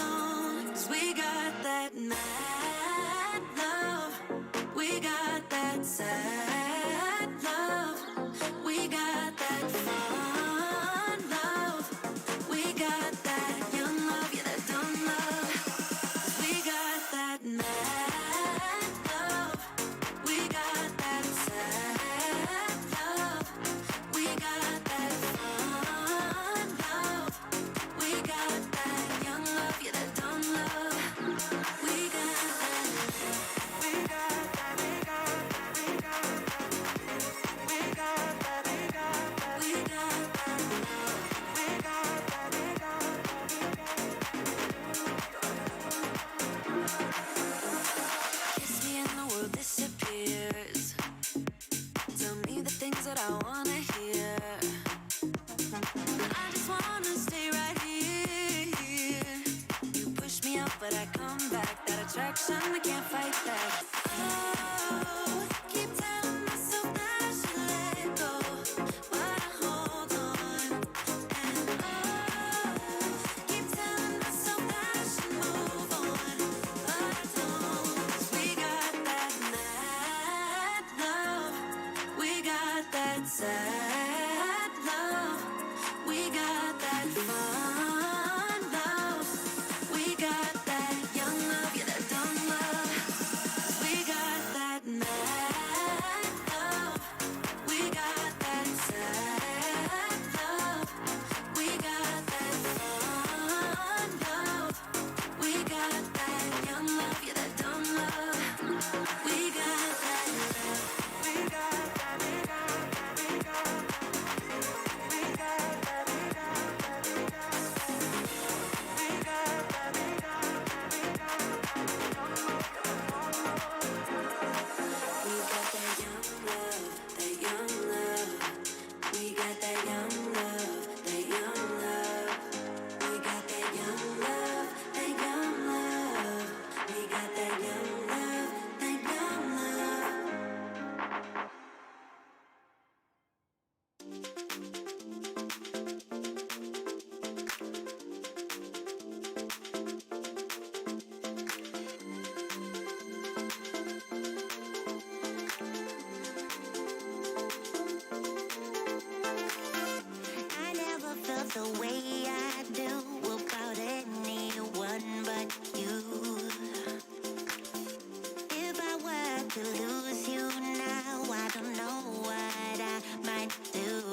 you think that I still owe you anything more than pain, more than the pouring rain? How can there be more to explain? No, I won't go down the drain, 'cause I was there too, always so true, always so blind. We were born restless minds, incompatible, different sides. So we had to read between the lines. I don't think you're worth the trouble, trouble, trouble. I think it's over, then you make it double, double, double. Perhaps I should've known from the get-go that some things are just too hard to let go. But I don't think you're worth the trouble, trouble, trouble anymore. I don't have to wait for the green light from the start. This was an uphill fight. I was at the front, kicking all the way. Yeah. Woo. In so many ways, it didn't feel right. And no longer will you keep me up all night. No longer so true, no longer so blind. I don't think you're worth the trouble, trouble, trouble. I think it's over, then you make it double, double, double. Perhaps I should've known from the get-go that some things are just too hard to let go. But I don't think you're worth the trouble, trouble, trouble anymore.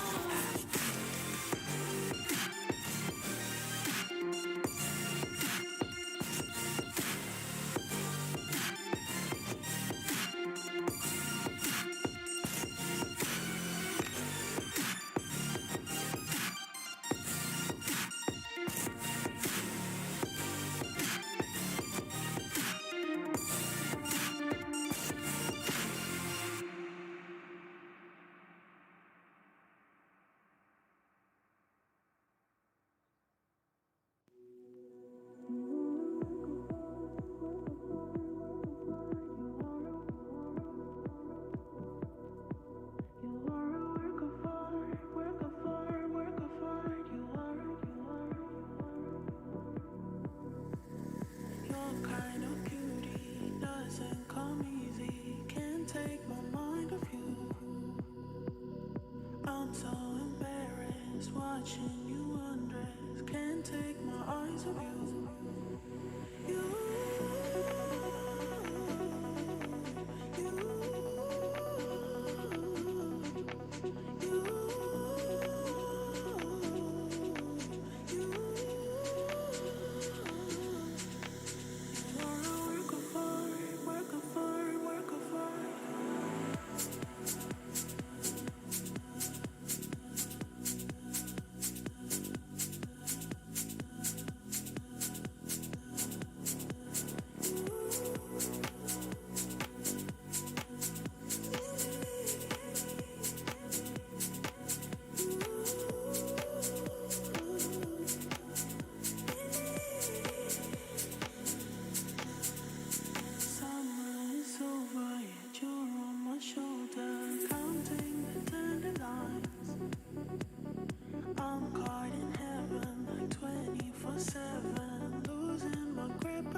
is your beginning. Will colors fade? But it's okay. There is good in changing. Go run away, get it out of your system. Come back when you're older. Go find a place where you can't be the victim. And come back when you're older. Go catch the storm within your broken bones. And be wild, wild, wild. Wild, wild, wild.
cards down on the table, knowing there's no way that you'll be able to win this one. But she's somebody else in the making. First, she just gotta stop all the faking, and she'll be there. But she's wondering if it's gonna feel like she's forever. Wondering if it's gonna feel like she's whenever she leaves her safe space. She leaves her safe space. Wondering if it is forever, or is there some place that will make her feel better? Make her feel better.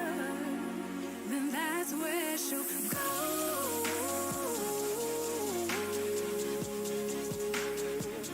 That's where she'll go.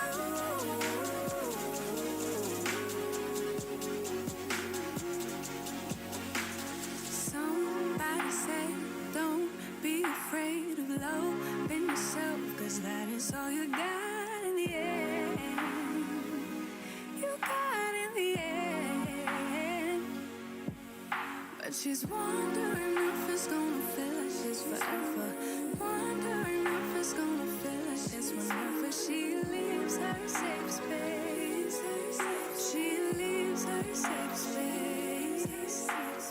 Wondering if it is forever, or is there some place that will make her feel better?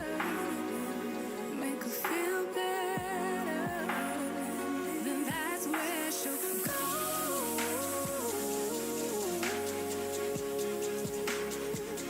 That's where she'll go.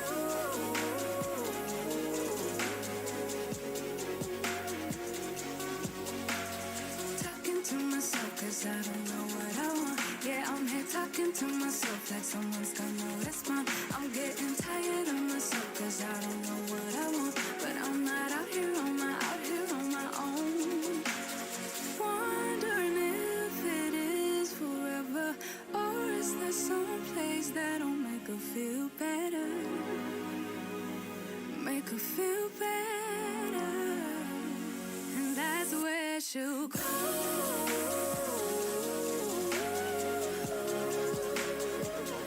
That's where she'll go.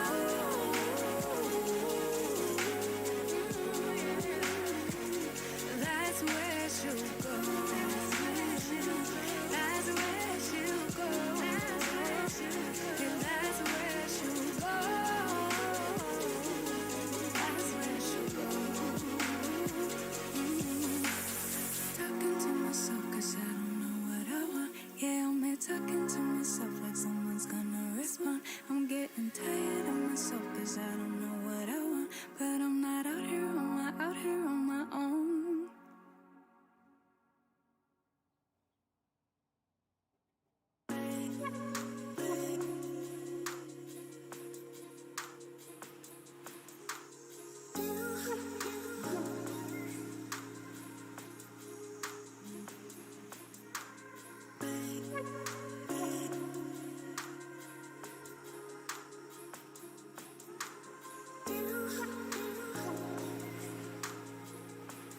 What you wanna do, babe?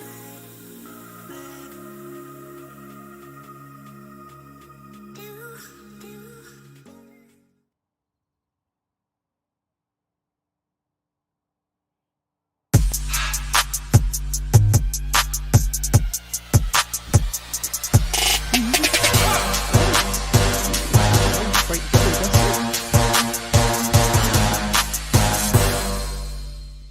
That's a lunch break done and dusted, ladies and gentlemen. We'll be soon underway and getting going. But welcome back. Welcome back to round number 1, ladies and gentlemen. Lunch break is all complete. So, yeah. Let's have some music in the background, shall we, whilst we wait for this a little bit. So, yeah, we'll be soon getting underway for the finals. The finals is where everything comes down to. So caught up with a couple of friends that are out there. One of the novices, the number 95, Patrick Williams-Rahal. He's a good friend of mine, so I thought I'd come and check on him. Make sure he's behaving. Not really, but, you know, just a bit of a catch up with your mates. That's what you do on the breaks. Hey! So yeah, we've got some good stuff going on. It's warmed up in here now a little bit. Hopefully I will warm up a little bit, as it's a bit chilly at Clay Pigeon. It says 7 degrees, but I call rubbish. I ain't 7 degrees. No, that's not 7 degrees. Right. Oh, it's time for the cadets. As they will be the next ones out on circuit. Let's phase out the music. And get ourselves ready for the first lot of stuff. So, hopefully you are all ready to go. I have the list up here for the other bits and bobs. So hello everybody who's watching the YouTube live stream. Hopefully you've all had a lunch break yourselves, eating well, drinking well, keeping yourselves nice and toasty and warm. We still got a lot of stuff to go through yet for today.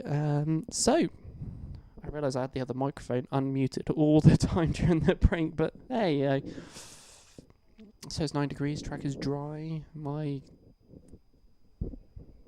says it's 7 degrees, so but yeah, let's hopefully soon get ready for something good to happen with the heats and finals. So we'll be getting underway very shortly, ladies and gentlemen. Hold tight, get yourselves ready, sit back and relax. Exits are at the front and the middle and the back. Don't know why.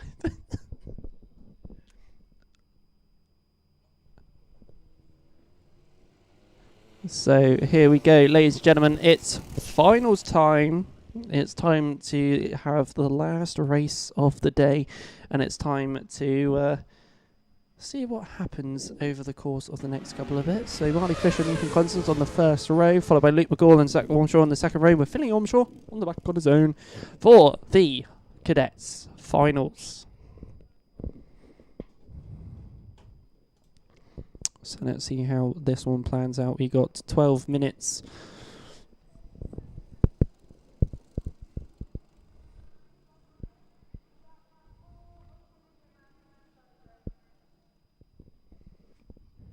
So 12 minutes plus a lap. So we go towards the top bend and down the main straight we come. Let's see what goes for the first final of round number 1. It's going straight away.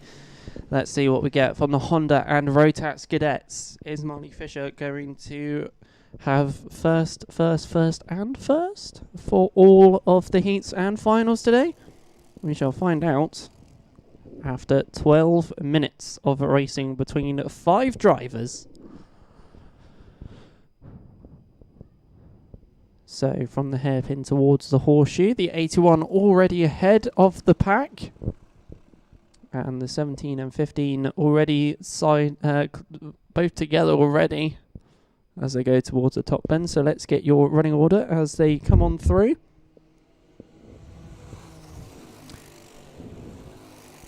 So it's Marley Fisher, followed by Ethan Cousins, then Luke McGall.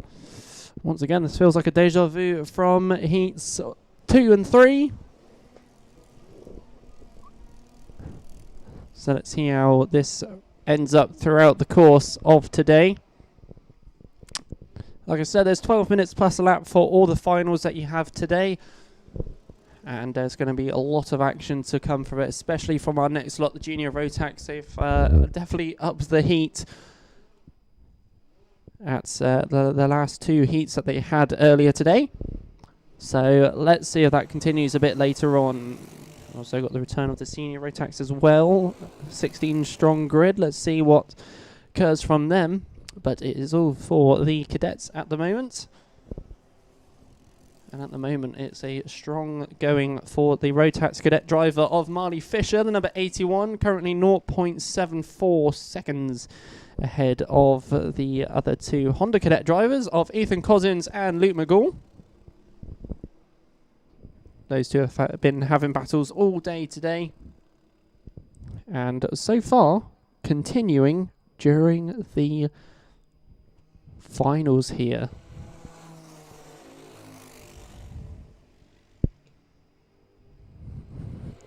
The gap between Ethan Cousins and Luke McGall, 0.07, also known as bumper to bumper, as they're going down the back straight now to try and catch up with Marley Fisher, the number 81.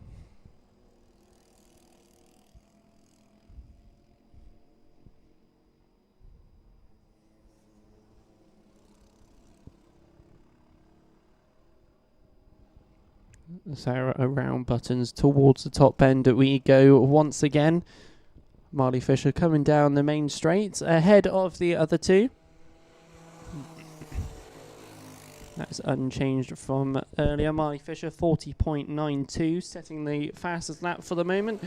Meanwhile, the two brothers, the Zach Ormshaw and Finley Ormshaw, also known as the Ormshaw brothers, both together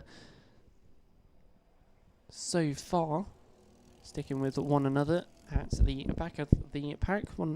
Two of the three novices out there today.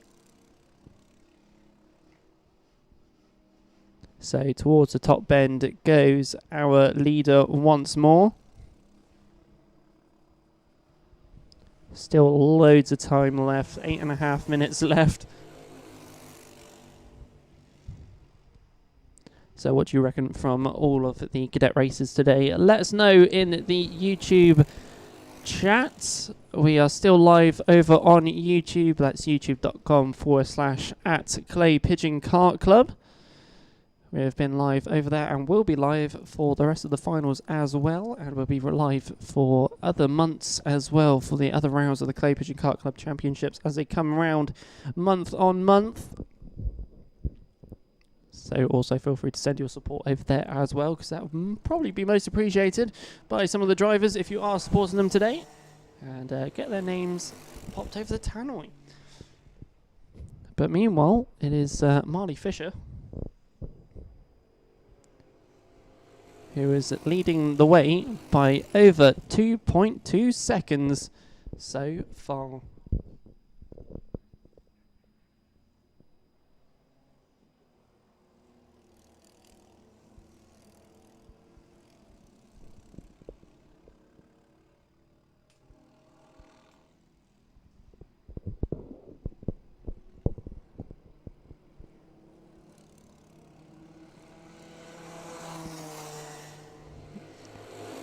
As we listen to the roar of that Rotax Cadet and the two Honda Cadets battling out between the two of them. Ethan Cousins and Luke McGall just staying behind one another. No moves between the two of them in this final so far. In Heat 3, Luke McGall took the call, not to rhyme, but decided to go ahead of Ethan Cousins in Heat 3. And chose to be the lead kart between the two of them, and as such formed a even gap between the three drivers. And so far it is back to how it was in heats 1 and 2, where the two just stuck behind one another. But are they playing it smart and playing the long game and just waiting till a little bit later on, because there's still 6 minutes 13 seconds left on the clock. Still loads of time for stuff to occur during this race.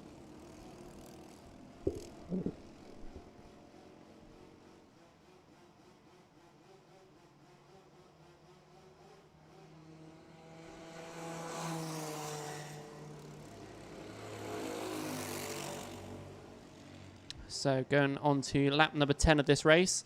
Finley, Marley Fisher still leading the way. Finley Ormshaw at the back of the pack at the moment. He is currently 17.7 seconds away from our leader. Our leader doing 40.7 second lap times here and there. And Ethan Cousins and Luke McGall just chilling in second and third. Still not much happening between the two drivers as we fly on to our 11th lap of the race.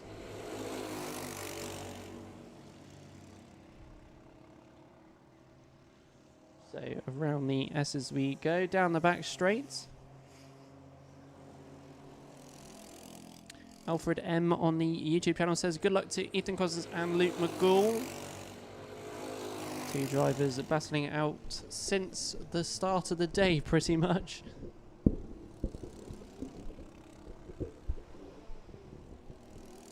As they are the only two drivers that are non-novices. The rest of the drivers on the grid are all novices, including our Rotax Cadet driver, the 81, who has led the way all day so far.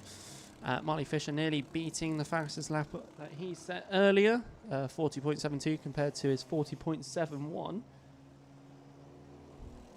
Meanwhile, Luke McGool and Ethan Cousins have swapped places. Down the inside goes to 17 once again. Doesn't quite make it this time though, as they go around the hairpin towards the horseshoe.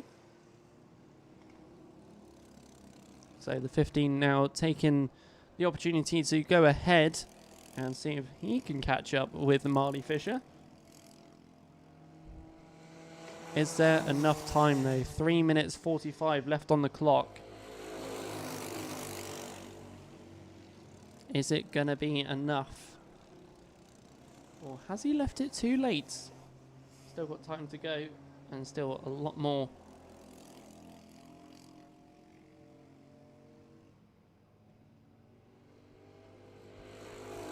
Still a lot more racing to go. So around the horseshoe go the two drivers. Around the horseshoe towards Buttons.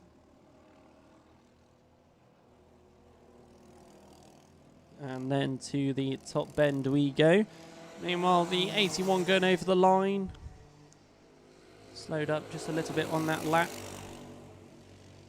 All three of them have slowed down just a tad on that lap, but here we go. Around Billy's we are, through the S's and down the back straight.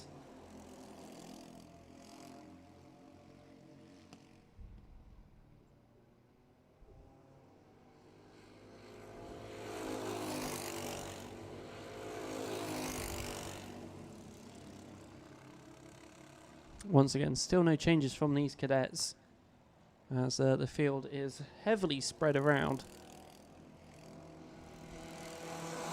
So we go on to lap 15 now. 2 minutes 22 left on the clock. Ethan Cousins almost sideways coming off of the kink. Still stuck behind Luke McGool at the moment. Luke McGool hasn't really released away from Ethan, as he goes down the inside line for the hairpin, and there has been a swap made between the two drivers around the hairpin towards the horseshoe, and it swapped back to how it was at the beginning with the 17 ahead of the number 15.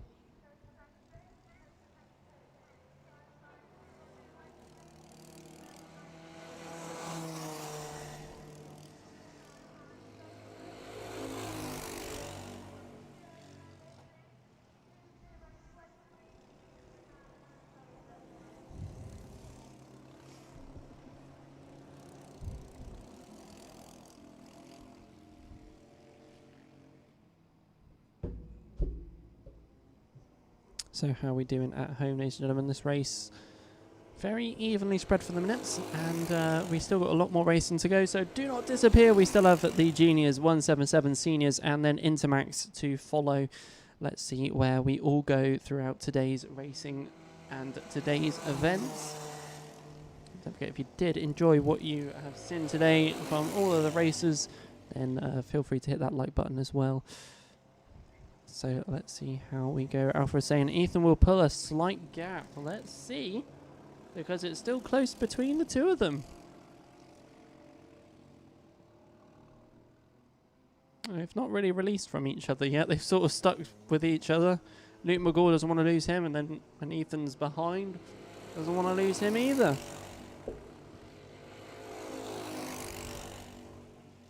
So 26 seconds left on the clock.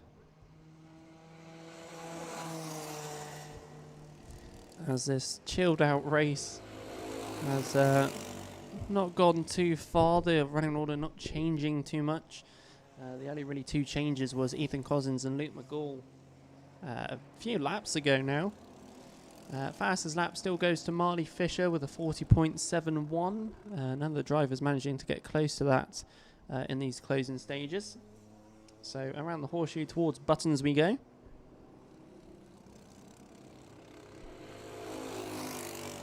As Zach Ormshaw and Finley Ormshaw go over the line, but it's time for the last lap of this race.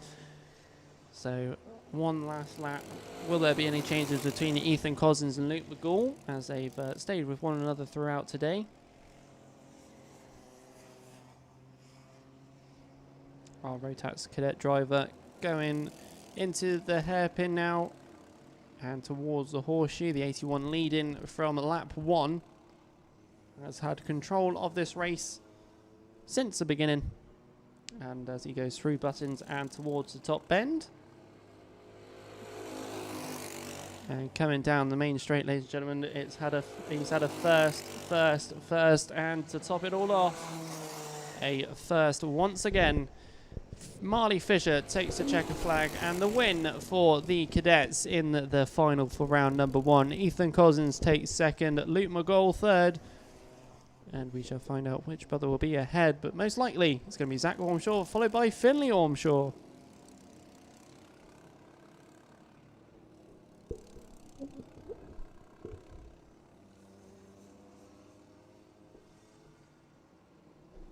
So coming down the main straight is the other two novices and our two other drivers. Zach Ormshaw going over the line, and then Finley Ormshaw as well. But ladies and gentlemen, that is it. That is the Honda and Rotax Cadet final for round number 1. We'll see them back again in round 2 next month. All right then. Moving swiftly on, we'll move to our next one, which is the Junior Rotax final. And it's going to be pretty busy.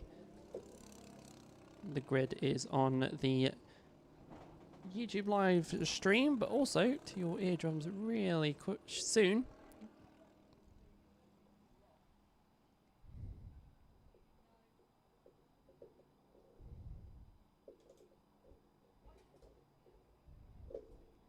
So let's go for the front row. It's Lucas Howell and Charles Green on front row, Daniel Triber and Jack West on row 2, Billy Edgecombe and Arthur Thacker on row 3, Jasmine Taylor and Rufus Flan on row 4. And then on row 5 is Ellis Snow and Jarek Metters. That's your top 10 and your top 5 rows for the start of this race. Let's see how this Junior Rotax grid will give us action-wise, as there is there's a lot to go.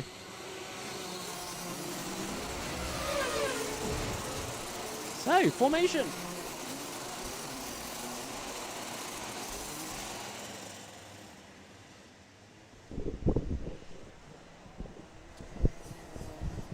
So this is going to be some interesting racing for sure.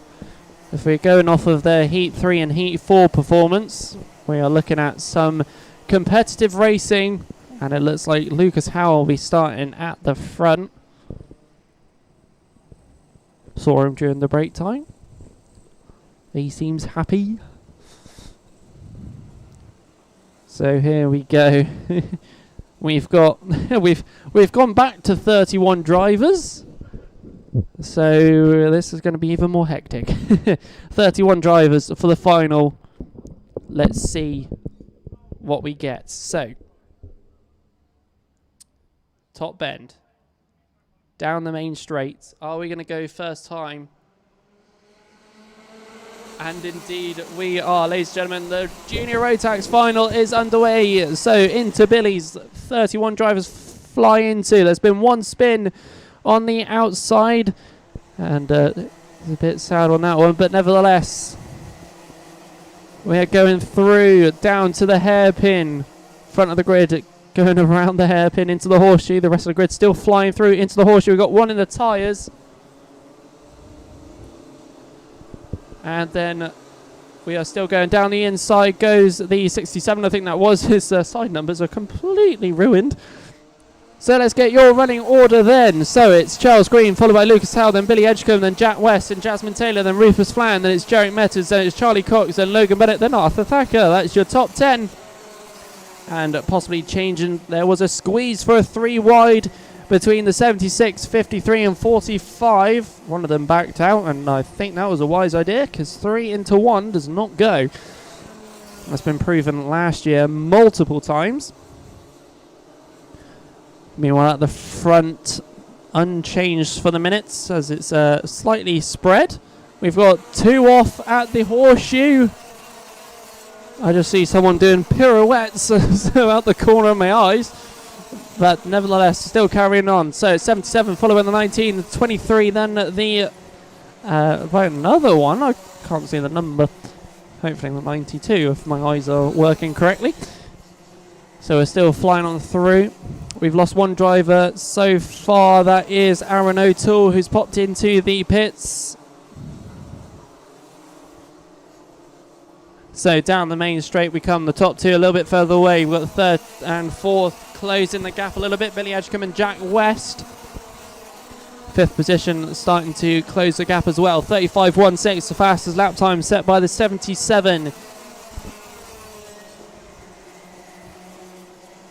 A little bit further back we've got the 95.31. There's been yellow flags at Billy's. That's because we have a spinner who spun at the rear of the pack.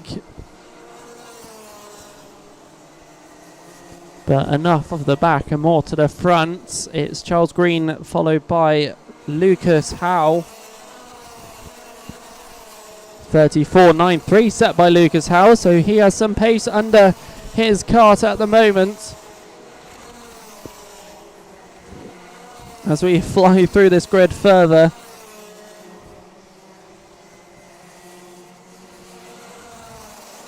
Our top 2 splitting away from 3rd downwards. 3rd, 4th, 5th, 6th and 7th all together. Neither of them want to lose toe of one another as they go down the main straight now. And they come flying on through. One looking for the outer side line and does dart down the inside line and gets ahead. Swapping with the other driver and behind him. Another overtake. So the 84 ahead of the 23. And I think that was the 53 ahead of the 20 as well. So 2 overtakes in one corner by different drivers. Meanwhile, there's still more behind as we go into the horseshoe. The 14 defending off. The 29, 15 and 28 behind. Got quite a few contact warnings coming out. The most recent one is by... the most recent one is Daniel Tribe at the moment. So it's popping up onto my timing screen. So it's getting a bit close between a couple of drivers. Nevertheless, fastest lap time goes to Daniel Tribe, number 61, 34.66. His fastest lap time. He's at the back of the grid at the moment and currently in 20th position. Will Swales making a position up just as he went over the line there. Caught that one out the corner of my eyes. Nevertheless, carrying on, 7 minutes 55 left on the clock, and the number 19 of Lucas Howe closing that gap slightly. 0.39 is the gap.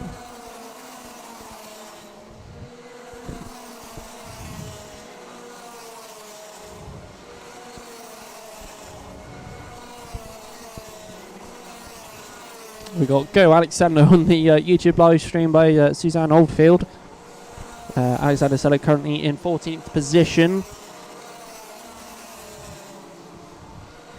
Few changes being made here and there. We'll update as we go over as they go over the line. Top 3, Jack West is starting to close that gap towards Lucas Howell and Charles Green. Jack West does hold the fastest lap time of the 34.62. As he's going down at the back straight. The 84 also defending off Jasmine Taylor. She's been high up throughout today as well.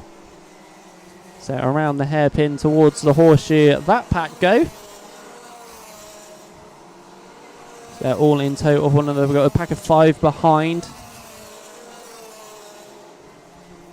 Let's see how this one plays out throughout the day. We've got some more of our back markers coming up. Charles Green and Lucas Howe and Jack West catching up with our back marker mind as we go around Billy's through the S's. Back marker staying out of the way very respectively. The 40 of Charlie Parker.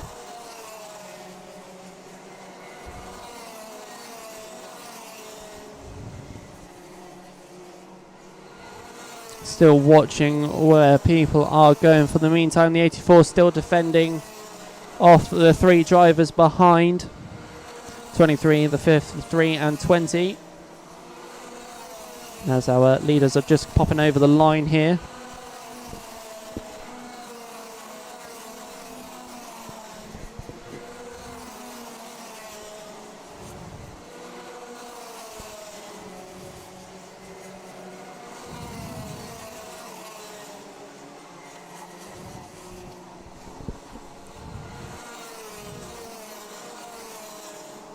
So 5 minutes 40 left on the clock. And it's still Charles Green, Lucas Howard, Jack West coming down the line.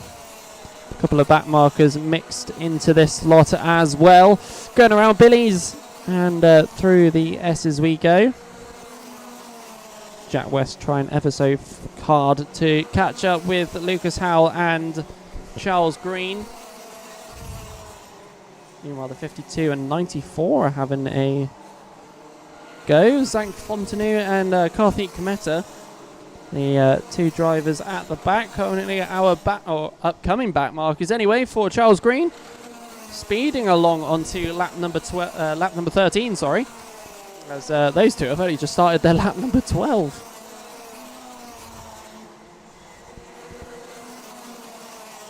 So still not too much change. Jack West 34.58, the fastest lap time currently. Karts all over the place on this circuit. It's filled. 31 drivers, the biggest grid of today. And as such, it shows when there is action going everywhere and changes everywhere. Previous lap, Billy Edgecombe made a position up, and so did Rufus Flan.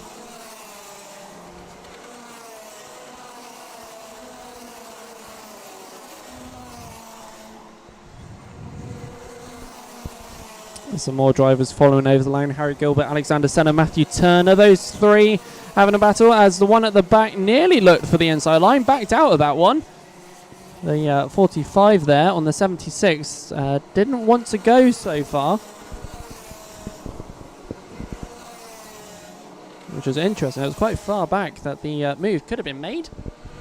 Played it safe for now. So Charles Green still leading the way, and I can see the 19 is right behind at the moment. 3rd and 4th, possibly a change in as they went through the S's. They've stuck behind one another for now. The 94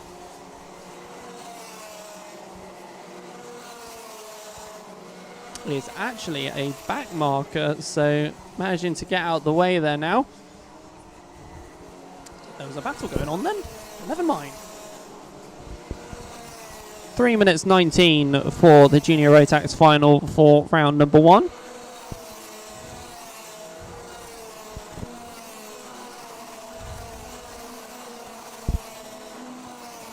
Joshua Withcombe making up a position that lap number 29 on the 14. Arthur Thacker down into 9th position. And Joshua Withcombe up into 8th. Meanwhile, at the S's, we've got the 53 there. Jarek Metters, Joshua Withcombe, Arthur Thacker and Charlie Cox. So speaking of the Devils, so going around the hairpin towards the horseshoe now. And still pretty much all together for the minutes. So down the main straight we go. Karts all over the place. The 52 and 40 in the middle of the top 10. As we still fly on through. The 77 now catching up with the 33. I think that was.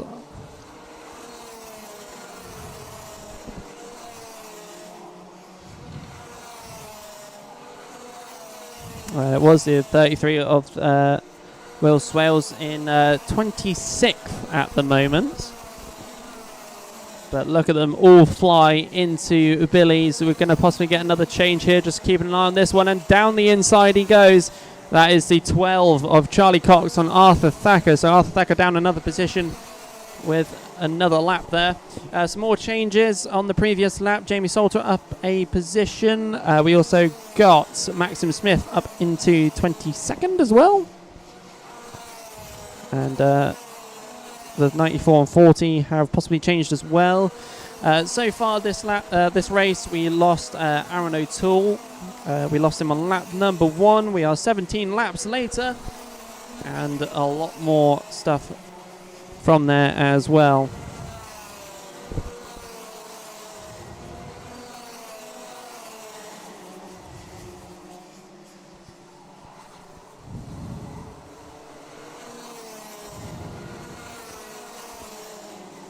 So fastest lap time still staying with Daniel Tribe, 34.56. So well done to him having that one early on.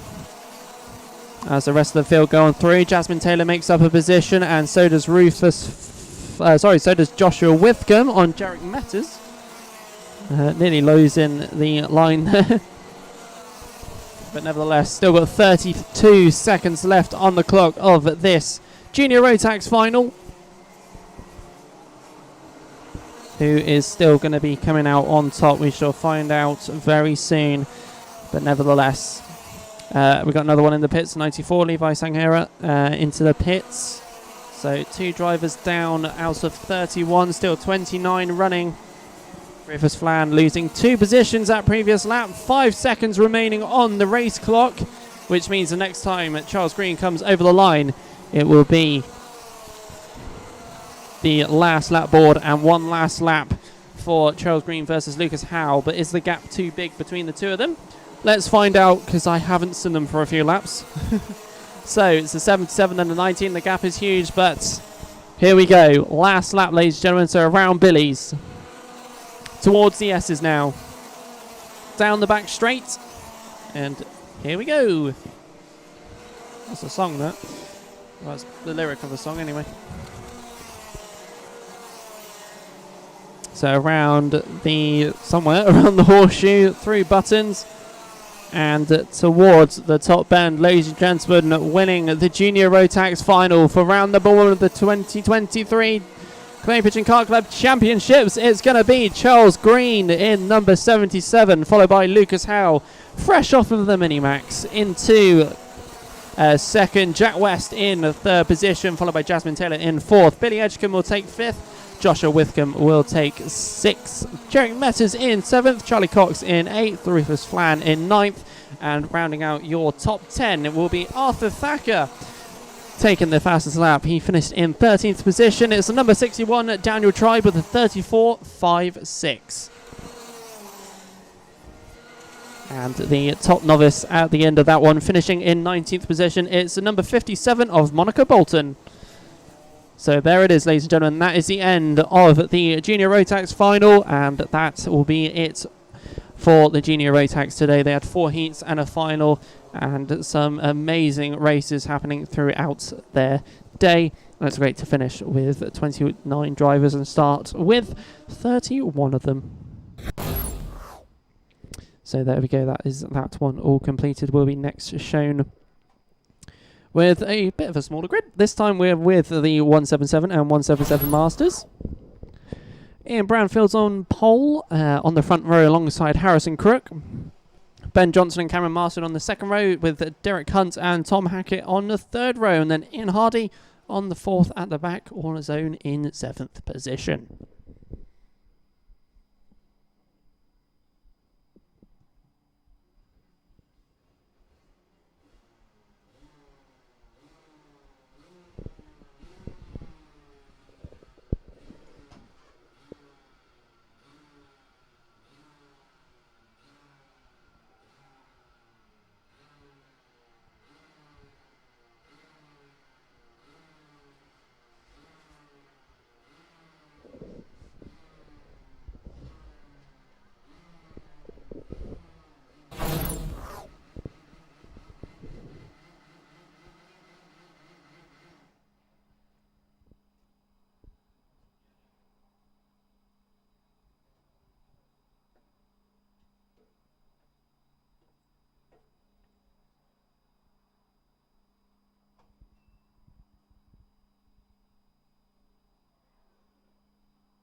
So just waiting on the next grid to fly out, the 177s. We've been live.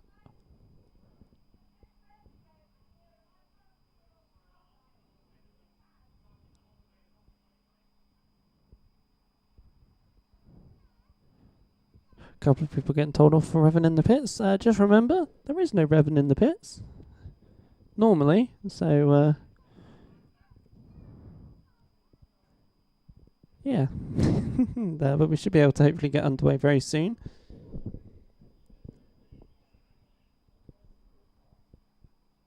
They're just sorting out the tile as well. But yeah, we've been live for about 5 hours, 26 minutes. That's a full day, well, nearly a full day's commentating. We still got, three lots of 12 minutes to go. 36 minutes. So just probably about 40 minutes altogether. So yeah, not bad. We've still got a lot more to go. But yeah, round one has been busy. It has been busy, especially for the juniors. So cannot wait for round two. Hopefully we get a few more from other classes. Join us for next round if you want to. The entries are open. Pop over to www.claypigeonkartclub.com and get yourselves entered in. So entry, like I said, entries are open. And hopefully everybody at home, you've been enjoying the Clay Pigeon Kart Club live stream here. Like I said, if you have enjoyed it, please hit that like button. It would be most appreciated. But also hit that subscribe button as well. We've hit 600 subscribers, which is more than thank you from myself on my end for the show-wise. But nevertheless, please hit that subscribe button. It's free to do so. So then, ladies and gentlemen, it's time for the 177 and 177 Masters for the final. Let's see what we get from the 7 drivers that have been out here all throughout today for the 177s. Let's see what sort of result we'll get from these 7. So 12 minutes plus a lap. Which one will be on top? Is it going to be Ian Branfield, Ben Johnson, Harrison Crook, Cameron Marston, Derek Hunt, Ian Hardy or Tom Hackett? Which 7 will it be?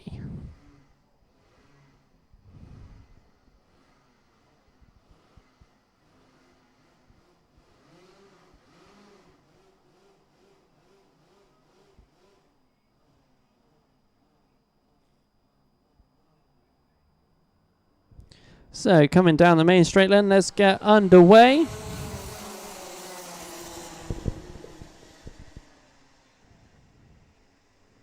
And into Billy's and through the S as we go. A slow start there from the 46 going around the S's. Felt like slow motion for a second going through the S's, but it is the 46 leading the way. Going into the horseshoe next. It's a 46 followed by the 72, then 64. Buttons and then the top bend is next. So let's see how it goes. Let's get your running order officially as they come over the line. So it's a 46 followed by the 72, 64, 61, 22, 54, then 15.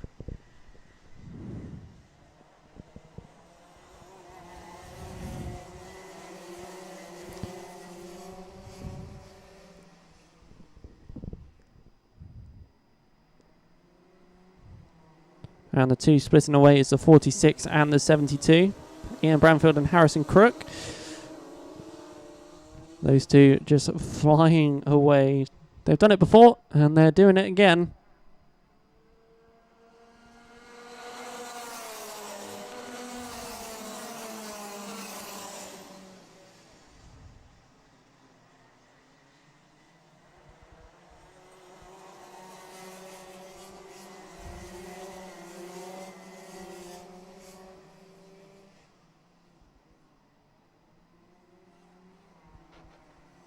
Harrison Crook with the fastest lap time. It's a 38.16.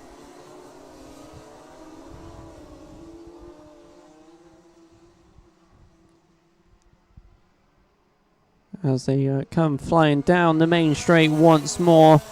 The gap 0.47 between Ian Branfield and Harrison Crook. As they go around Billy's down the back straight. Meanwhile, in the middle of the grid, it's sort of even Stevens. As the gaps are pretty much equal as they're going around the hairpin towards the horseshoe, where our leaders are at the moment, Ian Branfield and Harrison Crook.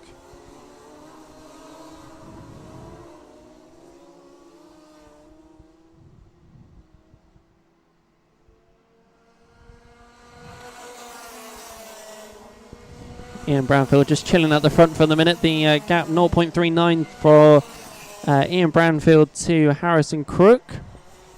So we shall see how that plays out over the course of the next 9 minutes 12 seconds. Ian Branfield and Harrison Crook have a history of battles in previous live streams and previous rounds. So hopefully that will continue as we go throughout the rest of today. As they fly on past the microphone we have down there, 36.61 now set by Harrison Crook. So through the S's down the back straight we go. I have a feeling I've left a battery in this camera angle because the lens is starting to fog up almost. That's going to be warm. Oh dear. So yeah, the 177s back at it again, ladies and gentlemen. 36.15 is the fastest lap time. Hopefully something occurs from this throughout the rest of today. Hopefully you've all been enjoying this as well.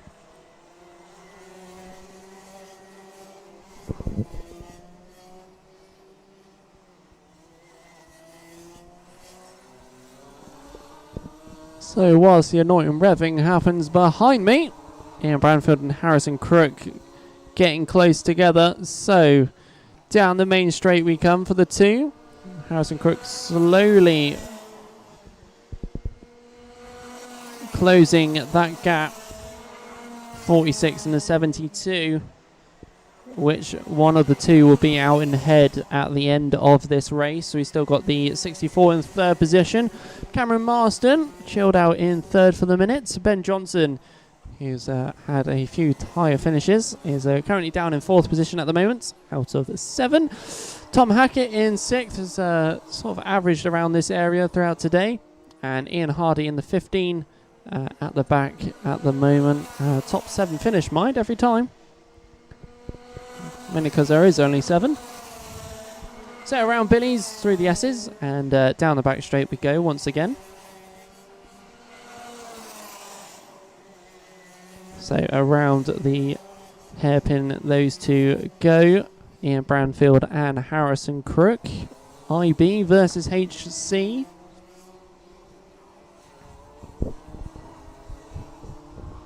They're really just keeping with one another.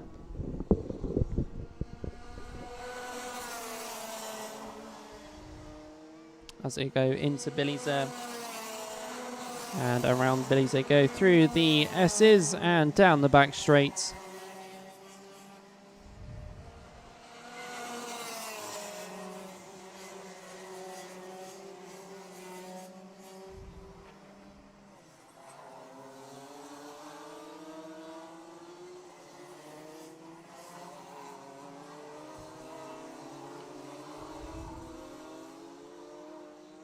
So going on to lap number 11 now of this race. Still unchanged between Ian Branfield and Harrison Crook. The gap just over 3/10. Cameron Marston 4 seconds behind Harrison Crook and 5 seconds behind Ian Branfield. Cameron Marston sort of chilled now. He's got a bit of a relatively big gap behind him and a massive gap in front of him. So will it increase or decrease? We shall find out throughout the course of the rest of this race as it flies on through. 5 minutes, 16 seconds left. Let's listen to the rest of this one. So if you're watching at home, turn your speakers or headphones up as we listen to some Rotax Cadet. Rotax Cadet? What am I saying? Some Rotax engines.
For those at home that were listening, you may have heard someone skid out. The driver is okay, by the way.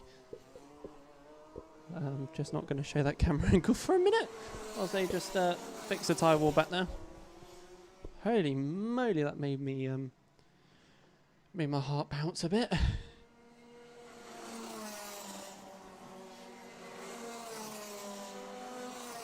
Really made my heart skip a beat. Holy moly. So I better let people know, because there's a bit of a whack. The driver's okay. It's just he's now taking a breather.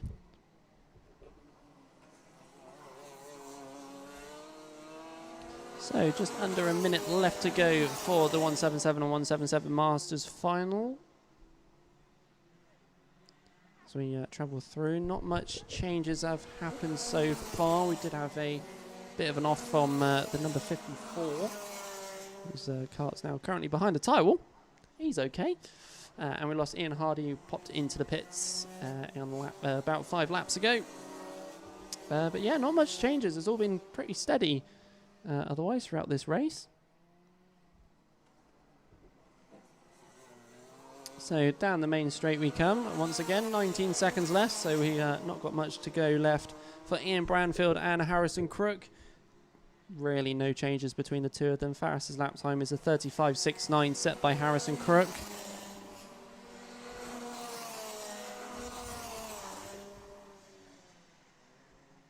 So it's pretty speedy between the two of them, and they've both been pretty even. The gap has increased quite a fair bit. It's the second gap. I've been watching the timing throughout the last few minutes, but here we go. Last lap, ladies and gentlemen, before we have the senior Rotax final. It's going to be hopefully a really good final for the seniors.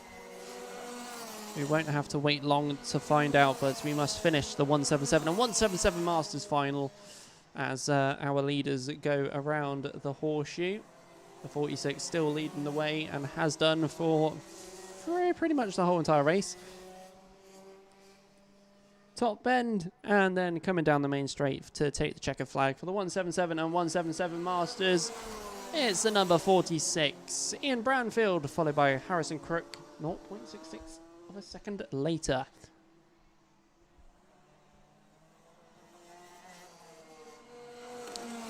And 12 seconds after Harrison Crook, Cameron Marston takes third, Ben Johnson fourth, and Derek Hunt. The two DNFs that with this one is Tom Hackett and Ian Hardy. So there we go. That's the end of the 177 and 177 Masters final. So yeah, once again, Tom Hackett's okay.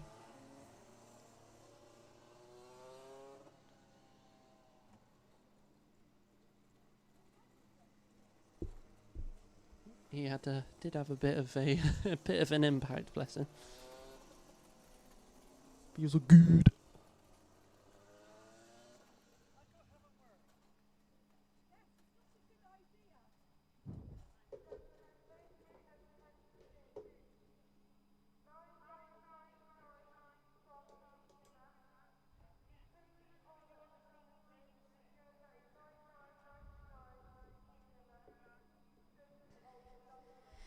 So just waiting for a recovery that's being recovered from the tyre wall.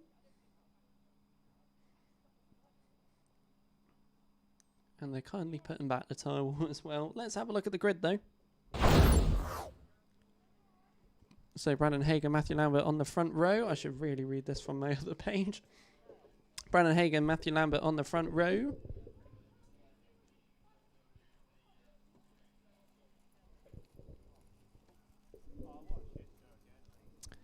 So as they sort out the tyre wall on the kink, let's go through the senior Rotax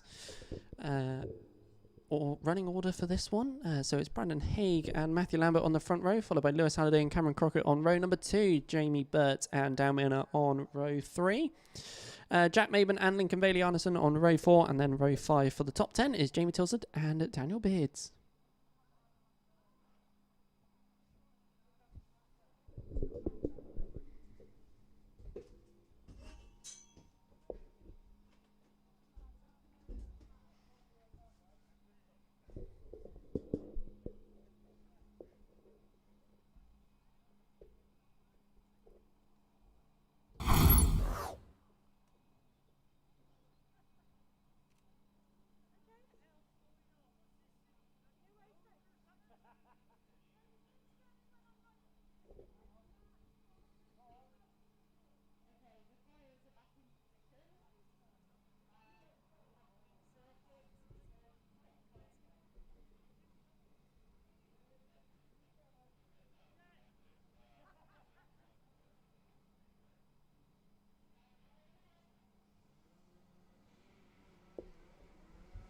So here we go then. Just looking at the points, the qualification for Jamie Burt and Dan Milner is exactly the same point, 70 apiece.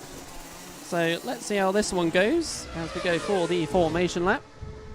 And yes, I do realise that my transition sounds do come out of the channel. Whoops. So who's going to end out on top after the end of this final from the senior Rotax? 12 minutes plus 1 lap. Who is going to be the one that ends out on top? We shall see. So let's get ready, ladies and gentlemen. Let's warm ourselves up. And whilst they warm up their tyres up, and let's get ready.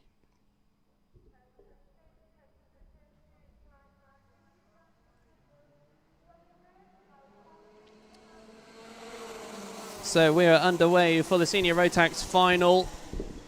And everybody seems to keep it on the good stuff as we fly on around Billy's and towards the S's. And down into the hairpin we go to fully kickstart half of this opening lap here. So around the horseshoe, buttons, and then the top bend. And then we can get underway for this race. To give you the running order as well in a brief moment's time. So is Matthew Lambert leading the way, followed by Brandon Haig, then Lewis Halliday, followed by Cameron Crockett, then Dan Minor, Jack Maidman in 6th, Lincoln Bailey Arneson in 7th, Jamie Burt in 8th, and then Jamie Tilsid 9th, and Bertie Wellesley in 10th. So around the S's is a bit of a Q train for the minutes as we fly on down.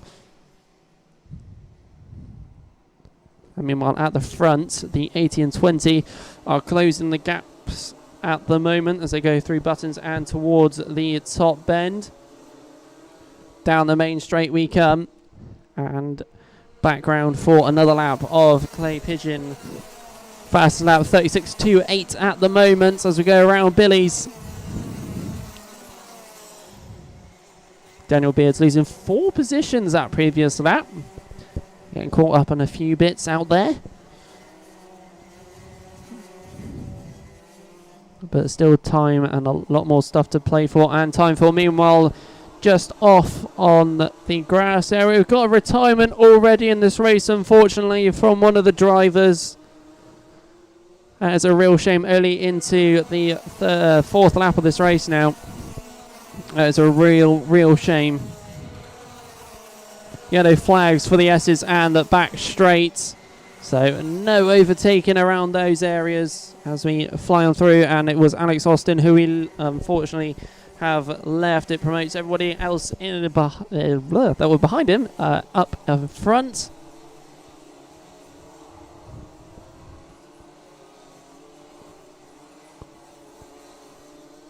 So down the main straight we go once again.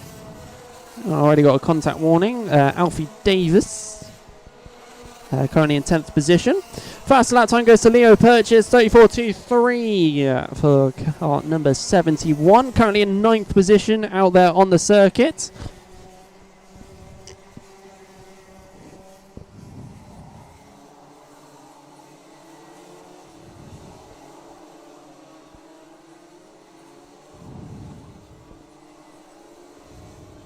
So coming back down once more. Top 3 starting to close up between one another. Lewis Halliday coming onto the back of the 2. Brandon Haig and Matthew Lambert are very close together. Down the inside goes the the 60 on the 20. They swap positions at Billy's and they swap back again. So at the hairpin then. And to the horseshoe. Down the inside goes the 20 once again. Is it going to happen? A squeeze down the inside once more. But the 20 has the inside line for buttons. So it stayed ahead as we go to the top bend and down the main straight. And as such, your running order has changed ever so slightly. But will it be for long? I'm not sure. Brandon Haig taking a defensive line going into Billy's has invited the 2 behind. Lewis Halliday, Cameron Crockett and Jack Maidman into the battle for the top 5 now. So Lewis Halliday darting down the inside, promotes himself up into 2nd temporarily. I say temporarily, but it's now for the moment as he's secured that one. And the 17 of Jack Maidman ahead of Cameron Crockett, making a storming return from his early end to the 2022 season. Call it a series as well. So going back in once more. The 20 still leading the way. 20 followed by the 56, followed by the 80, is the 17, then 88. Meanwhile, the number 95 of Patrick Williams-Rahag at threat from Ollie Bailey and Daniel Beards behind him. Defending going around the hairpin towards the horseshoe, sticking on the inside line. The novice showing his racecraft early on in the season.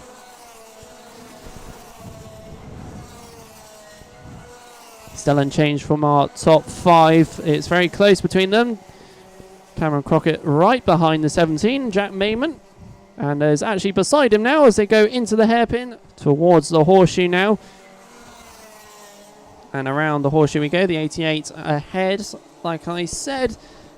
And change that order for the minutes. But it's still Brandon Haig ahead for quite some time now.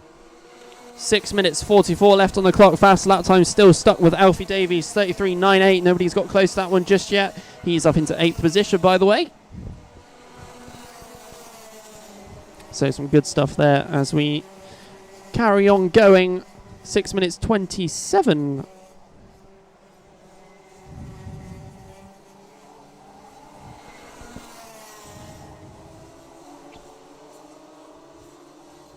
So carrying on, Patrick Williams-Rahag really hanging on to that 13th position today.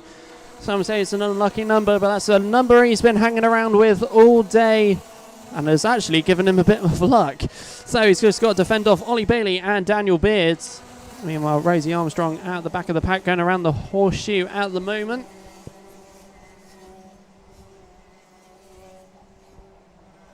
So around the horseshoe we go for our leader. Lewis Halliday's backed off slightly. Is he preserving for the end of the race? Don't forget there is more laps going on. Meanwhile at the horseshoe there, just missed it on the YouTube live stream. The 54 trying to go down the inside of the 95. Took too much curb and has had to slam on the brakes, slam on the anchors a little bit. So Patrick Williams-Rahag now has a bit of a gap between him and the 54. It's catch-up time for those two once again. So Patrick or Paddy stays on to 13th. Rosie Armstrong just going over the line there. And coming over the line shortly is Brandon Haig, our leaders. 5 minutes left to go as we go in for the next lap of this final. The penultimate final of the day as well will be followed up with the Intermax final. And we'll have our first Intermax winner for 2023 and at the Clay Pigeon Kart Club Championships in its attire. So let's see how this continues following through. So still no changes as we go on into another lap. The 20 Brandon Haig with a 1.84 second gap. Matthew Lambert's now catching back up with Lewis Halliday with Cameron Crockett behind, and then we've got Jack Maven behind him. Or is it? Because the 71 of Leo Purchase is now ahead of Jack Maven, so that fixes and changes that one up.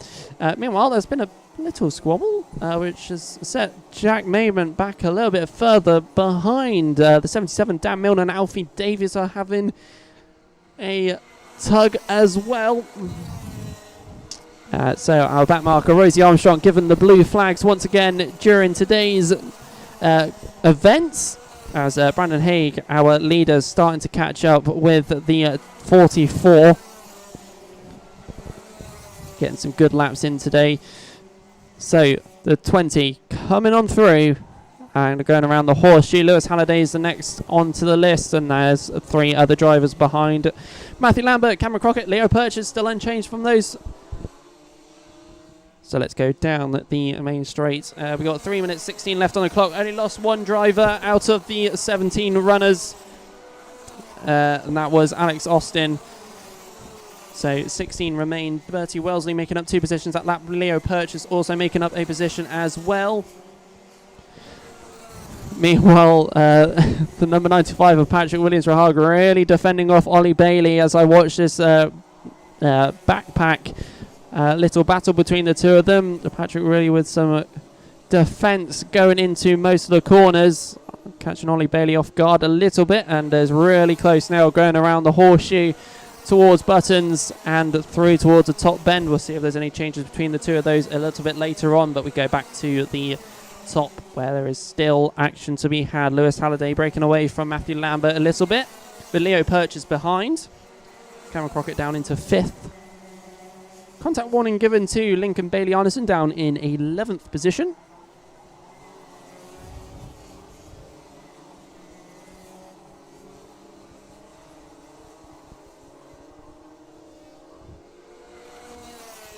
Brandon Haig with a 2.4 second gap. Now 2.6. 2 minutes left to go. Is Lewis Halliday going to try and catch up with the leader anytime soon? Yellow flags down at the start of finish, and that is the 44, I think that is. He's just trying to unwedge herself from the grass. That's Rosie Armstrong there, one of the novices in the grid at the moment. Currently a lap down from everyone else at the moment. Meanwhile, our leaders coming back through. 1 minute 26. No changes from the top 6. And in 6th is Alfie Davies, the one with the fastest lap time of a 33.98. Meanwhile, Patrick Williams-Rahag with a bit of a gap now to Ollie Bailey, much to his pleasure. As he goes down the S's, down the back straight, that number 95.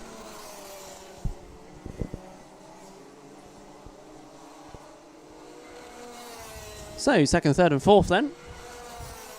Still within reach and distance between the 3. 71 using the kink curb a little bit to pull him around around the corner. I'll get my words out at some point.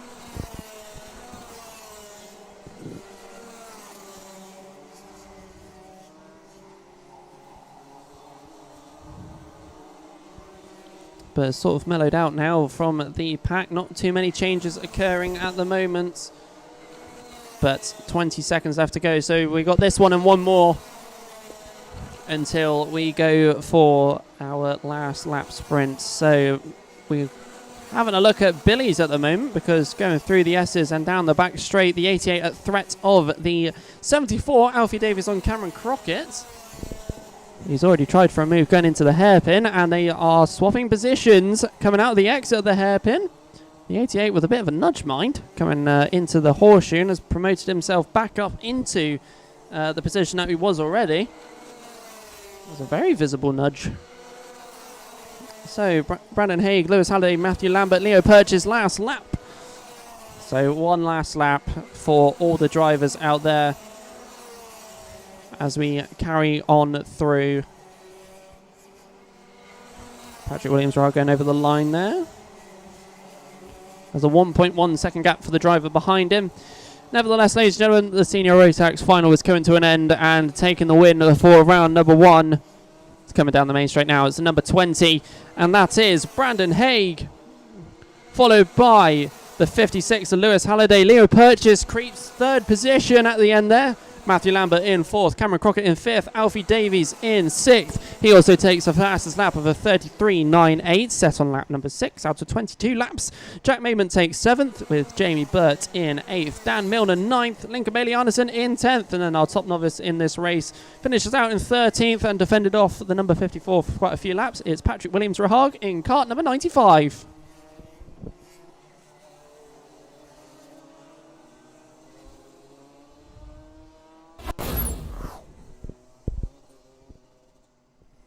So, ladies and gentlemen, we are closing to the final of the finals.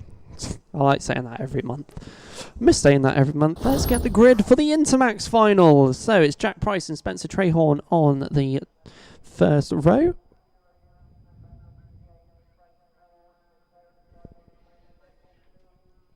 Followed by Jacob Davis and Devin Taylor in the second row. Then we've got Kian Downer and Ava Morris in row number 3. And then Jensen Cox at the back in 7th. Got a recovery. Got a recovery to happen. And then we'll be able to get underway with the last final of the finals. This is the last final of the finals. The final of the finals. I don't know why I like saying that every month. But ladies and gentlemen, we are coming to a close. 12 more minutes of racing to go.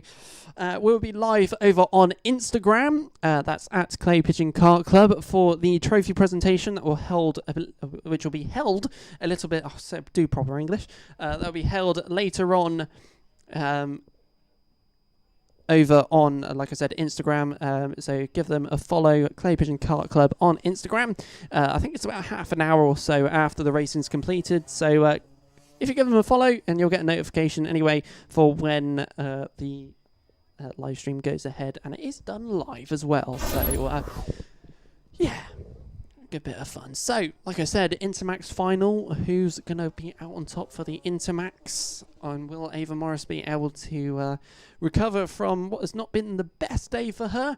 But at the end of the day, she has a small grid to fire from the back from. So even though she is in I think it's sixth position. I can't remember. I should really check this before I say stuff. But yes, she is. Yeah, she's in sixth. So she's only got to go from sixth position up to first. So it's not really too far to go. So knowing her history in Honda Cadets last year, she could be flying up to the top. But she has the competition of Jack Price, Spencer Trayhorn, Jacob Davis, Devon Taylor as well to contend with, and even potentially Kian Downer. She's got the whole grid. So here we go then, ladies and gentlemen. It's the final of the finals. It's the Intermax final. Let's see how this one plays out. The last 12 minutes of racing today. So prepare yourselves. So we're on the formation lap for the last time, or potentially the last time today. It could be a false start, you never know. Let's see how this plays out, ladies and gentlemen. For the last time today, it's the Intermax final.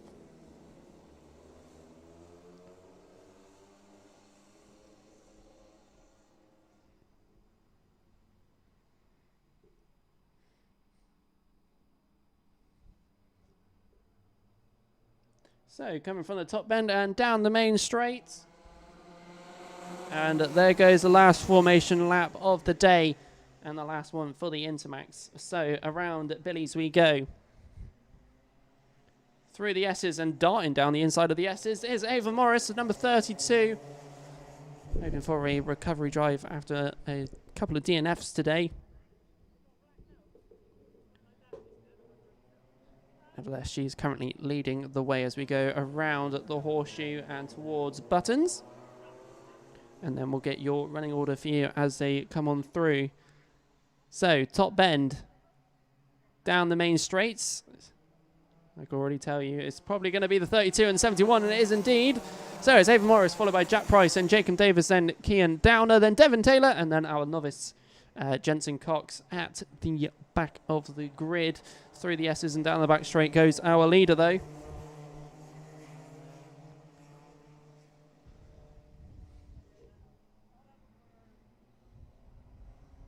As I go around the horseshoe.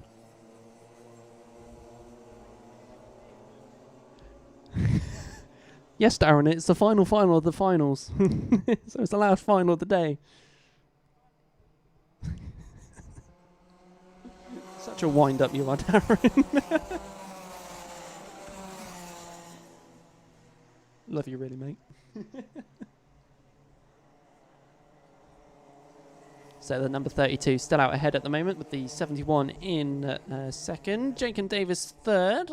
And it's splitting out evenly so far. It's only just begun though. Still plenty of time in this final. So, to the top bend. Down the main straight. And we go into the next lap of this race for the Intermax. The Intermax class on its debut at the Clay Pigeon Kart Club Championships. And the new class for 2023. That's great to have 6 drivers so far. We've we already got 6 drivers. 6 drivers to show us the way through this one. Some good racing from these as well.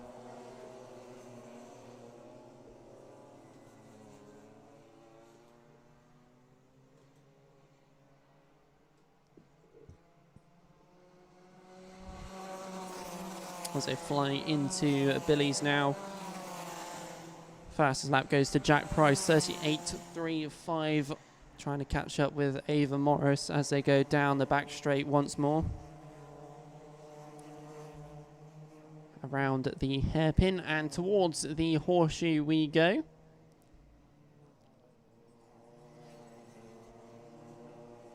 Meanwhile, at the rear of the pack, we've got the 26 and 14 close together as well. That seems to be a common occurrence with the previous heats that we had earlier today. Devon Taylor and Kian Downer. Speaking of the Devils, nearly going side by side before the start finish. As they go around Billy's and through the S's. Meanwhile, going down the back straight, Jack Price catching up to the rear of the 32 as they go around the hairpin towards the horseshoe. Is there going to be any change between these two early on? 8 minutes 19 left to go.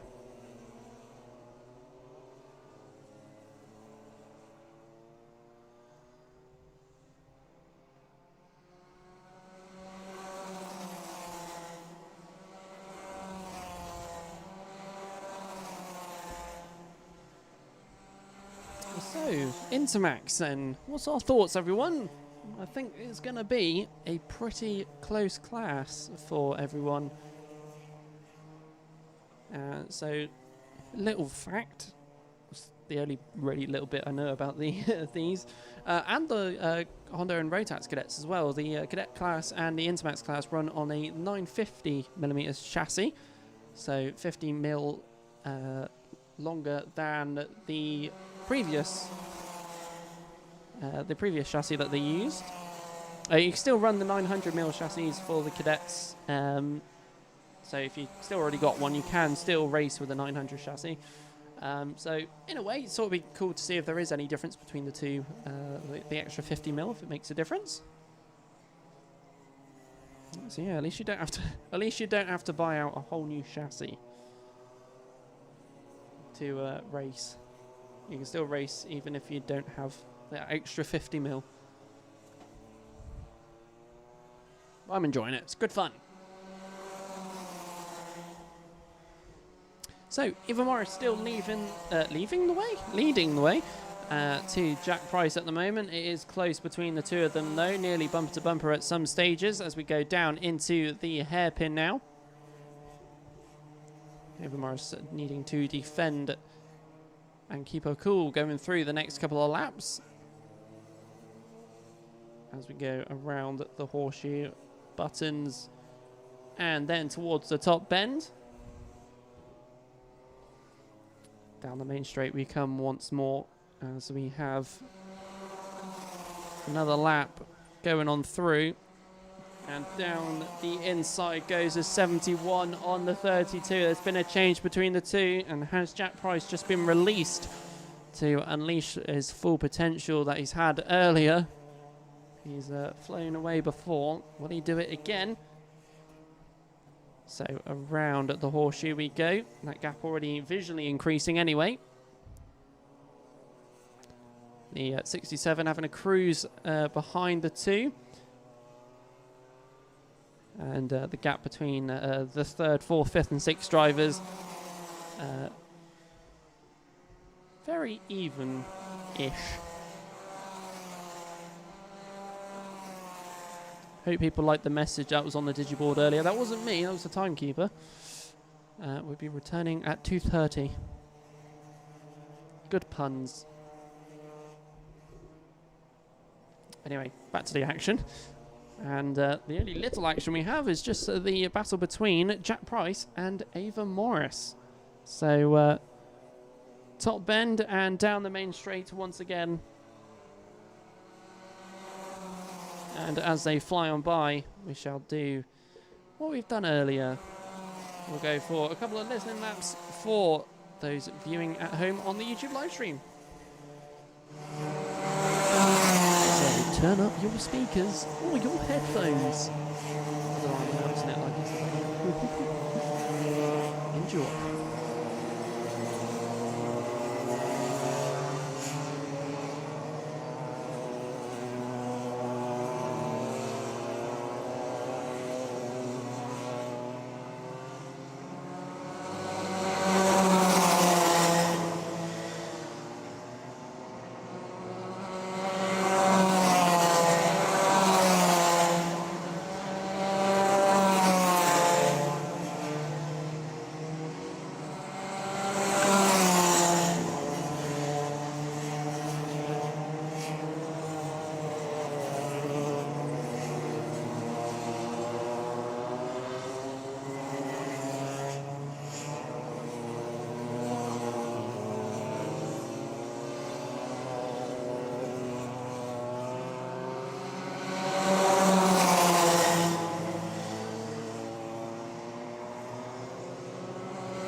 So a couple of laps pass by and action is happening between two drivers, the 71 and 32. Ava Morris is now ahead, as the two drivers have been at it with each other for a good couple of laps. So going to the top bend and down the main straight. Ava Morris has found her groove again as she's leading the way. The lap times between the two of them. The fastest lap set by Jack Price with 38.05. Ava Morris with a 38.08. And last lap, literally 400ths.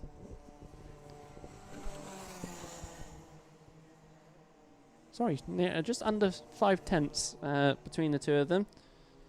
I thought it was closer than that when I looked at it. Jack Price with a bit of a slower lap to his previous ones, but he's back up again as we come down the main straight once more. 1 minute 44 left on the clock. As going down the inside line once again, it is the 71 on the 32, and it's back to how it was a few laps ago. The 71 leading the way once again. So around the hairpin they go towards the horseshoe.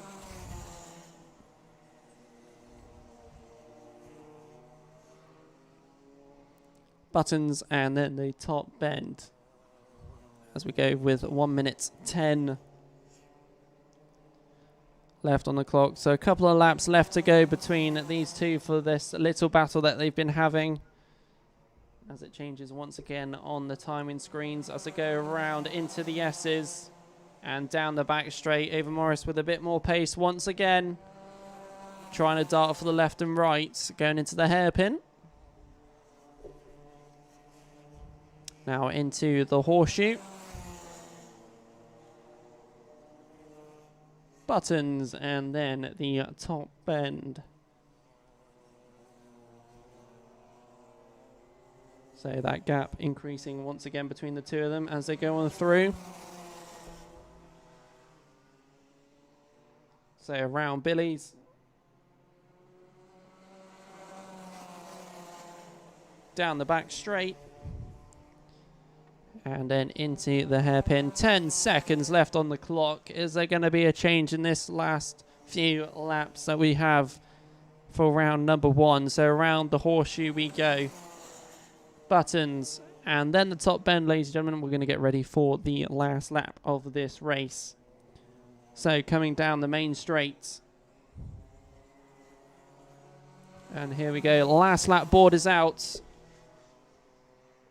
Will there be any changes between the two of them? Meanwhile, a little bit further back, Jacob Davis and Devin Taylor are close together with the 14 get ahead of the 67. That's another question we'll find out over the next couple of corners left of this race. So Jack Price going around the horseshoe towards Buttons and up towards the top bend. So, ladies and gentlemen, winning the Intermax final and our first winner for the Intermax class for 2023, it's Jack Price, followed by Ava Morris.